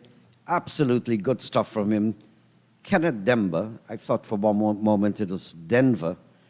And remembering the song also, Down in Denver, this would have been Down in Providence. But he's going back to the pavilion dejected, disappointed. This has really been good stuff here from Green. He's not wide, he's very close to the off stick, inducing the batsman to prod outside the line of the off stump. And wicket number 8, I was averaging and hoping they can at least get to 250. That is looking a bit distant now. So they're going to take tea, John. And so far, good fight back at one time, and now a collapse. Good bowling, good steady stuff from the medium fast bowler in Darvel Green. Like I said earlier, he tends to give you everything. He's been around. A hard worker he is. 192 now for the loss of 8 wickets. It means that when the action resumes after the tea interval, Darvel Green is going to be on a hat-trick. So, remember lunch was taken with a score on 79 for 4. 113 runs in the session. 4 wickets as well going down. So, lots of runs, but 4 wickets. Still, the Volcanoes was slightly ahead just because they had a very good scoring rate with 100 plus in the session. So that will be our tea interval as well. We'll come back in another 15 minutes or thereabout to continue coverage. Windward Islands against Jamaica, live from Providence in Guyana.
Hello once again, wherever you are. Welcome once again to the National Stadium at Providence in Guyana. This is going to be the final session on day number 1, Jamaica Scorpions versus Windward Islands Volcanoes. Let me remind you that the Volcanoes, they won the toss this morning and they decided to bat first. They went to tea on 192 for the loss of 8 wickets. 113 runs scored in that session, but they lost a further 4 wickets. At lunchtime, it was 7-9 for the loss of 4. Athenaeus on 35, Greaves on 9. Both of them, they have since departed. So Robinson, Jeremiah, Hodge, Green, Athenaeus, Greaves, Ryan John, and Kenneth Demba, they're all back in the pavilion. They went to tea and with Green on a hat trick. So let's see if he's going to have that hat trick. Larry Edwards faces, and a good delivery there, striving for the Yorker to pick his man up. The hat trick has been averted, and Larry Edwards lifts the fight. Good afternoon to you, Clyde. Green denied a hat trick. 4 for 27. Darvell Green. On a pitch that hasn't really had a lot of pace, bounce, or even sideways movement, but he's been consistently bowling in the right areas.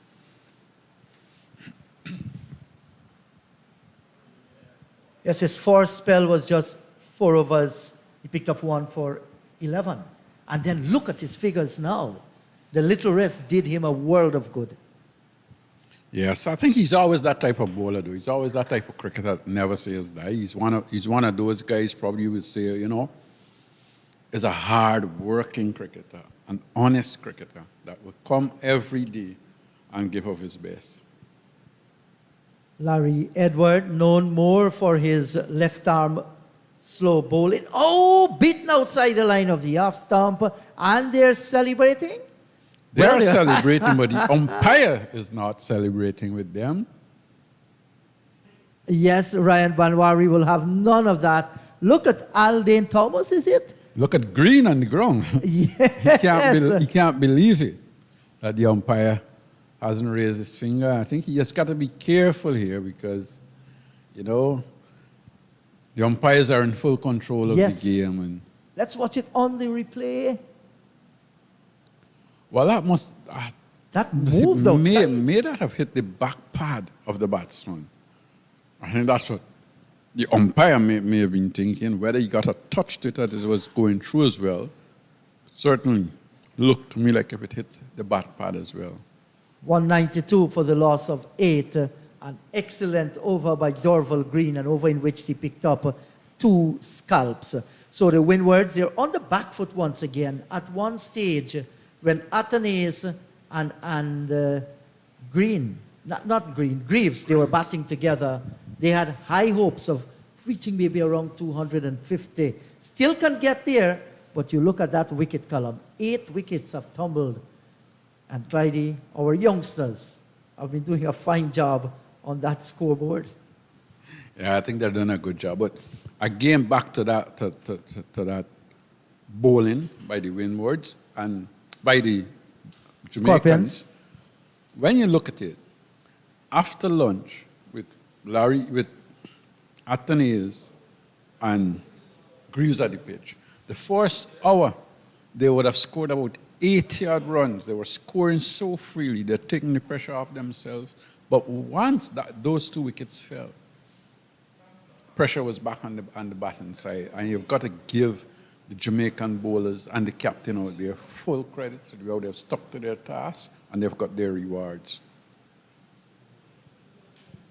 Mindley has been given another bowl. This is going to be his 3rd spell. And at 192 for the loss of 8, yes, the Scorpions, they have done a fine job so far. They have bowled well on this pitch, especially the medium-fast bowlers. They have kept the nagging line and length. They move the ball a little. And they realize they're in here for a long haul. They've picked up wickets at intervals. That's the reason why the Volcanoes find themselves at this position. This is only the 55th over, and already 8 wickets are back in the pavilion.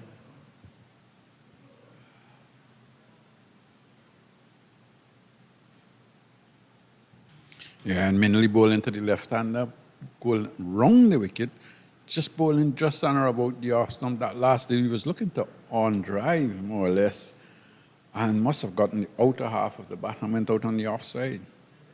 But it's interesting that the captain has brought back his seamers now fully into the game, because I don't think the pitch has got any great devil, but when you've seen Green take those wickets, you must decide that there's something in there for the seamers. Yes, and Larry Edward has to be very careful here. There are still 2 slips and a gully, almost a third slip there, a little space between the second and the third position. Has to be careful. He's striving, looking for the Yorker here.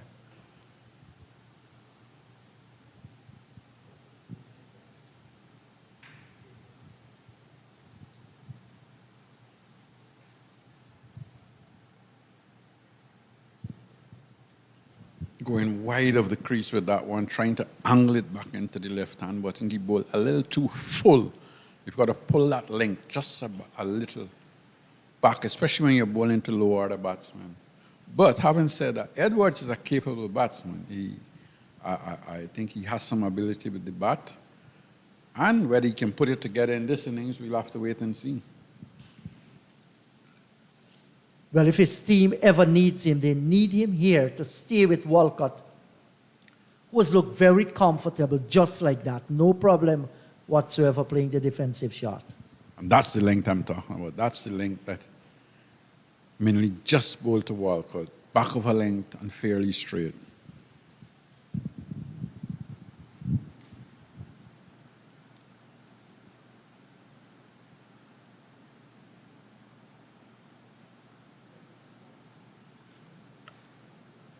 So the battle continues here out in the middle.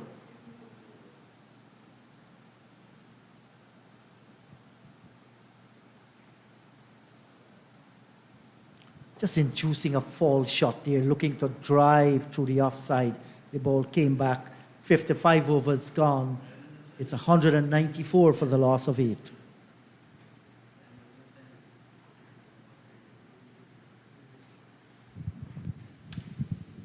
I'm sure the Volcanoes would be thinking they need to try and inch as close as possible to that 250. I know their first step would be to get to that 200, then look to get to 250 or thereabouts. I think that would be what they would want to have at this stage. Of course, when they won the toss this morning and decided to bat, they would, I'm sure, would have been thinking about 350.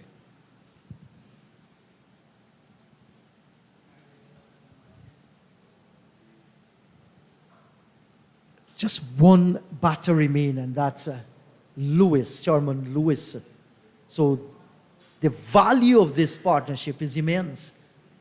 That one kept very, very low, playing down the wrong line this time, Larry Edwards. It went between the bat and the pads and through to the keeper. Again, that length, that back of a length delivery is going to cause some problems on this pitch. And Dorval Green is showing great patience here. He just needs one more wicket to pick up a 5-wicket haul in this innings. Has bowled well on the pitch, good strategies. And belatedly, a little hesitation there, they decide to go through for the single.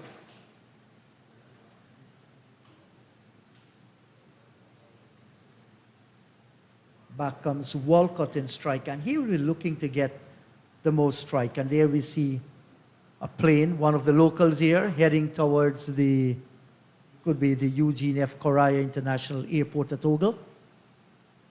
That's a hub of activity now. Well, it's always been, but more internal. Now it's gone international, so there's more activity down there. Remember the first time, Clydie? This is edge. Edging and the catch taken at first slip. He's gone there. Devon Walcott driving at one. Was it a little bit too wide to drive at that delivery, Clyde? Maybe it was, but again, that length and that line from Green again at the start of his over, he pushed the man back at backward point. So it was obvious where he was going to bowl. He was going to bowl outside the off stump and going wider, inviting the batsman to look for his drive, sticking to his plan, and the plan worked. So Green has now gotten 5 for 28. Yes, Clyde. And the man from Trelawney in Jamaica, Dorval Green, that's his third 5-wicket haul in regional cricket, a best of 5 for 46. Now we have 5 for 28. Could very well make it 6 for 28. Best bowling in an innings. You never know. Well, he has bowled well and he deserves whatever wickets he gets. If he finishes with 5, it will be a 5 well taken on this pitch. If he finishes with 6, he'll be even happier. So, Jamaica will feel very, very pleased with their performance so far. The Windwards, they are going to feel disappointed. At one stage, the recovery was taking place. But with the fall of Athenaeus, all hell broke loose with the lower order. That's the reason why they're now 195 for the loss of 9. So Sharman Lewis, he's back in the Windward setup. Tall, slender, built youngster. And some chatting going on out in the middle. Can Green wrap it up? Looking good here, Lewis. Nice little flick shot out to the onside. Guilty of bowling a bad delivery from where he was bowling all the time. He was bowling that length off stump this time. Just strain on the pads of the new batsman. I'm sure he wouldn't be happy with that. Probably looking to bowl a full and straight. Yes, his effort has been tremendous. Bowl well within his limitation. Use his energies well too. Wow.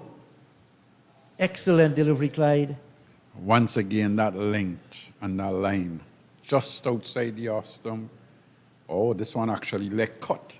It was coming in, and then when it pitched, it straightened up nicely, beat the batsman. Too good a delivery for number 11. Yes, and you look at Green walking back to the top of his mark there. It tells you his intent. You can see it from his face, watch him in the eyes. He knew that was a delivery that was, was one of the best he has bowled, but he didn't get a wicket with it. Why not try it again?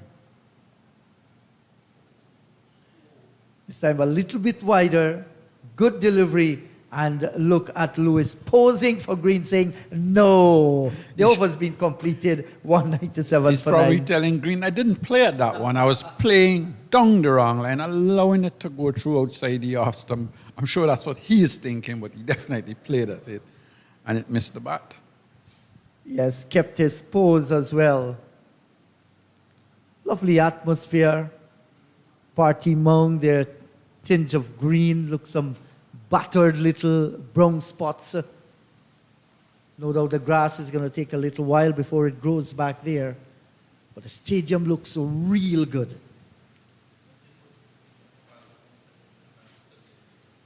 So Larry Edward gets the strike. Yeah, and the outfield at the stadium always looks good. It's always a good, fast, drying outfield. And yes, there's a few bare patches. We've had some sun over the past, and it takes a lot of water to maintain the outfield. So I guess the groundsman, they would have been doing a lot of work on the outfield over the past couple of weeks, ensuring that it gets enough water. But with all the sun that we've been having, it's not easy. So Sharman Lewis is going to take his guard. For the first time, he'll be facing up to Marquino Mindley.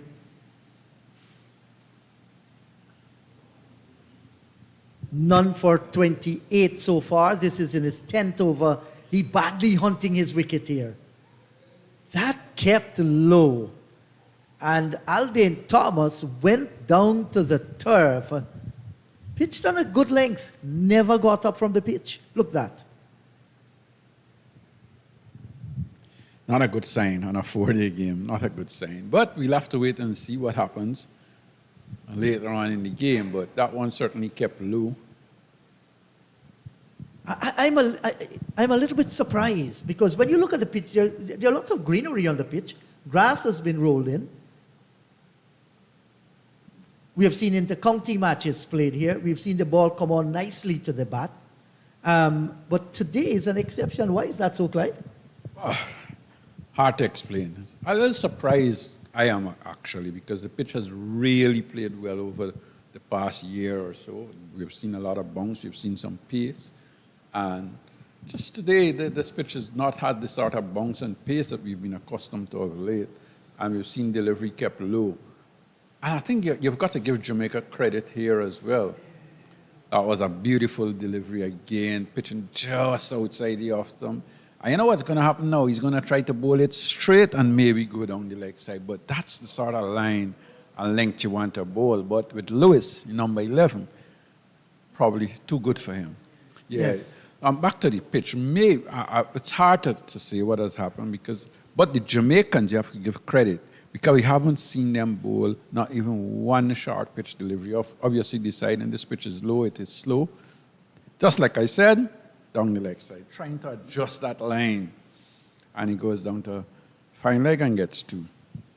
Well, only people who have been with the game and are intelligent enough to know the thinking of the bowlers will call that, and you called it absolutely correct. Very next delivery. Just trying to get it a little bit on the stumps this time and going down the leg side. Well, just wondering to know if there might be a little bit more water into this pitch. And it's taking a longer time to dry off. Edging. It's going to run away towards the fine third man boundary. It does. And Shorman Lewis gets a boundary. Yes, delivery pitched up. You look at that scorecard.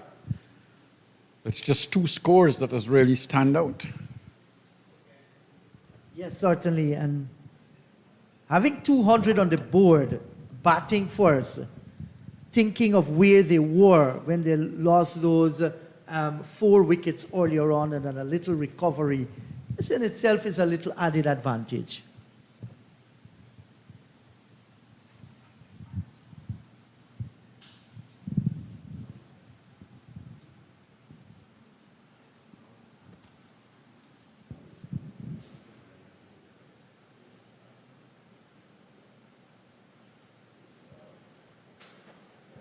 So, 57 overs gone, 204.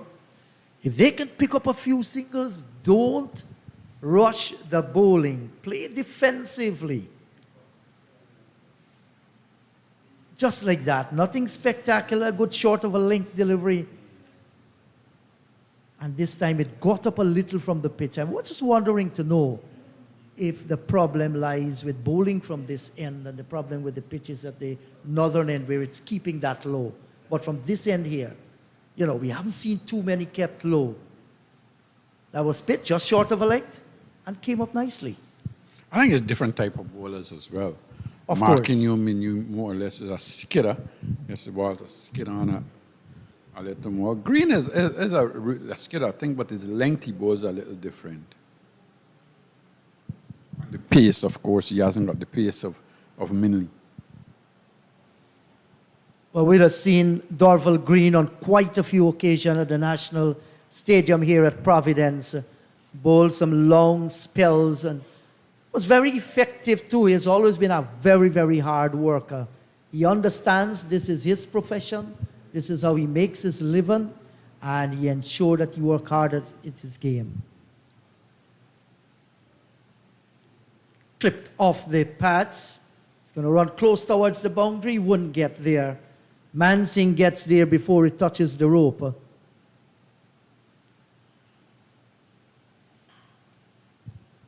Leg byes signaled by the umpire. So he didn't get a touch to it.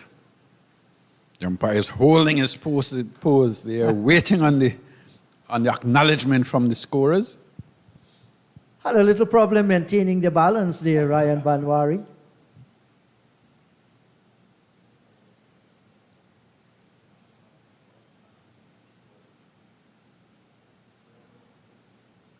Good delivery, right on target.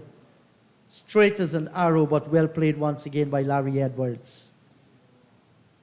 So Robinson, Jeremiah, Hodge, Athanaze, Ambrose, Greaves, Walcott, John, Denver, they're all back in the pavilion, the last pair at the wicket. We're in the final session of day number 1.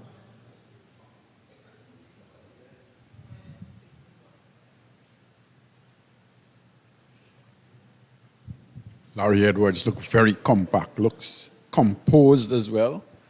He's not worried. And what he's doing is trying to play each ball on its merit, keep them up in front.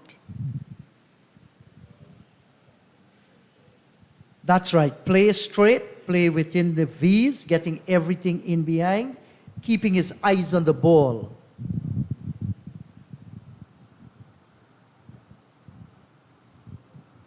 The run rate is not bad at all. It's a 4-day game and 3.56. That's excellent. But it's the wicket column. Good delivery to bring the over to an end. 58 gone. It's 206 for the loss of 9.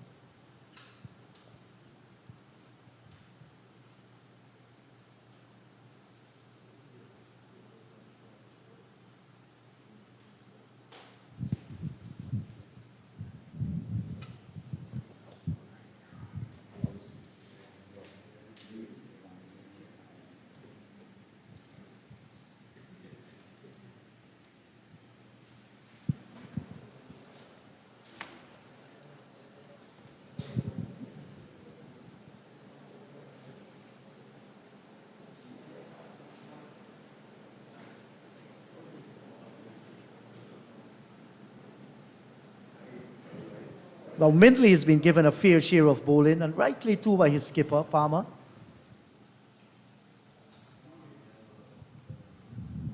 Driven nicely through the offside. He's going to get a couple of runs here. And Lewis looking very composed as well. We said he's a number 11, but he's showing us that he's capable with the bat. And he's actually gone on to double figures. As that was pitched up outside the off stump, K forward drove it nicely through the offside and was able to get 2 runs. Yes, and the Windward Islands, they have managed, Clyde, to pick up a bonus batting point once you pass 200. Getting on to 249, you will get 1 batting bonus point. So they have secured that so far for themselves. While Jamaica, on the other hand, in the fast bowling arena, with Green picking up 5 wickets, and Gordon picking up 2. That's 7 wickets going to fast bowlers. So they've picked up 2 bowling points. So as the match is, at the moment, Jamaica has 1 more point than the Windward Islands. And points are very, very important. If you're a politician, it will tell you when you look at the hair quota system, even the decimal will come into reckoning. That was a good delivery, that last one. Pitch just outside the off stump, held its own, and it actually bounced nicely. I went through to the wicketkeeper. I think that's one of the few deliveries we have seen the keeper taking a bit high. Surprised the wicketkeeper a little there. Oh, that's the French cut. That's gone away down towards fine leg for 4. Valuable runs, valuable runs. When your team is struggling and you're 9 down, any runs you get at this time is valuable runs for your team. He was looking to drive that again through the offside, got the inside edge, went down to the boundary for 4. 4 valuable runs. Very valuable indeed. That's Sherman Lewis. And Mindley will be wondering, what more should I do to pick up a wicket? I've come so close on many, many occasions. When will be the time when I'll at least get 1 wicket in this game?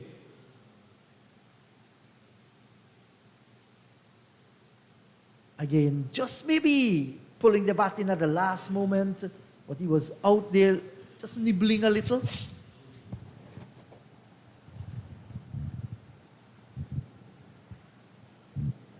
So wherever you are in Jamaica and the Windward Islands, keen battle going on in the middle. Jamaica having the better of the exchanges.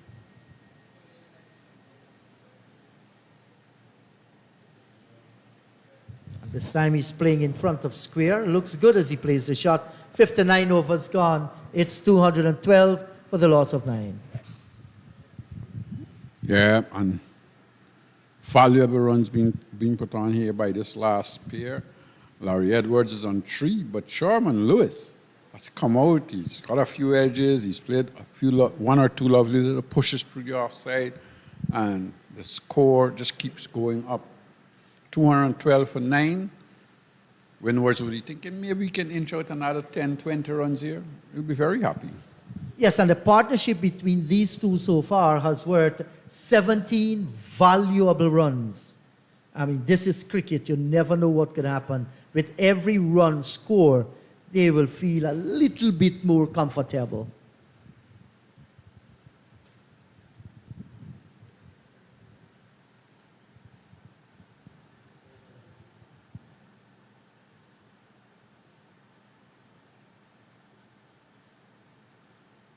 So you can see the intention here of Dorval Green. He wants to end with a 6-wicket haul. Bowling round the wicket to the left-hander. Maybe Palmer would be thinking, well, I should bring back Mansing, especially to the right-handed number 11, Sherman Lewis. Try and see if he can get one to turn and bounce away from him. And sometimes with number 11, they tend to play the seamers better, but once the ball goes in the air, it gets difficult for them because they have to judge that length line, whether to go over the top or whether to just block. The spinners sometimes create that little havoc in their mind. And no doubt that might very well go through the mind of Palmer. We might very well see, he might continue with Green from this end, but we will see that Mindley being replaced. Must try something a little bit different. You do not want the last pair to give you all the headache. That one skid on from the pitch nicely. You can see the smile. A little grimace there from Dorval Green. He's working hard for this last wicket.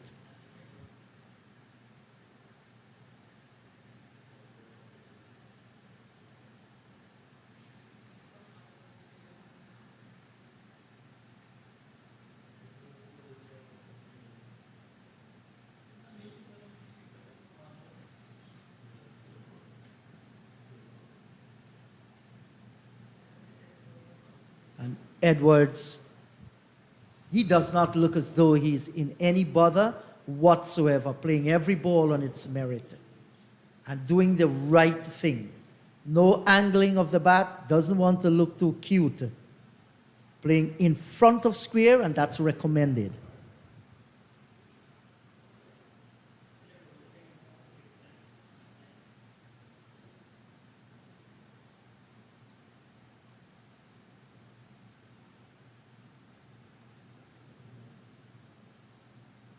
And because he's striving for that Yorker, just straying in line, going down the leg side.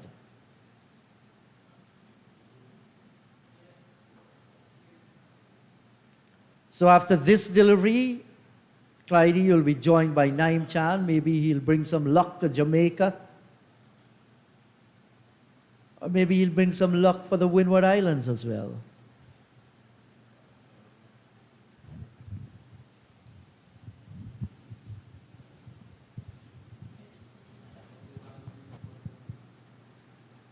So the final delivery coming up in this Dorval Green over, 5 for 30 so far, his 11th. Can Sherman Lewis play this final delivery comfortable and preserve his wicket? Yes, he does. 60 overs gone, 213 for 9. More from you, Clyde, and you'll be joined by Naim.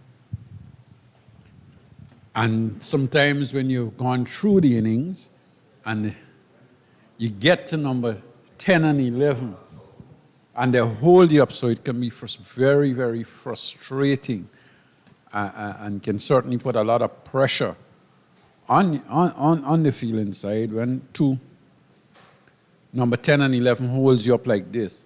And thinking about it as well, that the two openers who would have probably thought that when they got these wickets, they would be like hustling to get off, they start preparing their mind for batting, and then it's being delayed.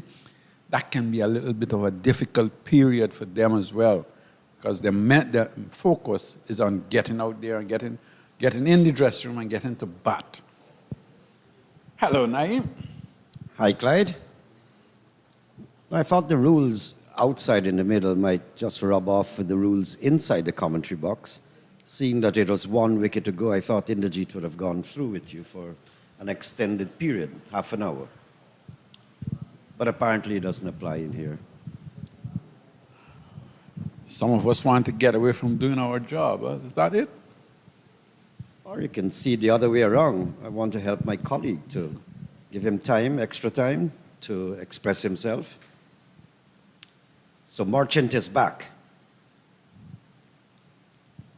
I was wondering whether Mansingh was giving the batsmen a lot of trouble, because this is becoming too painful for the Windwards, for the Scorpions, that they have this final pair just holding out.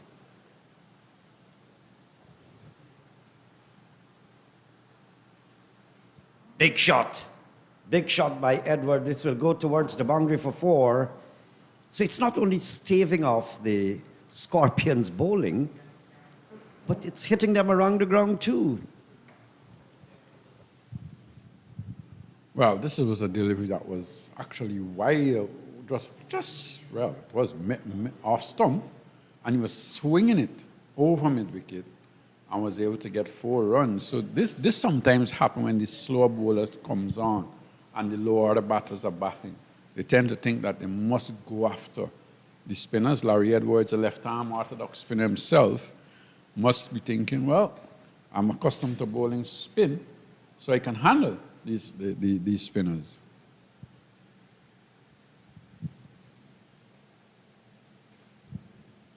So the total just creeping up, inching on there. And that's a good sign for the Windwards. And I was hoping that we'll get to at least 250. Seems a little tall order now. Short, and he's bowled. Yeah, he's all bowled there. He was back and trying to do all sorts of things there. So that closes off the innings for the Windwards at 217. So the players are going to come back in, and maybe, I don't know if the roller will be applied, and we'll start to see the reply of the Scorpions in just a while. Well, he went back to a delivery that he probably should have been on the front foot to, looking to cut away out on the offside. I think he got the bottom edge and it went onto the stump. So Marchant has come back and he's taken the wicket. And now he's gotten 2 for 39 as the Windward Islands Volcanoes all out. 217.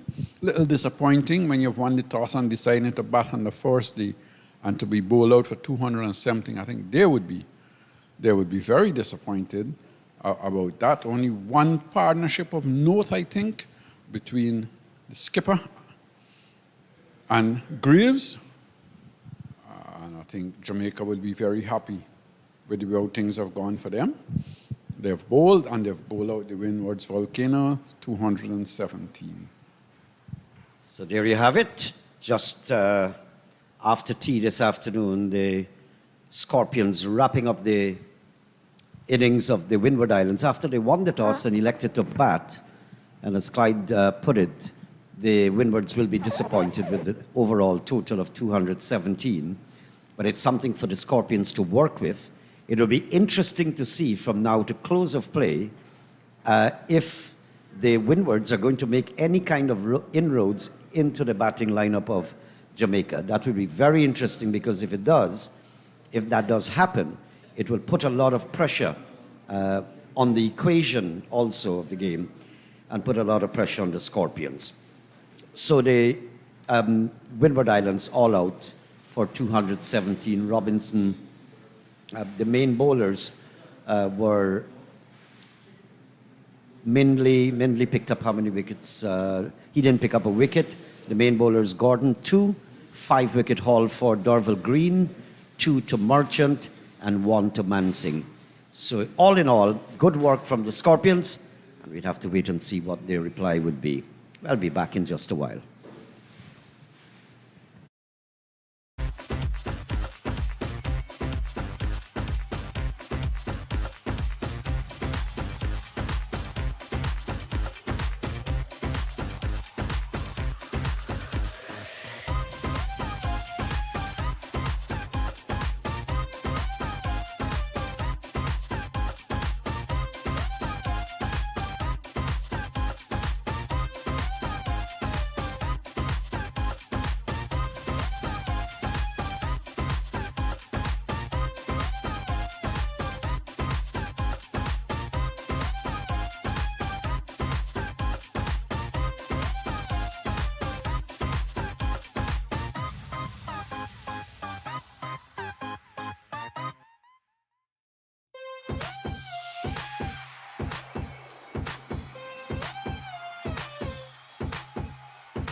So welcome back to the National Stadium. And again, we greet you back here in brilliant sunshine. It's not actually very hot. It's kind of hazy, but absolutely no threat of rain. Beautiful conditions, lush green grass, very fresh and very lightning fast outfield. And what you're looking at here are the Scorpions in the middle, the two batsmen, Mackenzie and Log. And the two of them will be expected to overhaul 217, posted by the Volcanoes.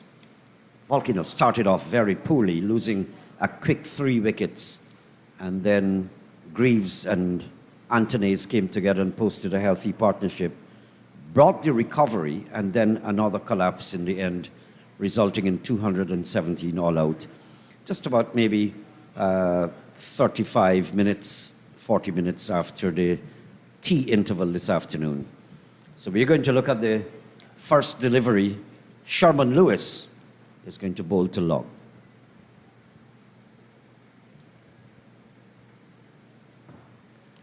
That's not the kind of score I think the Windward Scorpions the Volcanoes were looking to achieve after the recovery in such a good way. One would have thought, I thought that maybe the lowest you should get was 250. 250 is the kind of score which at least gives something for you to work at. Didn't manage that. 217 they got. I've been joined by John Ramsing in beautiful sunshine, nice attacking field. 3 slips to take the catch. I guess the captain, Antes, would have all reasons to go on an all-out offensive and just be careful for not too long. You're trying to grab an early success here and to get the backs of a couple of Scorpion wickets into the pavilion to put back some pressure on the Scorpions.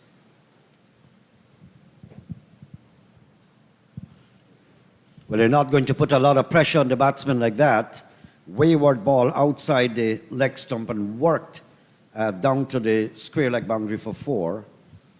Pitched up, Wayward, and he's got a packed offside field, so he's paid the penalty 4 runs. 4 runs to Log, 4 runs to the the Scorpions. Leroy Log is the type of batter who will not miss out on those loose deliveries. Very pugnacious opening batsman, Leroy Log. First saw him in 2014 right here at Providence as a West Indies under-19 player. Since then, built a reputation for himself as a shortest, maybe shorter version of the game specialist. 2 half-centuries at the first-class level. This is his 7th match. But with a score of 79 in the first game this season, and after that, 7-0-2. So inconsistency is part of his game as well. But he's one of those players that can really give the ball a serious thumping. We saw him last year in the regional 4-day tournament again at a Diego Martin Sporting Complex, where he made that small venue look even smaller by hitting some wonderful boundaries. He has to be contented with an international bowler in Sherman Lewis, who's playing his first game this season. Missed out on the opening rounds because of injury. Now back, and obviously with a point to prove.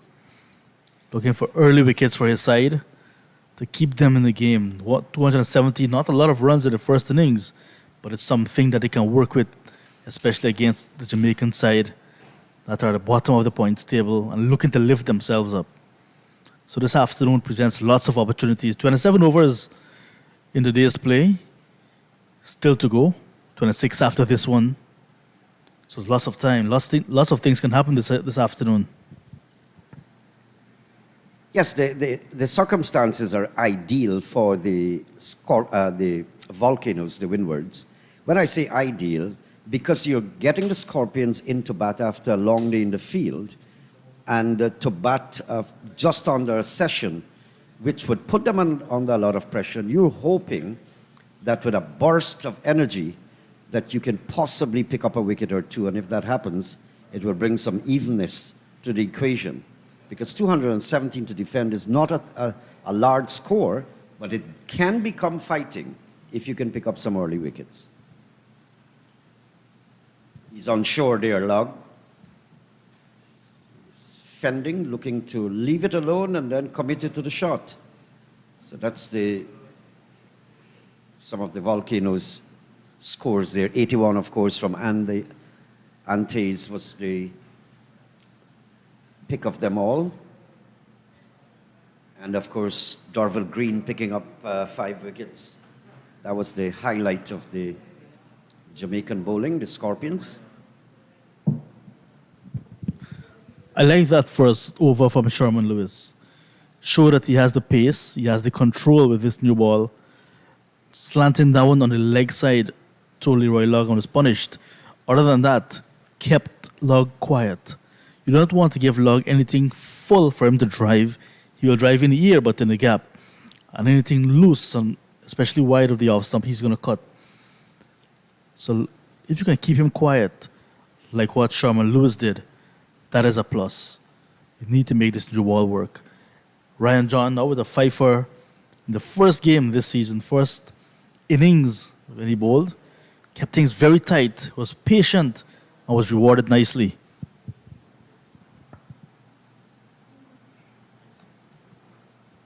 And what is presenting an opportunity here for Antes is, okay, Lug is a hard hitter of the ball, and that's the kind of person you want in right there right now. I'm going to give you a chance to go for it.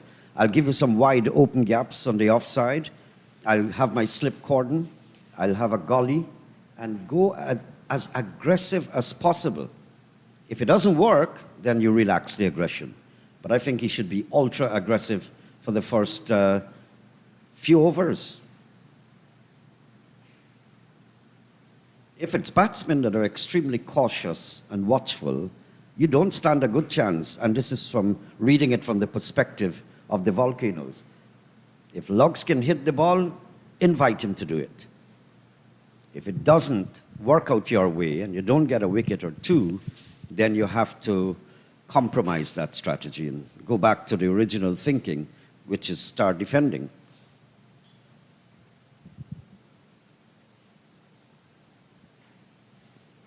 "22-year-old Kirk McKenzie is on strike. Showed lots of promise, especially coming through the West. He's on a 19 system. Now into his fourth first-class match. Scores of 18 and 8. 28 in fact, against the Hurricanes. 1 and 56 against the Barbados Pride in a losing cause. So just that 1/2 century to him. He'll be looking to build on that. He is quite a good player, a young player, 22 years old, like I said.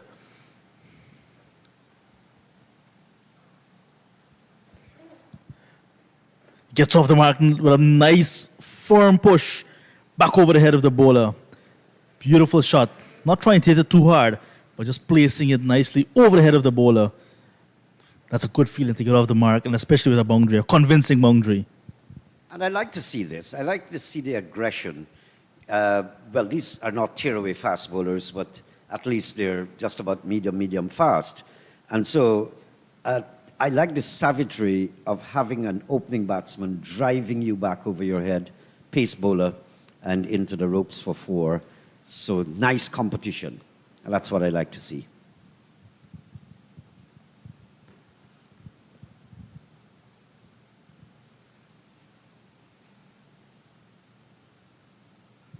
Look at that delivery. That one just missed the off stump by a whisker. And in Naim Chan's words, another coat of varnish on the wicket or the ball would have seen him being bowled. Wow. If the ball was slightly newer, perhaps, that additional coat not rubbing off as yet.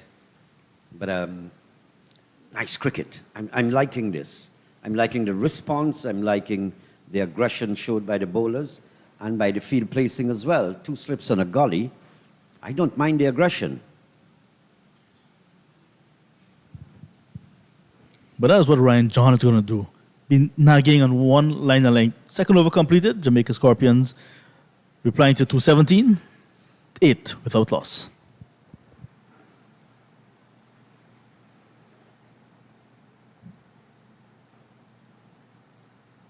So Antes is working with a plan, and I hope and I wish him well too, just as I wish the Scorpions well. But I'm looking from the eyes of Antes, and if it is that I have 217 to defend, it's not a lot of runs, so I'm going to take my chances very early. I'm going to tighten up later on, but for now, I'll attack. I'll go on an all-out attack, especially to log. Big shot, down the ground. That's going to come over the ropes. Yes, it does, 6 runs. So it's either you win or I win. If it's 5 logs you've got on your wheel, I'll try to get 2 out. That's the way Leroy Log will play. This ball was just short of a good length, pitched up just about off stump. And there he was, quickly into position. And Sherman Lewis had a look at him like, wow, how did you do that, young man? Just hitting him back over long on quite easily. Powerfully built young man in the mold maybe of a Chris Gale who, when it hit, stays hit. But I think it was a well-calculated shot because the the mid-off and mid-on were quite orthodox. Now they're pushing back the long on just under the commentary box here. Let's see what's the thinking of Lewis. Good delivery. Good delivery. That's the idea. It's either you get me or I get you, even if it's by luck. A little bit of small talk as well going on with bowler and batter. Good thing it's not a boxing match. It would have been a mismatch. Look at Leroy Log compared to Sherman Lewis. But he's very quick. You can see him getting some movement as well and pushing Leroy Log back. Nice contest. I like the contest within the contest, Naeem. But this contest and this style and trend has been ongoing for decades because I've seen it more than one time, going back all the way down to the Red Stripe season and before the Red Stripe seasons, and the name of the trophy at that time. These two countries were always in very big battle. I would like to think that's going down the leg side. It's a stifled appeal, not one of conviction. There you go, just about middle and leg. I'm going further down. The territorial sides, like a Guyana, Barbados, Guyana, Trinidad, like you mentioned, or Windward Islands, Jamaica, always have that rivalry. It's that battle of what you want to do well against this team and that person and this person.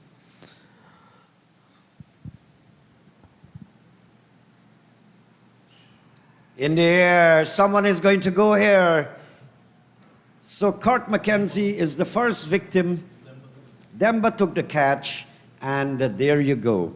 Antes, congratulations. Go on a full-scale attack as aggressive as possible. You may get some luck.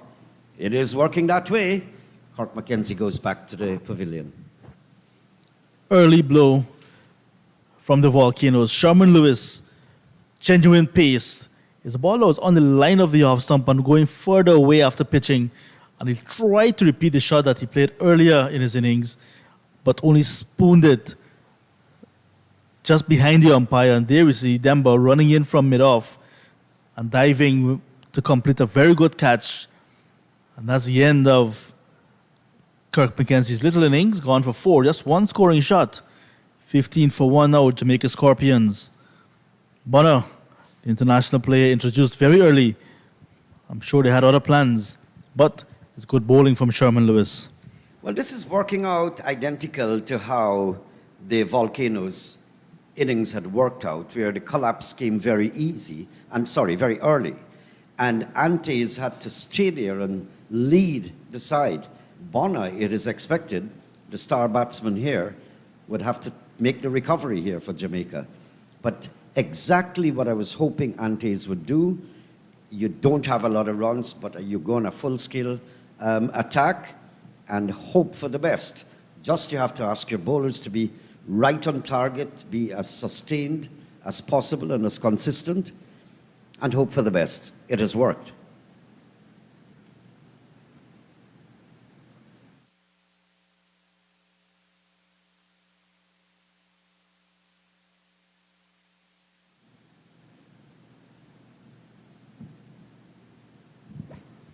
So Attorney is working with the plan, and as I said before, that's what you're seeing unfolding.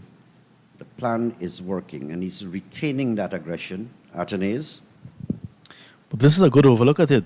Started with a boundary, a very good 6 from Log, but he had the presence of mind to maintain. Oh, beautiful first delivery as well to Bonner. This is good bowling. I like what I'm seeing from Sherman Lewis. So after getting hit for a 6 early in the over, the very first ball, kept it nice and steady and caught the wicket. 3 balls later, and now a peach of a delivery to the international player. Welcome back to the Caribbean, just back from South Africa. Well, they've lost Blackwood, so they have Bonner, which is good. A lot of the other teams, too, will be getting back some of their major players as the tournament progresses further.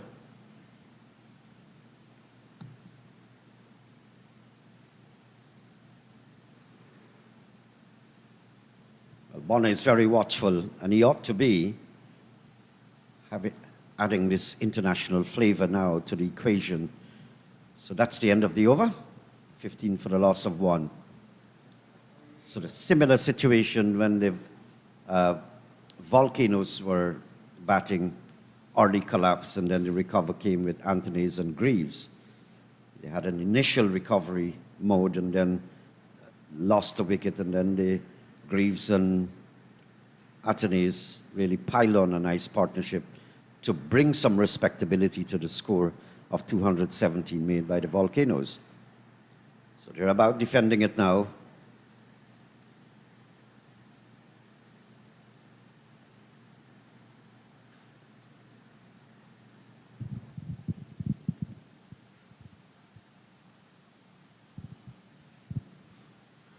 If Leroy Log can last the rest of the evening, I think that 217 will be within touching distance. But if the Windward Islands Volcanoes can get him out very cheaply, it will be a good fight back from the Volcanoes.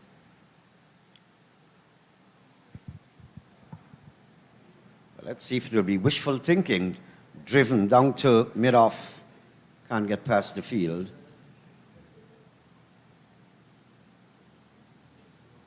There's an element of impatience displayed by Logs, but that's his personality anyway.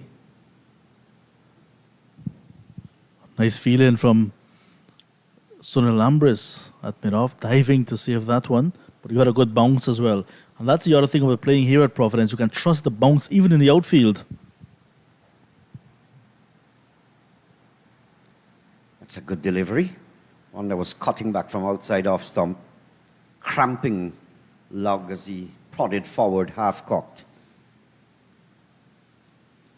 But Ryan John knows that he has to tackle Log. You have to get it right. It's just outside the line of the off stump. Close enough to induce that shot and hope for the best after that. They've taken out the gully and pushed it back a few yards down towards short third man. That's a fly slip. It's a wicket-taking position, really, especially with Log on strike, because he tends to go hard at the balls, especially outside his off stump.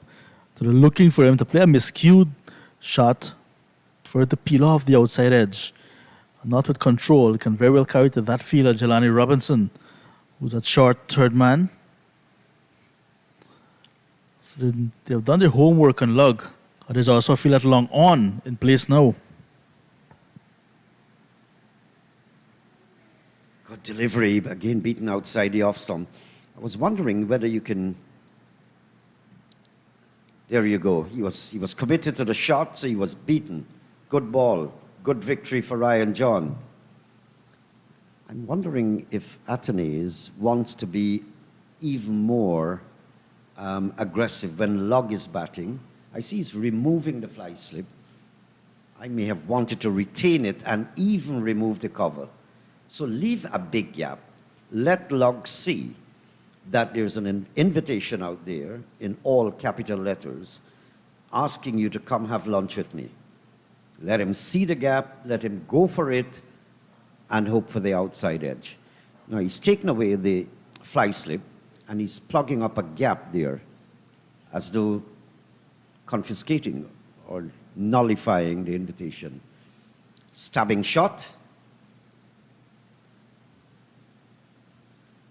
If you don't get this guy, Atenes, if you don't get Log out, it can really work to your disadvantage, and he knows that.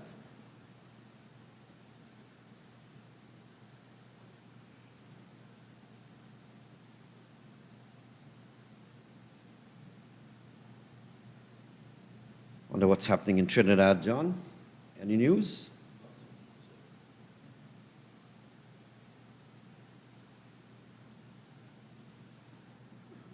Good delivery. Ryan John is having a whale of a time. This was just cut off for 4, but it was not a convincing shot. You're going to have a look at that replay. I think it is more like an inside edge. And totally confused their Log. Good over Ryan John, at the end of which it's 16 for 1. Yeah, it was a ball that was just short of good length again to Log. Made him a bit uncomfortable. He had a jump on it, and he got the inner part of the bat, but good fielding as well on the boundary by Sherman Lewis to stop the boundary. So good cricket all around. This is first-class cricket at its best at the international venue in Guyana. 16 for 1 after 4. Some news coming out of Trinidad and Tobago at the Brian Lara Cricket Academy. Guyana Harpy Eagles in their first innings, 272 for 6. Half centuries to Captain Johnson, Anthony Bramble, and Kevin Sinclair, who was on 15 not out. Bramble made 56, Johnson 62. Sinclair 50, Kimo Paul 30 at the crease. Lewis to continue. The battle between Lewis and Lug continues. At the Queen's Park Oval in Port of Spain, Barbados Pride, the defending champions, batting first. 219 for the loss of 7 wickets. And they're playing against the Leeward Islands Hurricanes. Shane Dowridge, the wicketkeeper batsman, is on 89, who's also the captain. 4-1, Kevin Wickham got earlier. Dominic Drake's 22. So 219 for 7. The Barbados Pride against the Leeward Islands Hurricanes at the international venue in downtown Port of Spain, the Queen's Park Oval, a venue that my good friend Inderjeet loves. Hello, Inderjeet. Hello, John. Yes, I do relish watching cricket or talking cricket at the Queen's Park Oval, and thank God I am not the one calling out the Guyana score at the moment. I only hope for the Barbadian wicketkeeper batsman, Dowridge, that he gets to 3 figures. He has done all the hard work to get onto that 81, so we wish he gets to 3 figures. Guyana fighting back.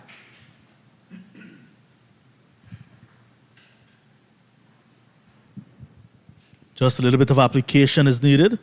The top order did not stand up with new opening batsman for the Guyana Harpy Eagles, Devin Imlach, and new number 3 in Kevlin Anderson, the debutant, and Matthew Nandu in his debut season, all going very cheaply. Then we saw a little bit of a fight back between wicketkeeper batsman Kemal Savory, 44, Leon Johnson, the captain in his final stages of his first-class career, 62, 56 from wicketkeeper batsman Bramble.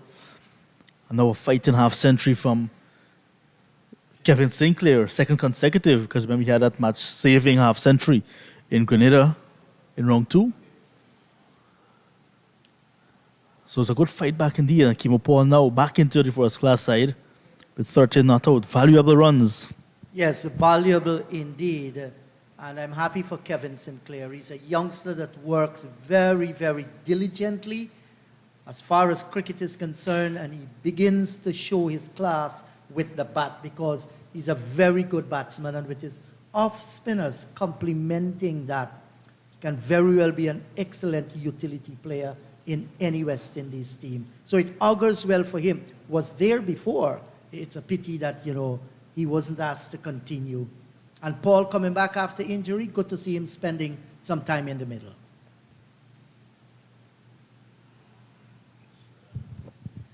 big inside edge, but also into the pad.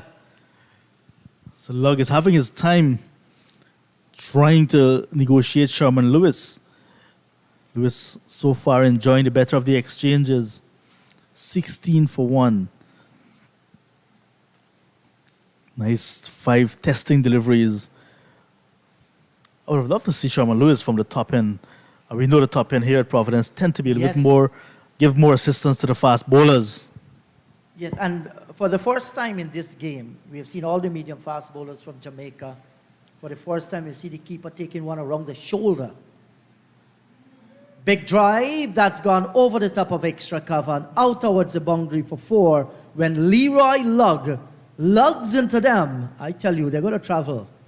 That's a fine shot. 270, 20 for the loss of 1.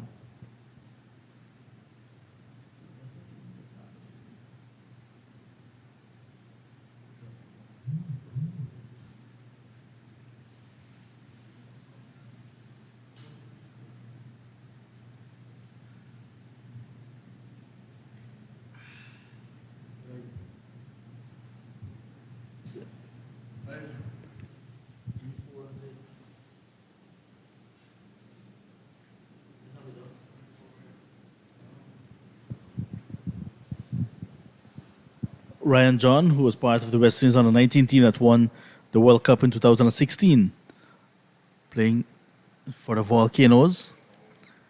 John, you saw him while you were in the islands recently? Yeah, strange enough, he was not in the 13-man squad for the start of the tournament.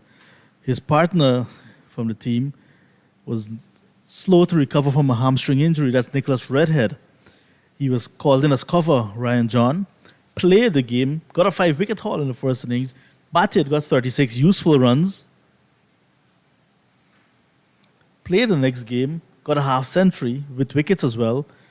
He's on tour playing the third match. There's no Nicholas Redhead, who I'm sure has recovered, but because he has taken the chances that were afforded to him, Ryan John is on the touring party. Well, that's how it should always be. You grasp your opportunities with both hands. Some people say that opportunities come once. I don't believe in that. I believe, it's never lost.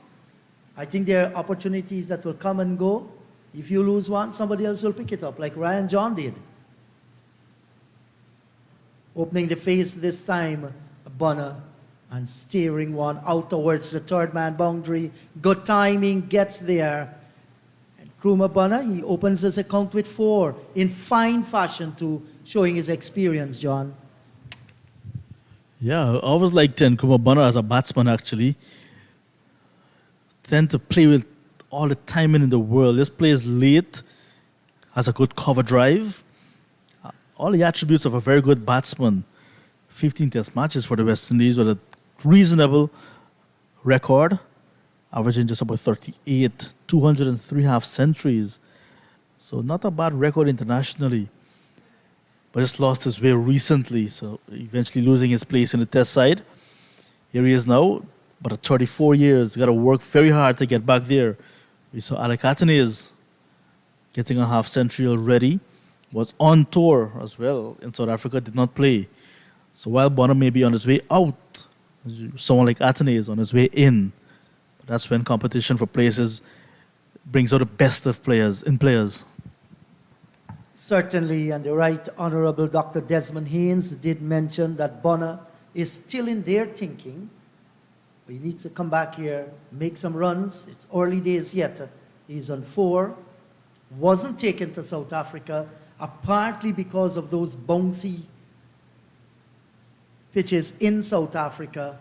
And Bonner, a little suspect to good fast bowling. Some were saying that he should have been taken. Some are saying that, come back here, score some runs, regroup, and come again. There's still cricket yet to be played as we go down throughout 2023.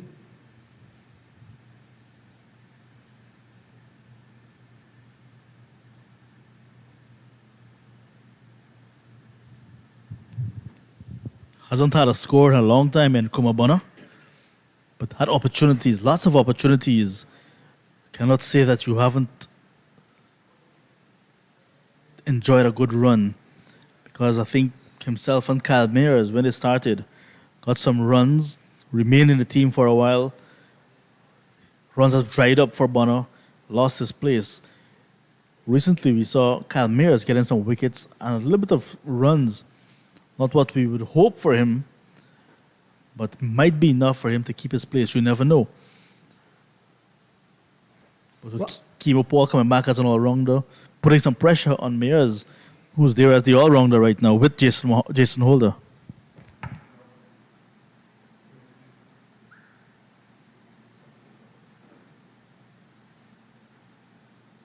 And it is a fact that, well, the over's been completed, 24 for the loss of 1. 6 overs gone. The Jamaica Scorpions are responding to the 217 made by Windwards Volcano. And over the last 2 decades, we have lost capacity as a batting unit. The pendulum has actually swung right back to 1928 when we started Test cricket. We had good bowling attack. Our batting failed to produce the runs. And that's very, very alarming. I know that elections are coming up for the new executives of Cricket West Indies. Already we have seen the Vice President of Cricket West Indies, Dr. Kishore Shallow. He has put out his manifesto, pushing the boundaries. And I think Hunt from Jamaica, that's it if I'm correct. He indicated too that he will be contesting against Dr. Kishore Shallow. Well, we're yet to see a manifesto coming from there. But it's good to see those who are participating, let Caribbean people know exactly. There's a drive, he's gone, taking that gully. Driving outside the line of the off stump, Leroy Log, and it flew off the tick, out the portion of the bat, and he's a goner. This is exactly what I was speaking about much earlier. Sherman Lewis and Leroy Log. There's a little bit of a bromance going on, and you can see Log coming second in this contest, despite hitting Lewis over his head for a 6 earlier. It was a ball that was just outside his off stump, inviting him for the drive, just tantalizing him. He did go at it, but in the air and taken quite comfortably by Justin Greaves at backward point. And Log goes for 16. And in that 16, 2 4s and 1 6. So 14 of the 16 runs coming in boundaries. High percentage of boundaries for him once again, but not able to bat for a long time to put pressure on any bowling attack. But in the end, a good wicket for the Volcanoes to pick up. And Lug, we're hoping, will learn from this and next time put a prize on his wicket and bat a long time. His skipper, Paul Palmer Jr., he walks out into the middle with a lot of work to do here. Palmer, I agree with you, John. Leroy Lug, that was not the best thing to do. You have to be patient, understand what the bowler is trying to do with you. And that is called awareness. You know, there are different levels of awareness out in the cricket field. And if you're not aware of what is happening around you, what somebody's trying to do for you, you can fall victim, like Leroy Log went. He went over extra cover one time. And now he's trying to go again over that direction. And this time the ball just moved a little away from him, and he spooned the catch down towards gully. 24 for the loss of 2. They trail by 193 runs on 4 innings. So the Windward Islands are fighting back and fighting very, very purposefully.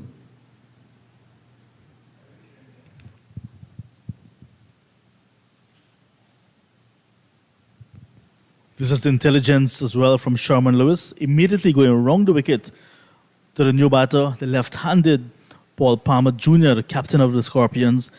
And if they can separate this pair this afternoon, I think it would be a very good performance from the Volcanoes, taking into consideration they got to 217. So already we've seen in the Jeet 12 wickets fallen on day number 1 on what seems to be a very good track for batting.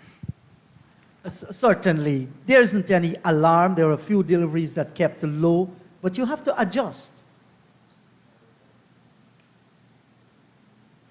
This one just straying a little bit down the leg side there, just losing control. And we were talking about Dr. Kishore Shallow's manifesto, Pushing the Boundaries. I had a chance to read it a little while ago. Very interesting.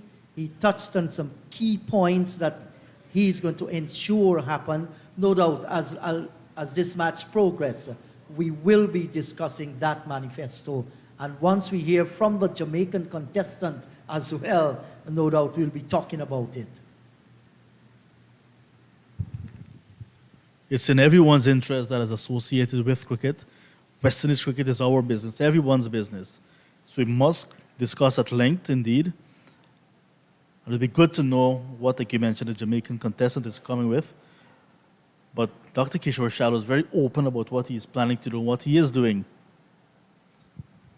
Yes, and West Indies cricket has suffered tremendously.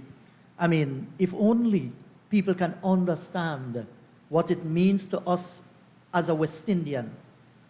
You know, we might think differently, we might do things differently, all to bring success to the Caribbean people. When West Indies cricket is at the top, no matter what troubles you go through in society or your country as a whole, there is still something to celebrate. Cricket is still the strongest force in the Caribbean, bringing us all together, regardless of which part of the Caribbean you fall. Cricket, that glue that holds us all together. We must continue to, be part of the network. And it's good to see elections coming up. There's a challenge open, so it goes to show that nobody can really force them with their way in and be not accountable. So it's like opposition, so to speak, but you need to have that in West Indies cricket, in any form of democracy, actually. Yes, and it's simple because people must understand who they're voting for. And you vote for people that present the best policies on paper, and also you look at their track record too, so that you're able to make an informed decision when you cast those ballots. Very, very essential. Yeah, so that's the end of the over. It's 24 for the loss of 2, 7 overs gone.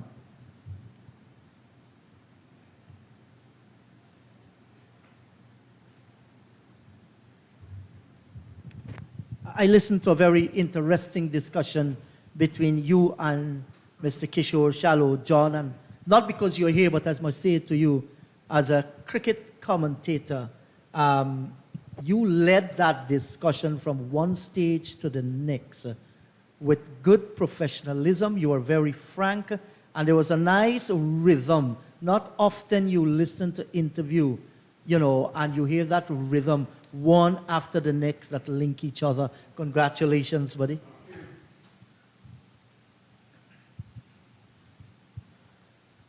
Thank you very much for your kind words, Teacher Indrajit Prasad. This one squares the batsman up and we'll get another boundary. This time, not in total control, Bonner. Good bowling again from Ryan John. Good use of the new ball. Was there a little extra pace on that one? Outdone, maybe didn't judge the bounce, thought the ball would have got up a little bit more. It kept a little bit low, maybe around the knee roll area, but he managed to get some bat onto it. What I find with Ryan John, he moves the ball, and with the amount of grass on this track, you will get that grip. So that lateral movement is going to be on offer once he continues to land in good areas. And there's a little bit of lateral movement that got the batsman squared up, but was able to keep it down. Did not go hard at it at all, Bonner. So that's why he did not carry to hand. 2 slips, 3 slips in fact, because that gully is more on around a third slip area. No ball. So trying for extra pace like we saw in the previous delivery, and now overstepping. And the police officer, you cannot get one past him too easy. Young Ryan Banwari. Yes, and good for Ryan. This is his second match, like you mentioned this morning, at the regional level. He's still a young man. His ambition is to go on. And here is where you need your youngsters to come through. So many have tried. Some have reached of age and had to go. Others are still in the system. He has everything to go for the long haul.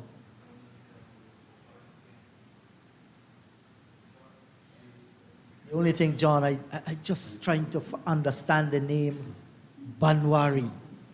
We grew up hearing a phrase, bear your chief like Banwari. We always wanted to know, who is this Banwari? I'm sure it's not umpire Ryan.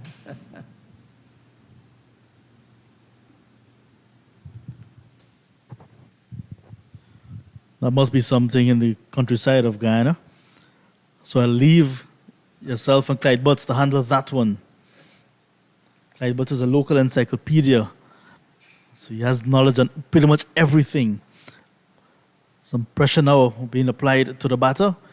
With now a gully being put in place, could very well be some short deliveries coming up. This time he forces it through the cover, finding the gap nicely. Just too wide on this occasion. And gets the treatment. Good shot to Bonner. Yes, lovely looking shot there, Bonner. Had the room, had the width, and all he had to do was to ensure he got it in the blade of the bat. Look at that. And beautifully caressed it. Not with a lot of power. He knew exactly once he passes the point fielder, it's going to run away down towards the boundary for 4. Well played.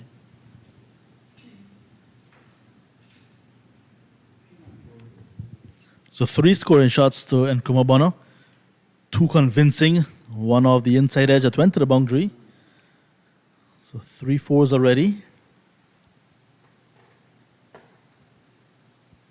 And here he is showing Leroy Lugg, you do not have to blast the ball to all parts of the ground to score. Lugg was looking to take on the bowler too early. Lost his wicket.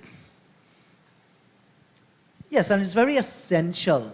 He is an aggressive batsman, Leroy Lugg, but you have to be smart. You cannot be over-aggressive. You have to choose your deliveries. And especially when you have just come out, you want to build an innings. That shot was uncalled for. You need to take what's called calculated risks. Opening the face of the bat again and gets it through that little gap between third and gully. And 4 more. There we see, again, using the pace, using the width afforded to him, and just squeezing it through. Yes, and Bonner is dealing in boundaries. That is 4th boundary there. Look at this one here. At the last moment, it wasn't a bad ball, but I think Bonner handled it well.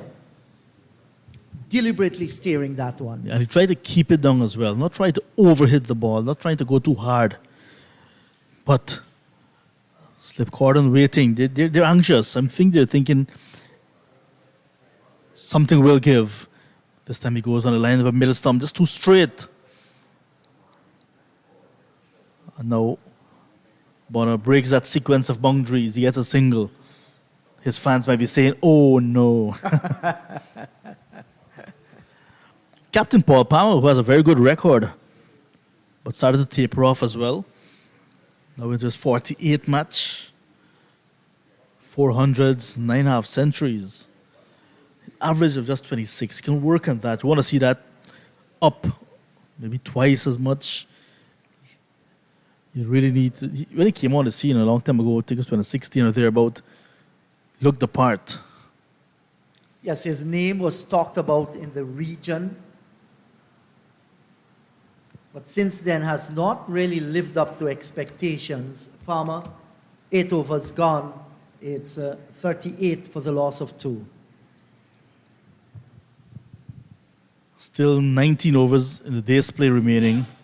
So we have a long way to go today, Indrajit. Yes, we're here for the long haul. We hope that Paul Palmer and Nkrumah Bonner can stay there for the long haul as well on a Jamaican perspective. On the other hand, the Windward Islands will be looking to pick up another wicket here. They will feel real good if they can pick up the wicket of Bonner, because he's the ace batter in this Jamaica Scorpion team. Good to see him returning here, and in partnership with Palmer, who is experienced, the captain. The Windward wouldn't like this one to grow, because they know if it grows, it can definitely blossom, and they wouldn't want that at all. Clydie has rejoined me once again. Hello to you, Clydie. The Windwards have picked up 2 wickets. Yes, and we were thinking that this is a flat pitch, but already 10 wickets are falling in, 12 wickets are falling in the game, 10 plus 2.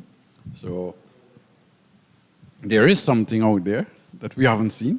Yes, so Sharman Lewis, 4 overs, 1 maiden, 2 wickets for 15, did the job, and this has brought in now Justin Greaves. We are seeing him having his first ball here in this match. Yeah, and Greaves tend to swing the ball around a little, not with great pace, a ball of great pace, but does get a little bit of movement, as we saw there. Yes, One. absolutely. That was Left a good delivery. The right-hander pitched and left the right-handed Bonner. Bonner guilty of not really moving his feet, pushing his bat out, hanging his bat out to dry, really.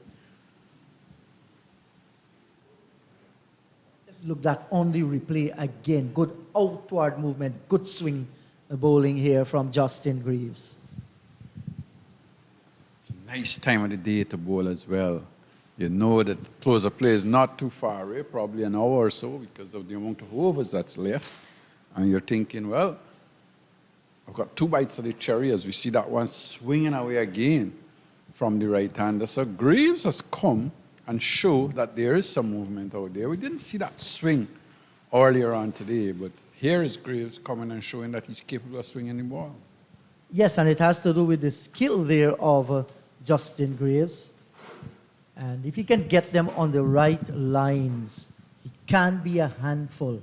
Not a tear-away fast bowler, but somebody who can swing the ball. Maybe after this delivery, Clyde, you'll tell us, what is he doing to get that away swinger going?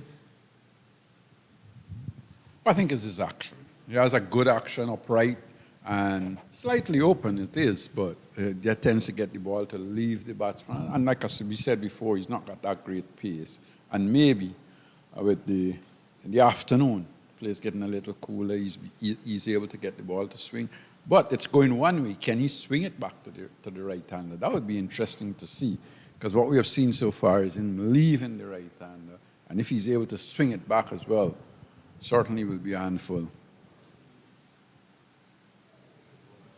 That's good movement, and that was a testing delivery. But Bonner calculated well, just allowing to go by outside the line of the off stump. Some will say that the bowlers normally take off the sheen from one side of the ball when they want to swing it, whether in or out the opposite side. Well, it depends on how new the ball is. And this is a relatively new ball, so I don't think you start working on it to get that sort of sheen. But obviously a new ball does swing when you get it right. As this is pitched up and he's gone. Caught at slip, no foot movement again. He's bowled you 3 deliveries. That is all left you. This, the 4th one, pitched further up. Bonner going for a drive, got the edge, simple catch the second slip. Yes, and it's almost like a student teaching his teacher a lesson. 3 big outswingers, and he could not resist it, looking for the drive. And you look at it on this replay here. On the previous 3 occasions, he left them. This was further up and looking for the drive. The edge found the catch taken there at 3rd slip. So he's gone for the trouble here for Jamaica. They're 38 for the loss of 3. No foot movement again. There's a man bowling outswing, pitching the ball up. You've got to try and get that left foot out to the pitch of the delivery. Get it as close as possible so you can curb that swing. Bonner guilty there, just bending his left knees and driving at a ball away from him. So the new batter making his way out in the middle there is Abijay Mansingh, 25 years old. Just 2 matches, just starts his first-class career, 145 runs, a highest of 62 not out, and a good average, 48.33, with 250 so far this season. Play Liste cricket, was in the Taloa setup in the Caribbean Premier League, and certainly this guy, lot has been talked about him so far. The thing is left for him now to continue to deliver, but not a bad start. 56 and 62 against the Windwards and 27, and did not score against Barbados. Well, his side needs him today to bat because you've bowled out the opposition for 217, and you're replying, and you've already lost 3 wickets for 38 runs. Certainly they need a partnership. Yes. And they need a fairly good-sized partnership now, probably telling themselves they have to have a big partnership. Palmer, we know, loves the pressure. Over the years, he's proven that he's a guy that loves it, and he accepts the pressure and he makes runs. But today is a new day, and he's got a bat now for his team. He's got to marshal his forces, and at the end of the day, I think Jamaica will be looking to him to try and marshal his forces and to get as close as possible, if not to get a lead for Jamaica. Yes, so the players just refreshed themselves. They're a little water break. The ground staff chose the opportunity to remark the crease. Let's just remind you, Windward Islands won the toss this morning. They batted first. They succumbed after 60.3 overs for 217. That innings was led by skipper Athenaeus, 81, and Justin Greaves scoring a half-century, 50. Dorval Green, his best first-class figures in an innings, 5 for 30, surpassing his previous best 5 for 46. Jamaica responding, 38 for the loss of 3, just losing the prize scalp of Nkrumah Bonner, so they could consider themselves to be in some trouble.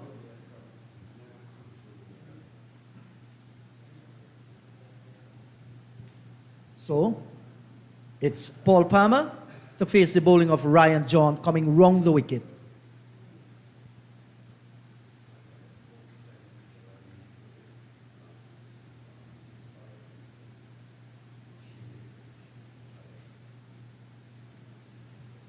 So one is moving it away from the left-hander, one is moving it away from the right-hander.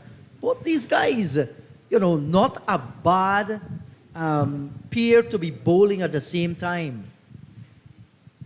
No, I don't think there is, and I'm sure when John is finished on that end, we'll see Lewis coming for a few over from that end as well. Bowled him, off-stump knockback, and the left-handed Palmer has to go 38 for the loss of 4 with over number 10, and Jamaica, they're in all sorts of trouble at the moment. Definitely so, and this was a delivery again. He's bowling right arm around the wicket to the batsman. He's coming on the front foot to a delivery that pitched just on or about the off stump. It just straightened a little, but he was playing down the wrong line of the delivery and got his off stump knocked back. Yes, so Palmer, the skipper, walks back to the pavilion, and these are not good signs whatsoever for Jamaica. 38 for 4. 38 for 4, and 2 batsmen has not gotten off the mark. They haven't even faced a delivery. Yes, Alden Thomas, the wicketkeeper batsman, now he's making his way out in the middle. He too has shown glimpses of brilliance, but it's the inconsistency. Hello to you in Jamaica. Need to say some prayers for your boys here in Guyana. 38 for the loss of 4, responding to the 217 made by Windwards. And the Windward Islands Volcanoes, they are ecstatic out in the middle, and why not? On a pitch that there is no devil in it as well. 14 wickets has fallen so far, and there's still some 18 overs to go after this one. Lots of overs still in this game, so we may as well see a few more wickets falling before the afternoon as well. But Jamaica certainly needs a partnership. They need the 2 men out in the middle now to try and bat out this afternoon if they are going to put up a good show in this game. Yes, somebody need to come to the fore, and they need to come to the fore now. Alden Thomas taking his first delivery. Wow. And the umpire just stretching out that right arm, signaling a no ball. Just overstepping there. Maybe too much of effort, Clydie? Maybe when you tail up, you've got 4 wickets for Jamaica. Of course, John has got 1.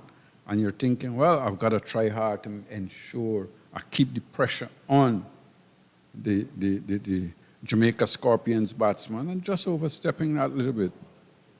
So Alden Thomas, 28 years, 17 matches at the first class level, 475 runs, averaging 19.1, has 1 century, is exactly 100.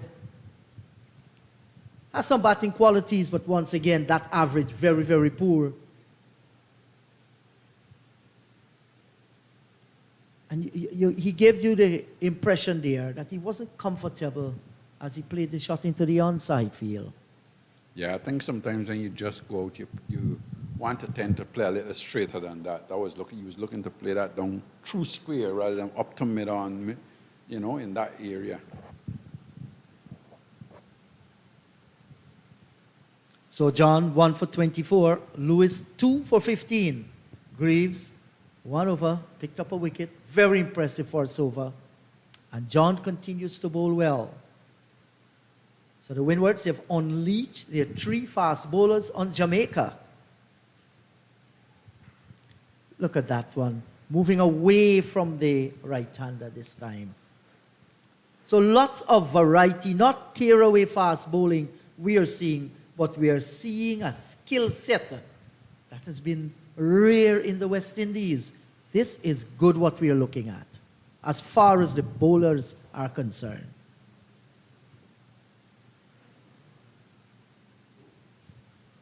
Is it that the bowling has been that good today, or is the batting been that bad?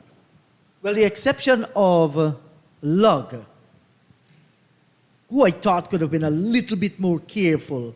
I think the others, they fell to some very, very good bowling.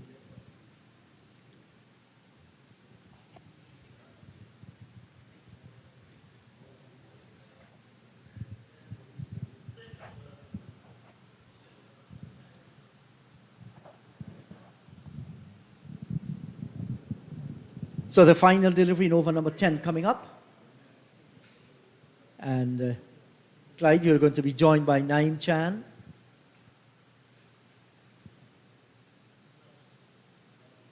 Good delivery to end the over. 39 for the loss of 4. More from you, Clyde. And then Naeem. Not a good over from John, keeping things fairly tight. And certainly, the Windwards with their tail up now would be thinking that they need to put all the pressure that they can to bear on this Jamaica batting side. They've got 2 batters out in the middle that hasn't gotten off the markers yet. And I'm sure they'll be thinking, well, let's try and keep things as tight as possible. And put some more pressure on them. They've got 3 slips. They're surprised that there's nobody in the eye line of the batsman, probably at a forward short leg. And surprised more that there's not a gully, because tell you what, Greaves has been swinging the ball in his first over. He swung the ball away from the right-handed batsman. As I say, welcome, Naeem Chan. Thank you, Clyde. Greaves is a good cricketer. He did extremely well, got to a half century when he was batting earlier. Now he's coming back in. He's a good cricketer all round. And to a great extent, I'd like to compliment Athanasius' captaincy. Could have been more pressure, as you said. But earlier I was saying that they needed to go on an all-out attack. That's when the Scorpions innings began, inside edge. I'm going to pick up just a single. Simply because if you give Log his way, the whole equation can come back to hurt you and turn against you. Let him hit and set the trap there. Allow him to go for the big shots. And hopefully you get a wicket or 2. They have gotten, how many? 4 wickets so far. This is extremely good. And there's been very consistent bowling.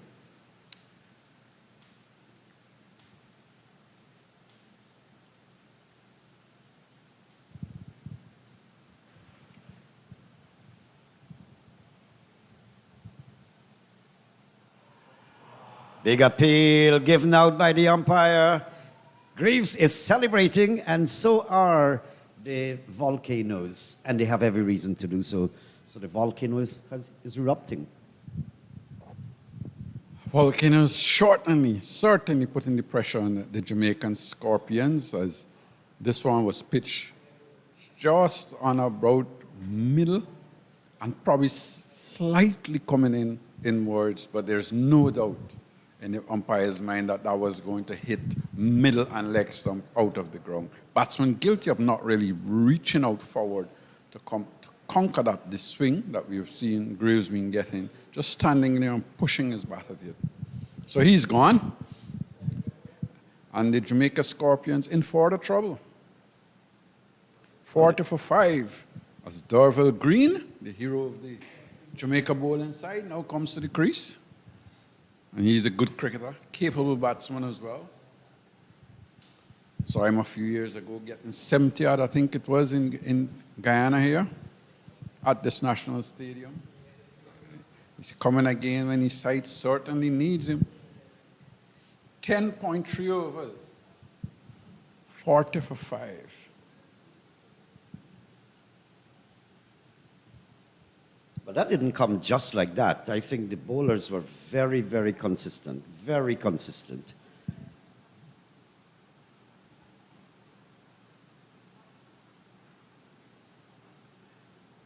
They've been working very hard. And if this match was being played in Jamaica, I'll ask Clyde Butts what the Jamaicans would have been saying in the harshest words possible. Which wouldn't be fit for air, right? Nice shot. Through the offside, can't get the boundary. There was an important thing that I want to complete. You and I this morning were discussing about the fast bowlers from Jamaica that played for the country. And the name slipped you and slipped me. I eventually got it later on today. It was Franklin Rose I was trying to remember. I think he played for the West Indies against India, but he was one of the star bowlers coming out of Jamaica as well.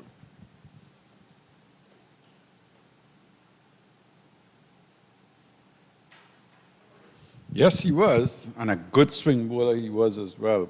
I think a lot of people were disappointed in him that his career didn't go on and he didn't go on to grow. I think the fast bowlers around that era that were supposed to take over from Courtney Walsh, Courtney Ambrose were a little disappointing. I don't think they really live up to their expectations. They had the talent, but I felt that they didn't live up to their expectation. And there are quite a few of them. Big appeal, and he's given out too. And Mansingh is distraught. He's not believing that this has happened. We'd have a look at the replay and Clyde Butts on that. All right, it's 41 for 6. And is Jamaica going to be bowled out this afternoon? This is a delivery that was pitched just on or about off stump. It straightened. And in the umpire's opinion, that would have hit middle, probably hit off stump. Well, that would have hit middle stump halfway up, I would think, unless, of course, the batsman got an inside edge, because he seems very disappointing that he was put out. He looked very disappointed.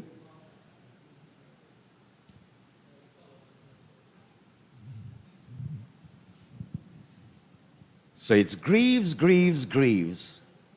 All grieving this afternoon. Greaves has picked up 3 wickets. Lewis 2. Very, very consistent bowling. It's decent bowling, but I don't think when you look at that score, you expect to see a first-class score of this nature. 41 for 6 and a pitch that has not done anything greatly. Yes, there have been some decent bowling, they've been tight, they've been consistent, but 41 for 6. We see this so many times in West Indies cricket, and I think that's since the advent of the limited over version, the shorter version. Here's a longer version in the air.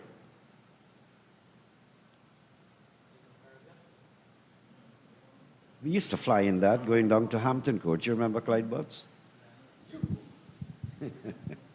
You took the ferry? Ryan John, Derek Green, the batsman. Dorval Green, the bowling star. He had a 5-wicket haul, bowling for the Scorpions. Now it's time for him to perform another magic at the crease.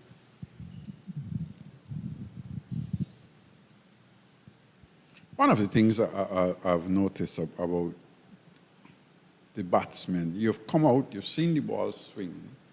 What do you do to try and counter the swing? Do you stay in your crease and bat, or do you try and bat out of your crease a little to ensure that you cover the swing, force the bowler to bowl something a little different, just to pull his length back, or something like that?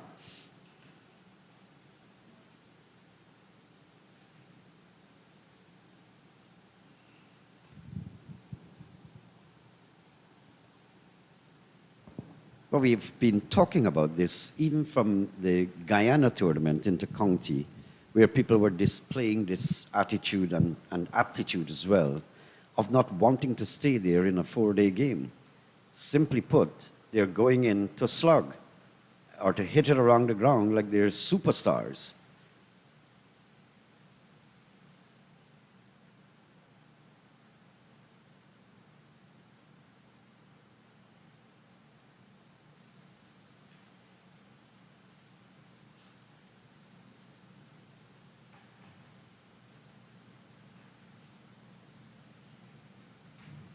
And this is not of the level of Guyana's internal tournament or domestic tournament, the intercounty. This is first-class stuff. The selectors are looking at you. You've got 4 days to maneuver whatever you have to do, and you're not sending the right message or a strong message. Atenes paced his innings. That was beautiful, like Savory when he made the 100 at intercounty. Good innings. Beaten outside the off stump. It's telling the selectors, I have the ability for this version of the game. And one of that aspect, or strong in ability that you must have, is the desire to bat, and to bat for periods that are lengthy. To take your, especially if your side is plunged into difficult circumstances.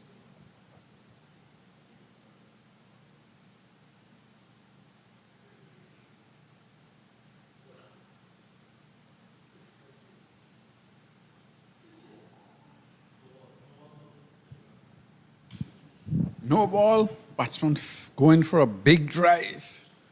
Got the inner edge, went down to fine leg, 4 runs. Maybe fortune will favor the brave, as Dorval Green decides he's got to try and score.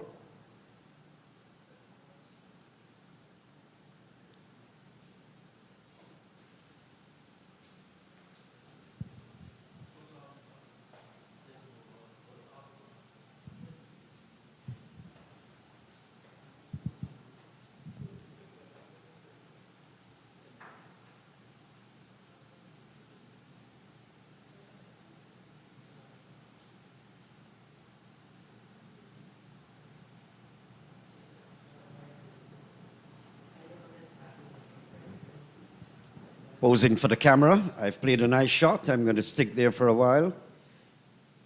Inviting the cameramen and the pictures to be taken. But this has not been convincing, and as Clyde pointed out, there's no devil in the pitch. It's simply, in other words, like you don't want to bat.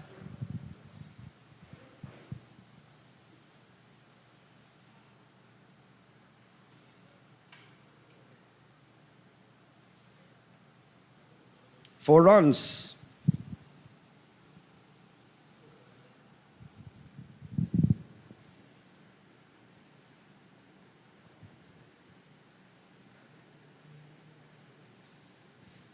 Little inside edge, looking to play just on the onside, got a little inside edge. It raced away down to backward square for 4. Well, I guess they'll need a lot of that. A lot of edges and chances, and whether they come by fluke or by good shots, they need a lot of it to pull themselves out of this. Right. Ryan John has actually bowled 6 over for 35. He's taken a wicket, but he has been expensive. And I'm sure that Athenaeus must be thinking now of introducing Lewis into the attack from that end, from the north end.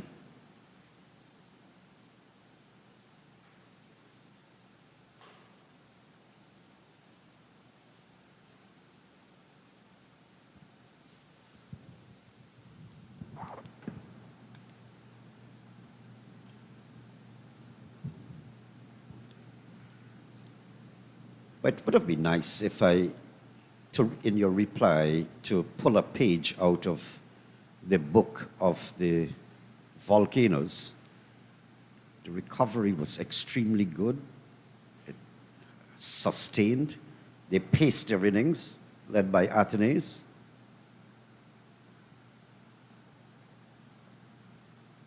But the Scorpions came in, and from the first over, we're going to sting. We're stinging you all over with a killer instinct. Can you sting a volcano? I get burnt, and that's what's happening. No venom in the sting.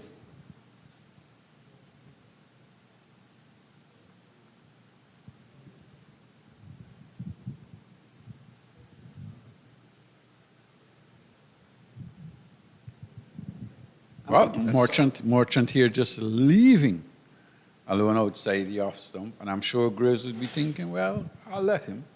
Then I'm going to try and bring back one at him and see what he does. And this is making captaincy for Athenaeus even easier. Because all he has to do is retain the aggression that he started with. He's had success with it. So why not? I'm going to continue right there.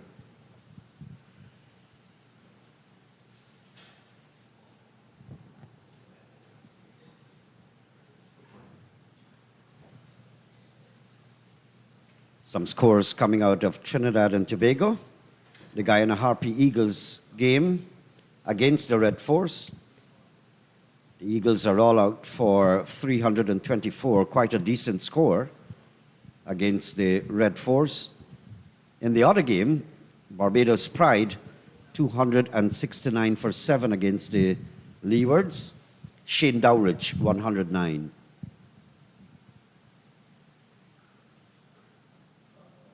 Lovely shot from Dorval Green.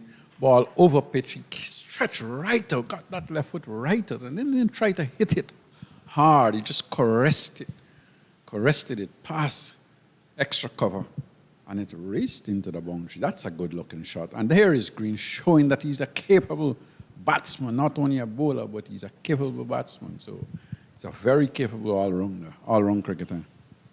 Like Greaves, he's a fighter.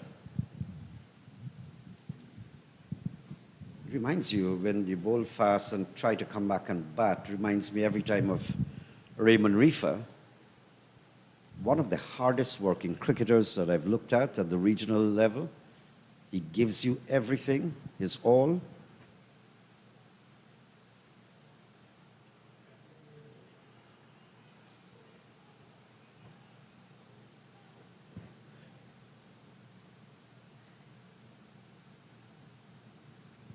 Well, a little bit of indecision by the batsman going for that single.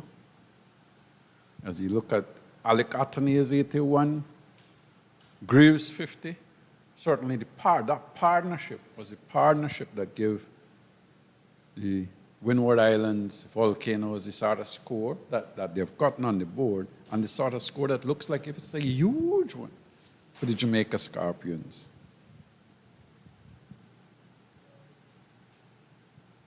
All because of, quite possibly because of the approach the Scorpions were using.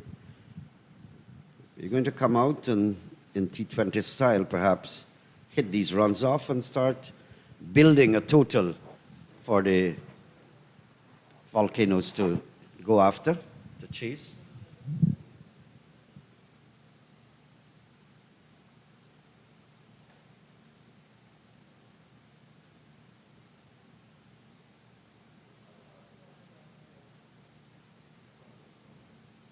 So as you thought, Lewis has been brought back from the northern end seas, bowling with the breeze.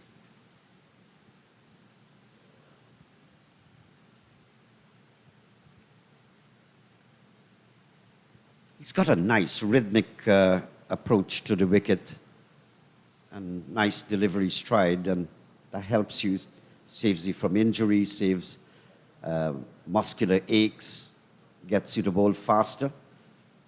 I did a bit of fast bowling too, Clyde Butts. I don't know if you saw me.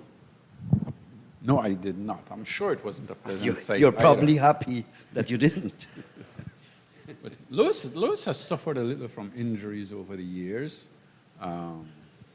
you know, and I think it has certainly hampered his progress a little.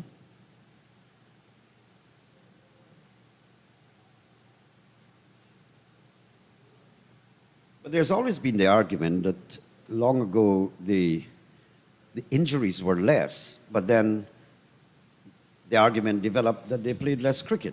These youngsters across the world are playing a lot of cricket, which quite possibly, do you think, is accounting for... Long ago, you're saying that Courtney Walsh and so on used to play less cricket? He's an exception, you know. But no, remember those that's what I'm guys saying. They never used to get the injuries. But people as much forget as those now. guys used to play county cricket. And in the older days, sometimes it used to be all 16 matches, 16 four-day games.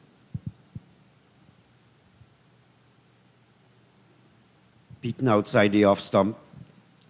And there are so many other great bowlers around the world that you never hear the intensity of injuries as we're hearing in current days cricket. And I'm going all the fast bowlers across For the world. me, I think things have changed in the way we have grown up. I don't think children play today like in the old days. The old days, we used to play cricket anywhere you could. You used to do a lot of running, and so you grew up much tougher than young people of today. I think that has to be one of the biggest things around with the cricket. Today, unless it's organized practice, you don't find a lot of players practice. A lot, but it's supposed to be better. There are better boots today, there are better equipment, the more trainers around who are trained for these things. And Biomechanic. All. Well, bio is something that we do from the time we are babies. So it's not nothing new. It's maybe just a name put to it. So. And I seem to find too that if your body has a lot of rhythm, somehow or the other, I always remember Brian Lara. How do you get rhythm? Do you just get rhythm overnight? It wouldn't happen. It's something we grew up with. You're born with too. It's something we grew up with. We play all the time. But the people with great rhythm in their body, as a matter of genetic. We're supposed to be good dancers around this part of the world as well. Look at that shot, Clyde Butts. That's a big heave. Careless, reckless, whatever the word you want to find. Irresponsible. Missed it, luckily. Well, I think he was going for a big on drive. Big drive ball pitched up outside the off stump. He's probably looking to hit that more or less mid-on way instead of looking to hit it through cover. It was about a foot outside off stump. It's more like it was premeditated and calculated. I'm going to take this one.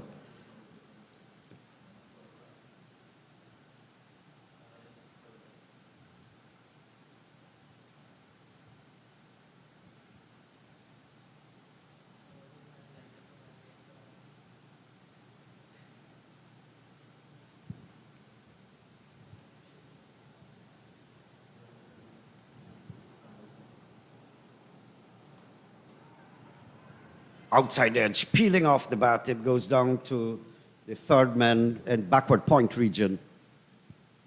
Not a confident shot, it was a more of a blast or feral ferocity. So that's the end of the over. 14 gone, 60 for 6.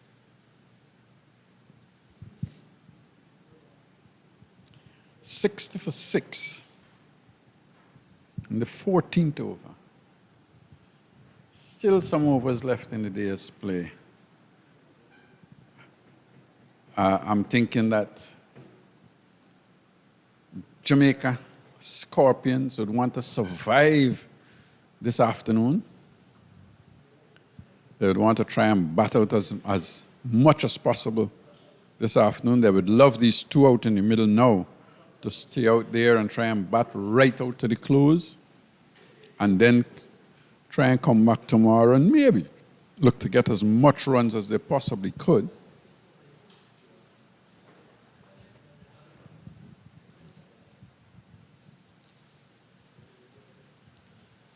These bowlers have worked. They have worked with responsible or with lots of responsibility. They've acted.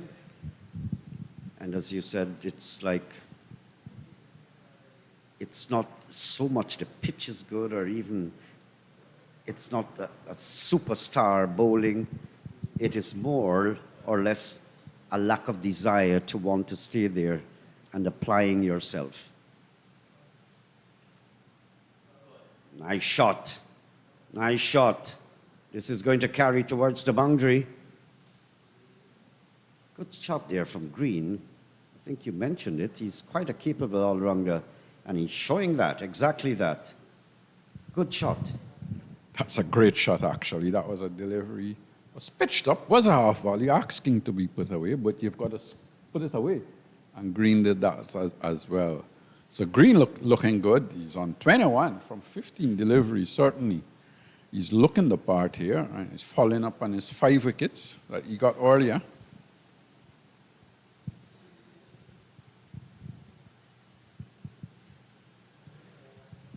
Scorpions trail by 152.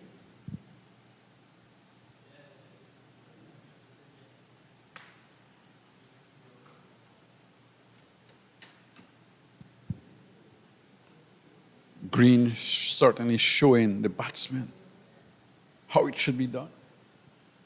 Solid behind that one, pushing it out to mid-off.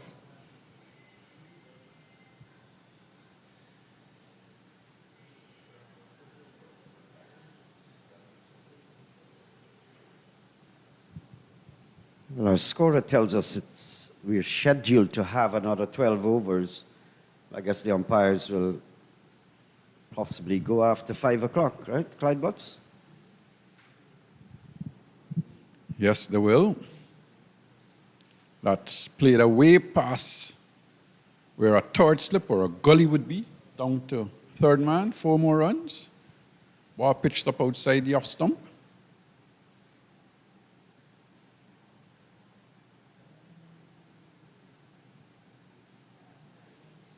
This looks like a last-minute burst of energy by the Scorpions. The scoring rate has picked up, and it's just bringing some balance, not sufficient or in sufficient quantity. I think as well that the ball is getting a little older, probably not swinging as much as it did a few overs ago.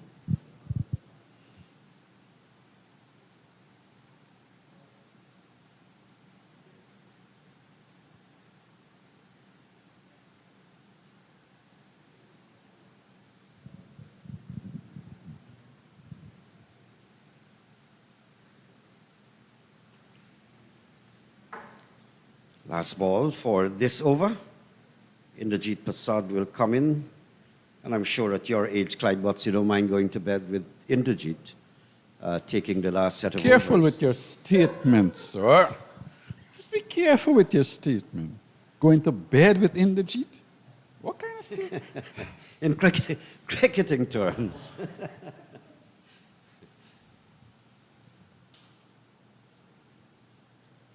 That's it. So 69 for 6 at the end of the over as I make my way out for Indrajit. Yeah. Naim Chan, there you go again. I'm sure Indrajit's wife is listening, and there will be some problems when you get home tonight. No problems whatsoever, Clyde. In cricketing terms, you know, when you go out and play cricket or even commentaries, we become roommates. Yeah. We had fun in Trinidad and Tobago. My good friend John Ramsing, my brother, and Akeem Green, one of our local journalists. We lived like family in Trinidad and Tobago for a few weeks last year. You live in the same house, but I don't think you went to bed together. Naim Chan is a wicked guy, you know. Good delivery, and they should capitalize on that. Yeah, nicely driven. Just hold up just inside the boundaries. There was a misfield, and they get 2 more runs. Merchant is not a bad player as well. I think over the years he has scored runs to Jamaica, you know. And Green certainly batting well. Yes, and he has always been a good player, Dorval Green. Showed what he can do with the ball, complementing that now with a quarter century. He's on 25. Gone are the days when you get 25 and the villagers used to clap for you. Oh, no. Oh, no. Oh, that's club cricket now, eh? Because what I find in club cricket now, when you get 25, everybody cheers and 50 and so on. There's no hundreds and things as it used to be. And people think they are big bats when they get to 25. No, you're not. You put on the fancy walk, you go back, you take your guard, and you start again. Great fight back by the Windward Islands Volcanoes. Bowled out for 217, and since then come back with the ball. Well, this is played away down towards fine third man, and it will go across the ropes. It does. And the umpire signals 4. Did he control that one? No, I think actually he was looking to take his bat away from that one. I think maybe even got nearly the face of the bat and went down to third man for 4 runs. Lucky shot, actually. And it's good to see in that match, Barbados against Leeward Islands, Shane Dowridge scoring 109. Had his little problems, had to fight them through. Well, one hopes that he's all right now. And this is not his first year that he's back. He's been back for a little while. And you just hope that, everything is all right with him now. And whether he'll get back into the West Indies team, we'll have to wait and see, because the man that is there is certainly doing a good job at the moment. I wouldn't say he's doing a great job, but he's doing a good job. And, if he wants to get back in, he'll have to break the door down. Exactly, I do agree with you, because so far, so good for Joshua Da Silva. Came under fire, both in Australia and South Africa. Good lower order batting from him.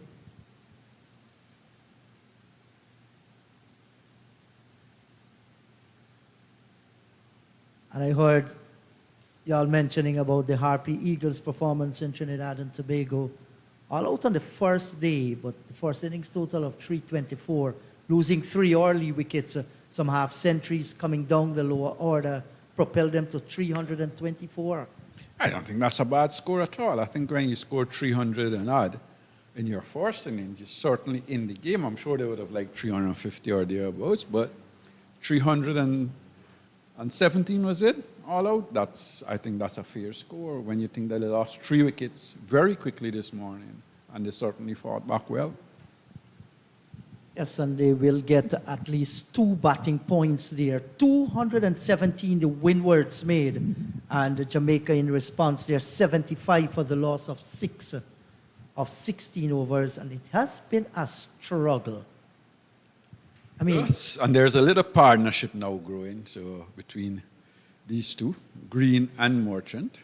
One fast bowler and the other the spinner. But both are capable with the bat. Green especially has shown over the years that he is a very good cricketer, and he has performed, every time I've seen him, he has performed for Jamaica. and the partnership so far for the 7th wicket between Green and Merchant has worth 34.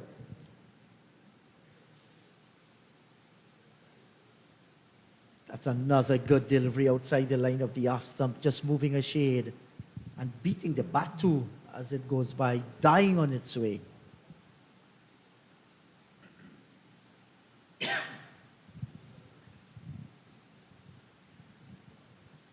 Despite its fierce competition between the two teams, we have not seen the kind of cricket, that will tell us that these guys want to stay there for 4 days. I mean, there's enough time to build your innings. Right on target, striving for the Yorker.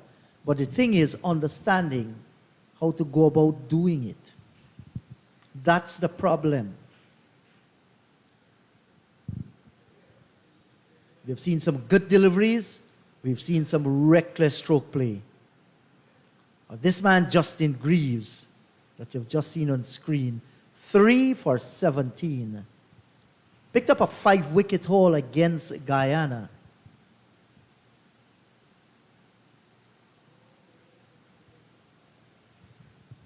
Beaten outside the off-stump green. One that's just leaving him a little. Umpire just checking, probably Greaves getting close to that no-ball situation, close to that front line, ensuring that you can see his line because the line belongs to the umpire. Exactly, he wants to be very, very careful that he does not trespass.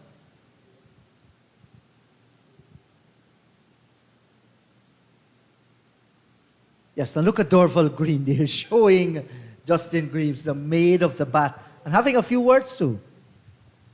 He's a tough man as well. He's a tough man as well, as we've seen over the years. So.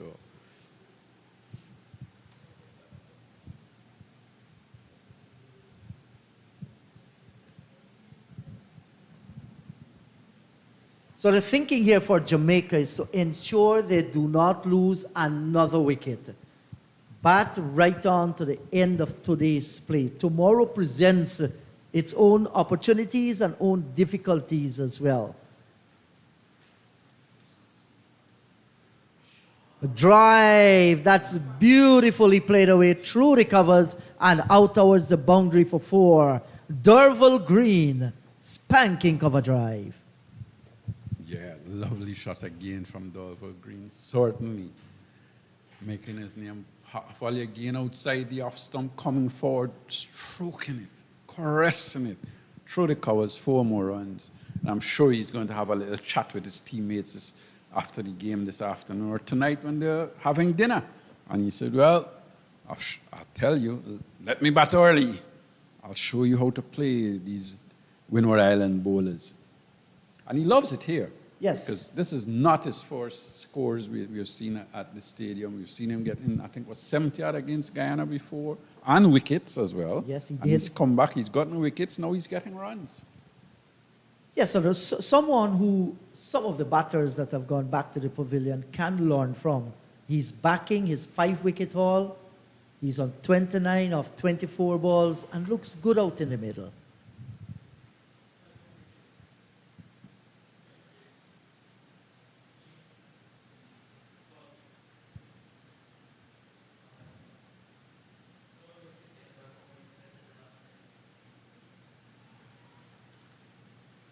Well, they begin to go up their half-hearted appeal.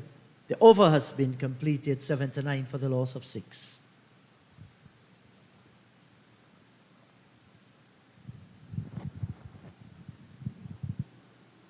And if your attorneys at this time, would we be tempted to maybe bring a spinner in, or would you continue with Justin Greaves for another one?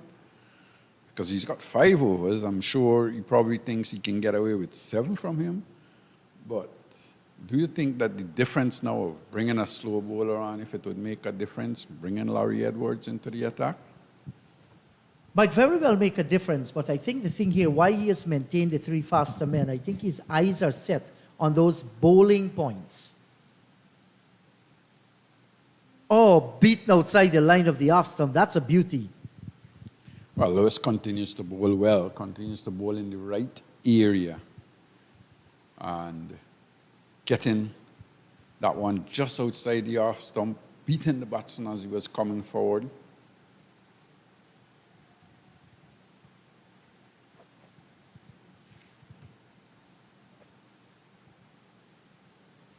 Well, he has the spin options. Left arm spinner Larry Edwards, can't call upon him. Kenneth Dembo in the side as well.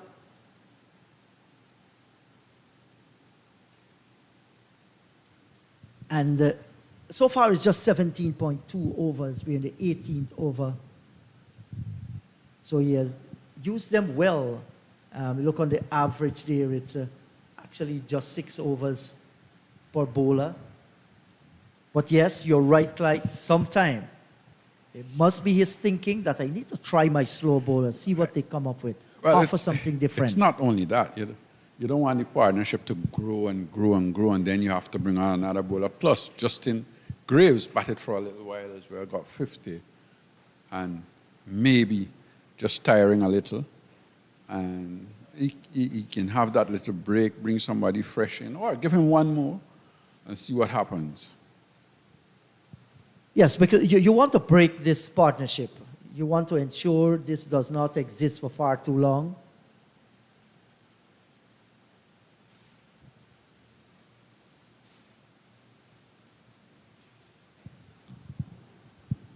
But the Windwards start the day by winning the toss, and the expectation for them was to at least get more than 300. That never happened because they made 217. There were some sparks of brilliance. Good delivery, right on target. Athenaeus 81 should have gone on to score 100, had a golden opportunity. Yes, and batted pretty well.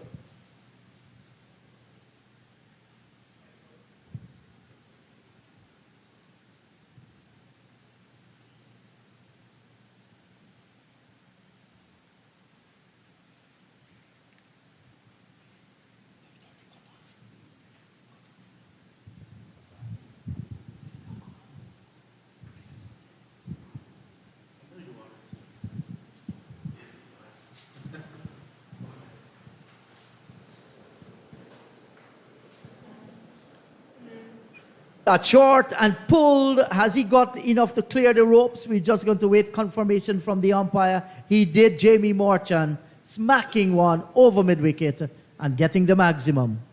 That's a good shot, actually. It's probably one of the few short deliveries we have seen in today's play from the fast bowlers. And maybe that tells a story why they weren't bowling short, as that was put away with disdain.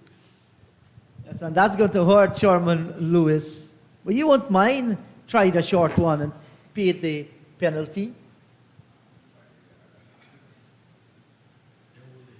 The final delivery coming up in the 18th over. Let's see how Sherman Lewis is going to respond here this afternoon. Merchant will have a good feeling of moral victory there against Sherman Lewis.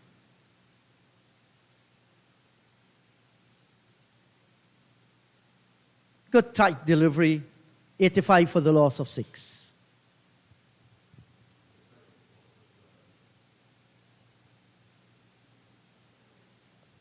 So far, just 3 bowlers used, the medium fast bowlers of Shamar Lewis. 7 overs, 2 for 29. John, 1 for 35 from 6, and Greaves, 3 for 21 from 5. Telling figures for Justin Greaves. Clyde Butts has left me, and I've been joined by John Ramsing. John, 85 for the loss of 6, a real place of struggle for the Scorpions. Good afternoon, Inderjeet. Good afternoon to our viewers, possibly for the last time this evening, getting towards Stumps. Definitely a position of strength for the Volcanoes.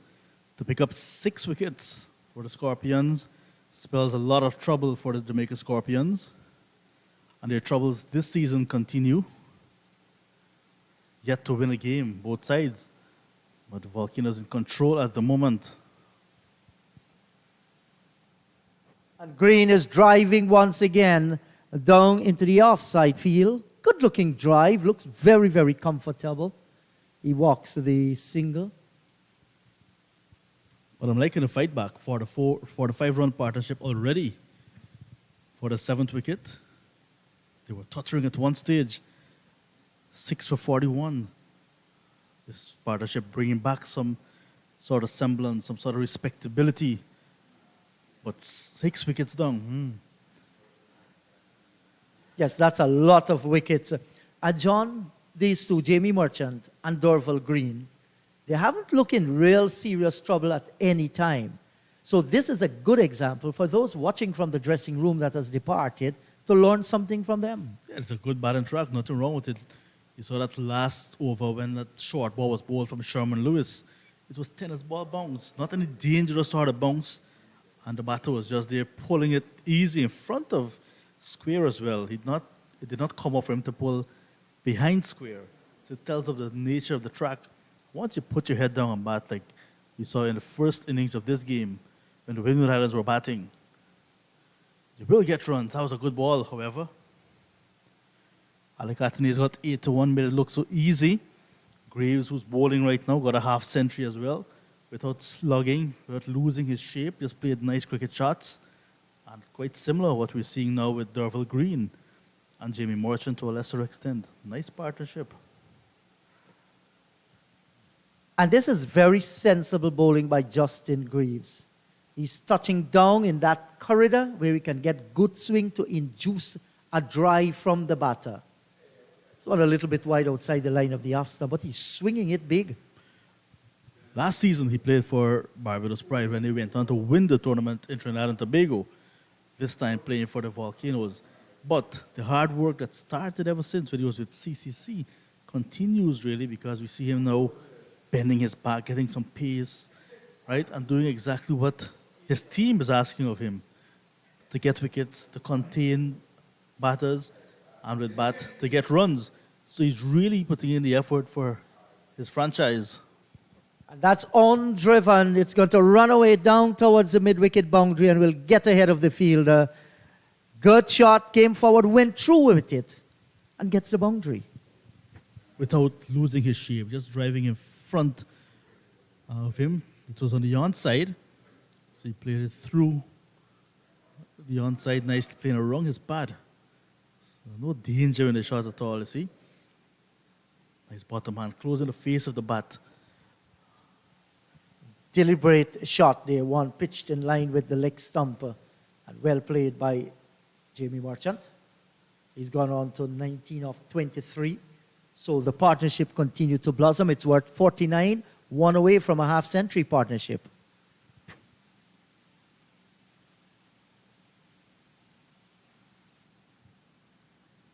What a way to get to that 50-plus partnership between Merchant and Green. Full toss from Greaves, and given the treatment, nice shot to end the over as well. Yes, good-looking shot. No problem whatsoever on the full toss, and drove it beautifully through the offside field, through extra cover and getting the boundary. 94 for the loss of 6, so they're closer to 3 figures there. 19 overs gone. The partnership from just 49 deliveries as well. So it's a good clip this partnership is coming at. Look at Derval Green. He's 30 from 26 deliveries, and Merchant 23 from 24 deliveries. So they're scoring very quickly, not being bogged down despite 6 wickets down. Once the bad ball is there, or the opportunity is there for a scoring shot, you're taking advantage. That is the way to go. So they're asked about 27 overs before 5:30 today, local time, and we're getting closer to 5:30 now. It means if they do not get in, which I think they would not, get in that 27 overs, we'll have an early start tomorrow on day number 2. Yes, you're right about that, John. And but both teams, when you look at their batting, having a little conference out there, we are far away, not be able to see exactly what is happening out in the middle there. But it's a 4-day game. The expectation is that you spend as much time as possible at the crease. There is where you score the runs. I mean, on the first day, you're having how many wickets falling so far? 16? 16 wickets tumbling down. It's not good enough. I mean, this is something that has to be improved. It's how much you want it. You know, what are your skill set like? What your mindset is? How do you approach your innings? Look at that run rate at 4.95. That is very, very healthy. So we're going to see some spin for the first time. Larry Edward is about to deliver, but there's no batter. Derval Green is off the field. That has to be an urgent call that cannot be stopped. You have to go. Yeah, comfort break.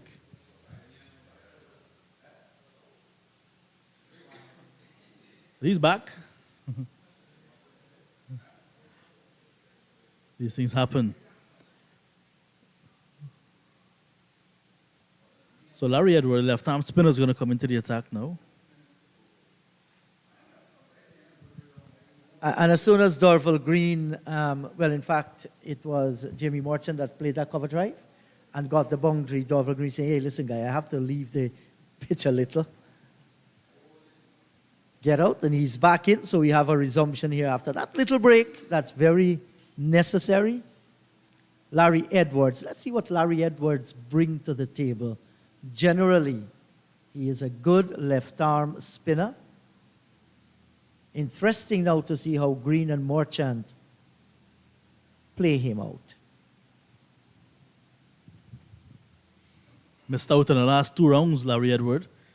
Getting an opportunity here now. So this is his first bowl of the season. You can see a little bit of a sheen on that ball still in the Jeet. Now that's 20th over, so a relatively new ball, and with 94 on the board, not a lot of blows on that ball, so it could be relatively hard still. Yes, it is. And not afraid at all to loop the ball. And Dorval Green prefers to play from the crease. And that's because he's having a good look at it, the trajectory of the delivery.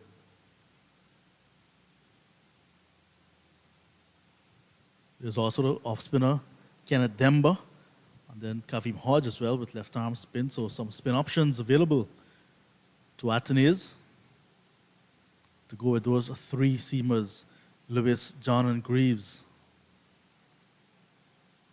I think they're trying to get in as many overs as possible this evening before stumps are drawn. That's why they brought in the left-arm spinner as well, because the seamers were doing very well. They start maybe to get a little bit tired. Greaves. And he's right on target here, Larry Edwards.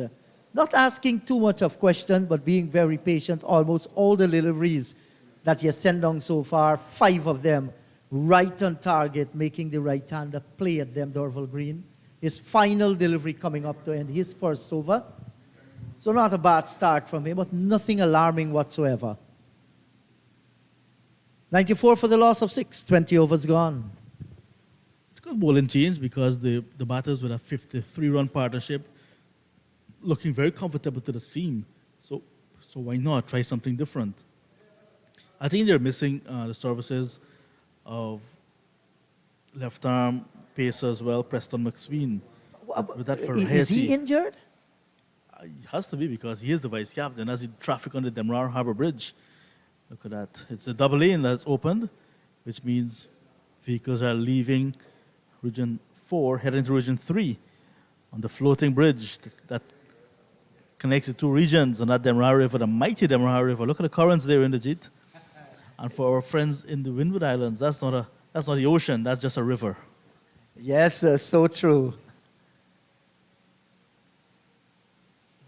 So on the East Bank, the traffic normally be very, very hectic when it comes to the afternoon and early morning hours. Strange enough, everybody speaks about rush hour. We don't have that in Ghana, we have rush hours. That's about 4 hours in the morning. Yes, I guess when the new bridge comes on stream, John, I think that's from where, Houston? I think it goes across to somewhere around La Grange as well.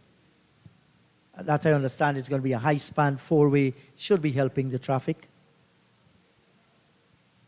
Yeah, it's going to take some time, but It work will. has started already, and it will ease a lot of the congestion that we're seeing.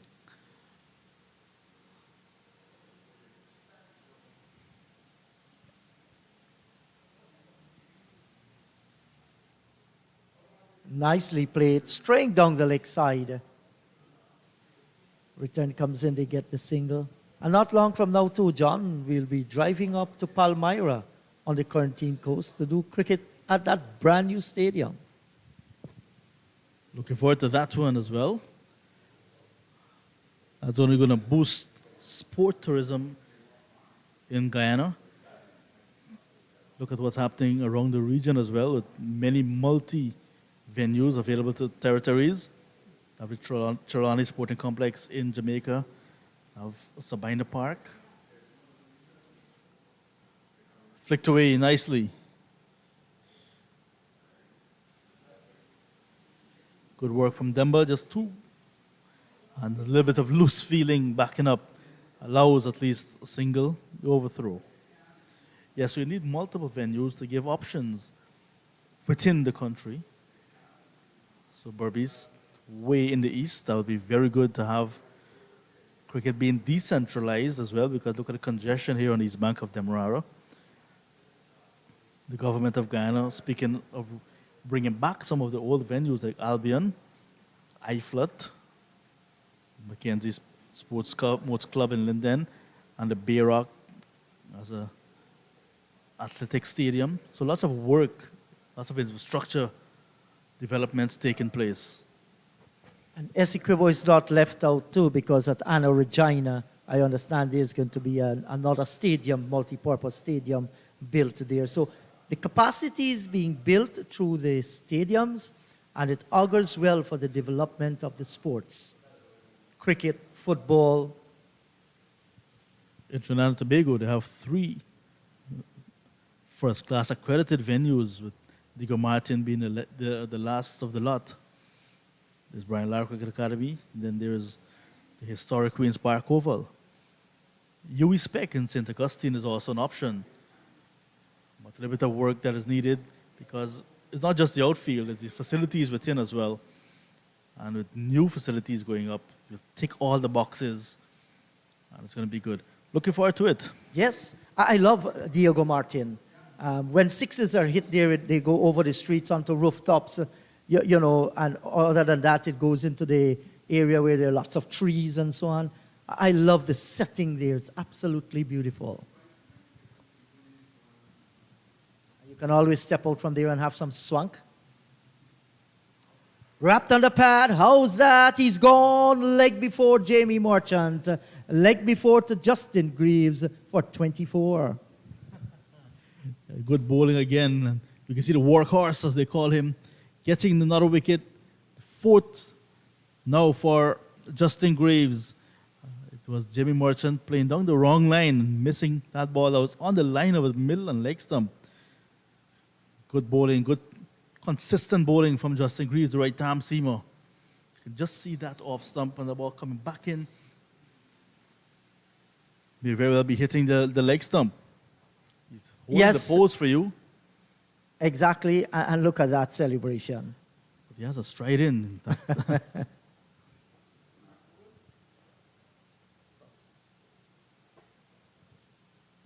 So that's the close of play. The bills have been dropped by the umpires. Day number 1, Windward Islands Volcanoes against Jamaica Scorpions. The Scorpions responding to that 217, 98 for the loss of 7 when the umpires called play on day number 1. Still trailing by 119 runs. A day in which we saw 17 wickets tumble, and Jamaica looking to survive after looking for that 217. They are a long way away from that, like I said, 119. We've seen some good all-round performance. Good stuff indeed. Good gripping day of cricket. A timely return of first-class cricket to Guyana and here at the National Stadium. And I'm sure the players, those who viewed on YouTube, not disappointed at all with cricket today. And in the end, a good day of cricket, but the exchanges must go in favor of the Windward Islands Volcanoes. 217 on the board, and now with the ball picking up 7 wickets of the Jamaica Scorpions. Their struggles continue, Jamaica Scorpions, but good reward for being consistent and bowling good line and lengths. Sharman Lewis, Ryan John, Justin Greaves, all being rewarded nicely, picking up 7 wickets. They shared the wickets among themselves. Larry Edward left arm spin, just 1 over. But that Stumps on day number 1. We do look forward to an exciting day's play tomorrow. And at the pace of this game, 17 wickets tumbling for just over 300 runs.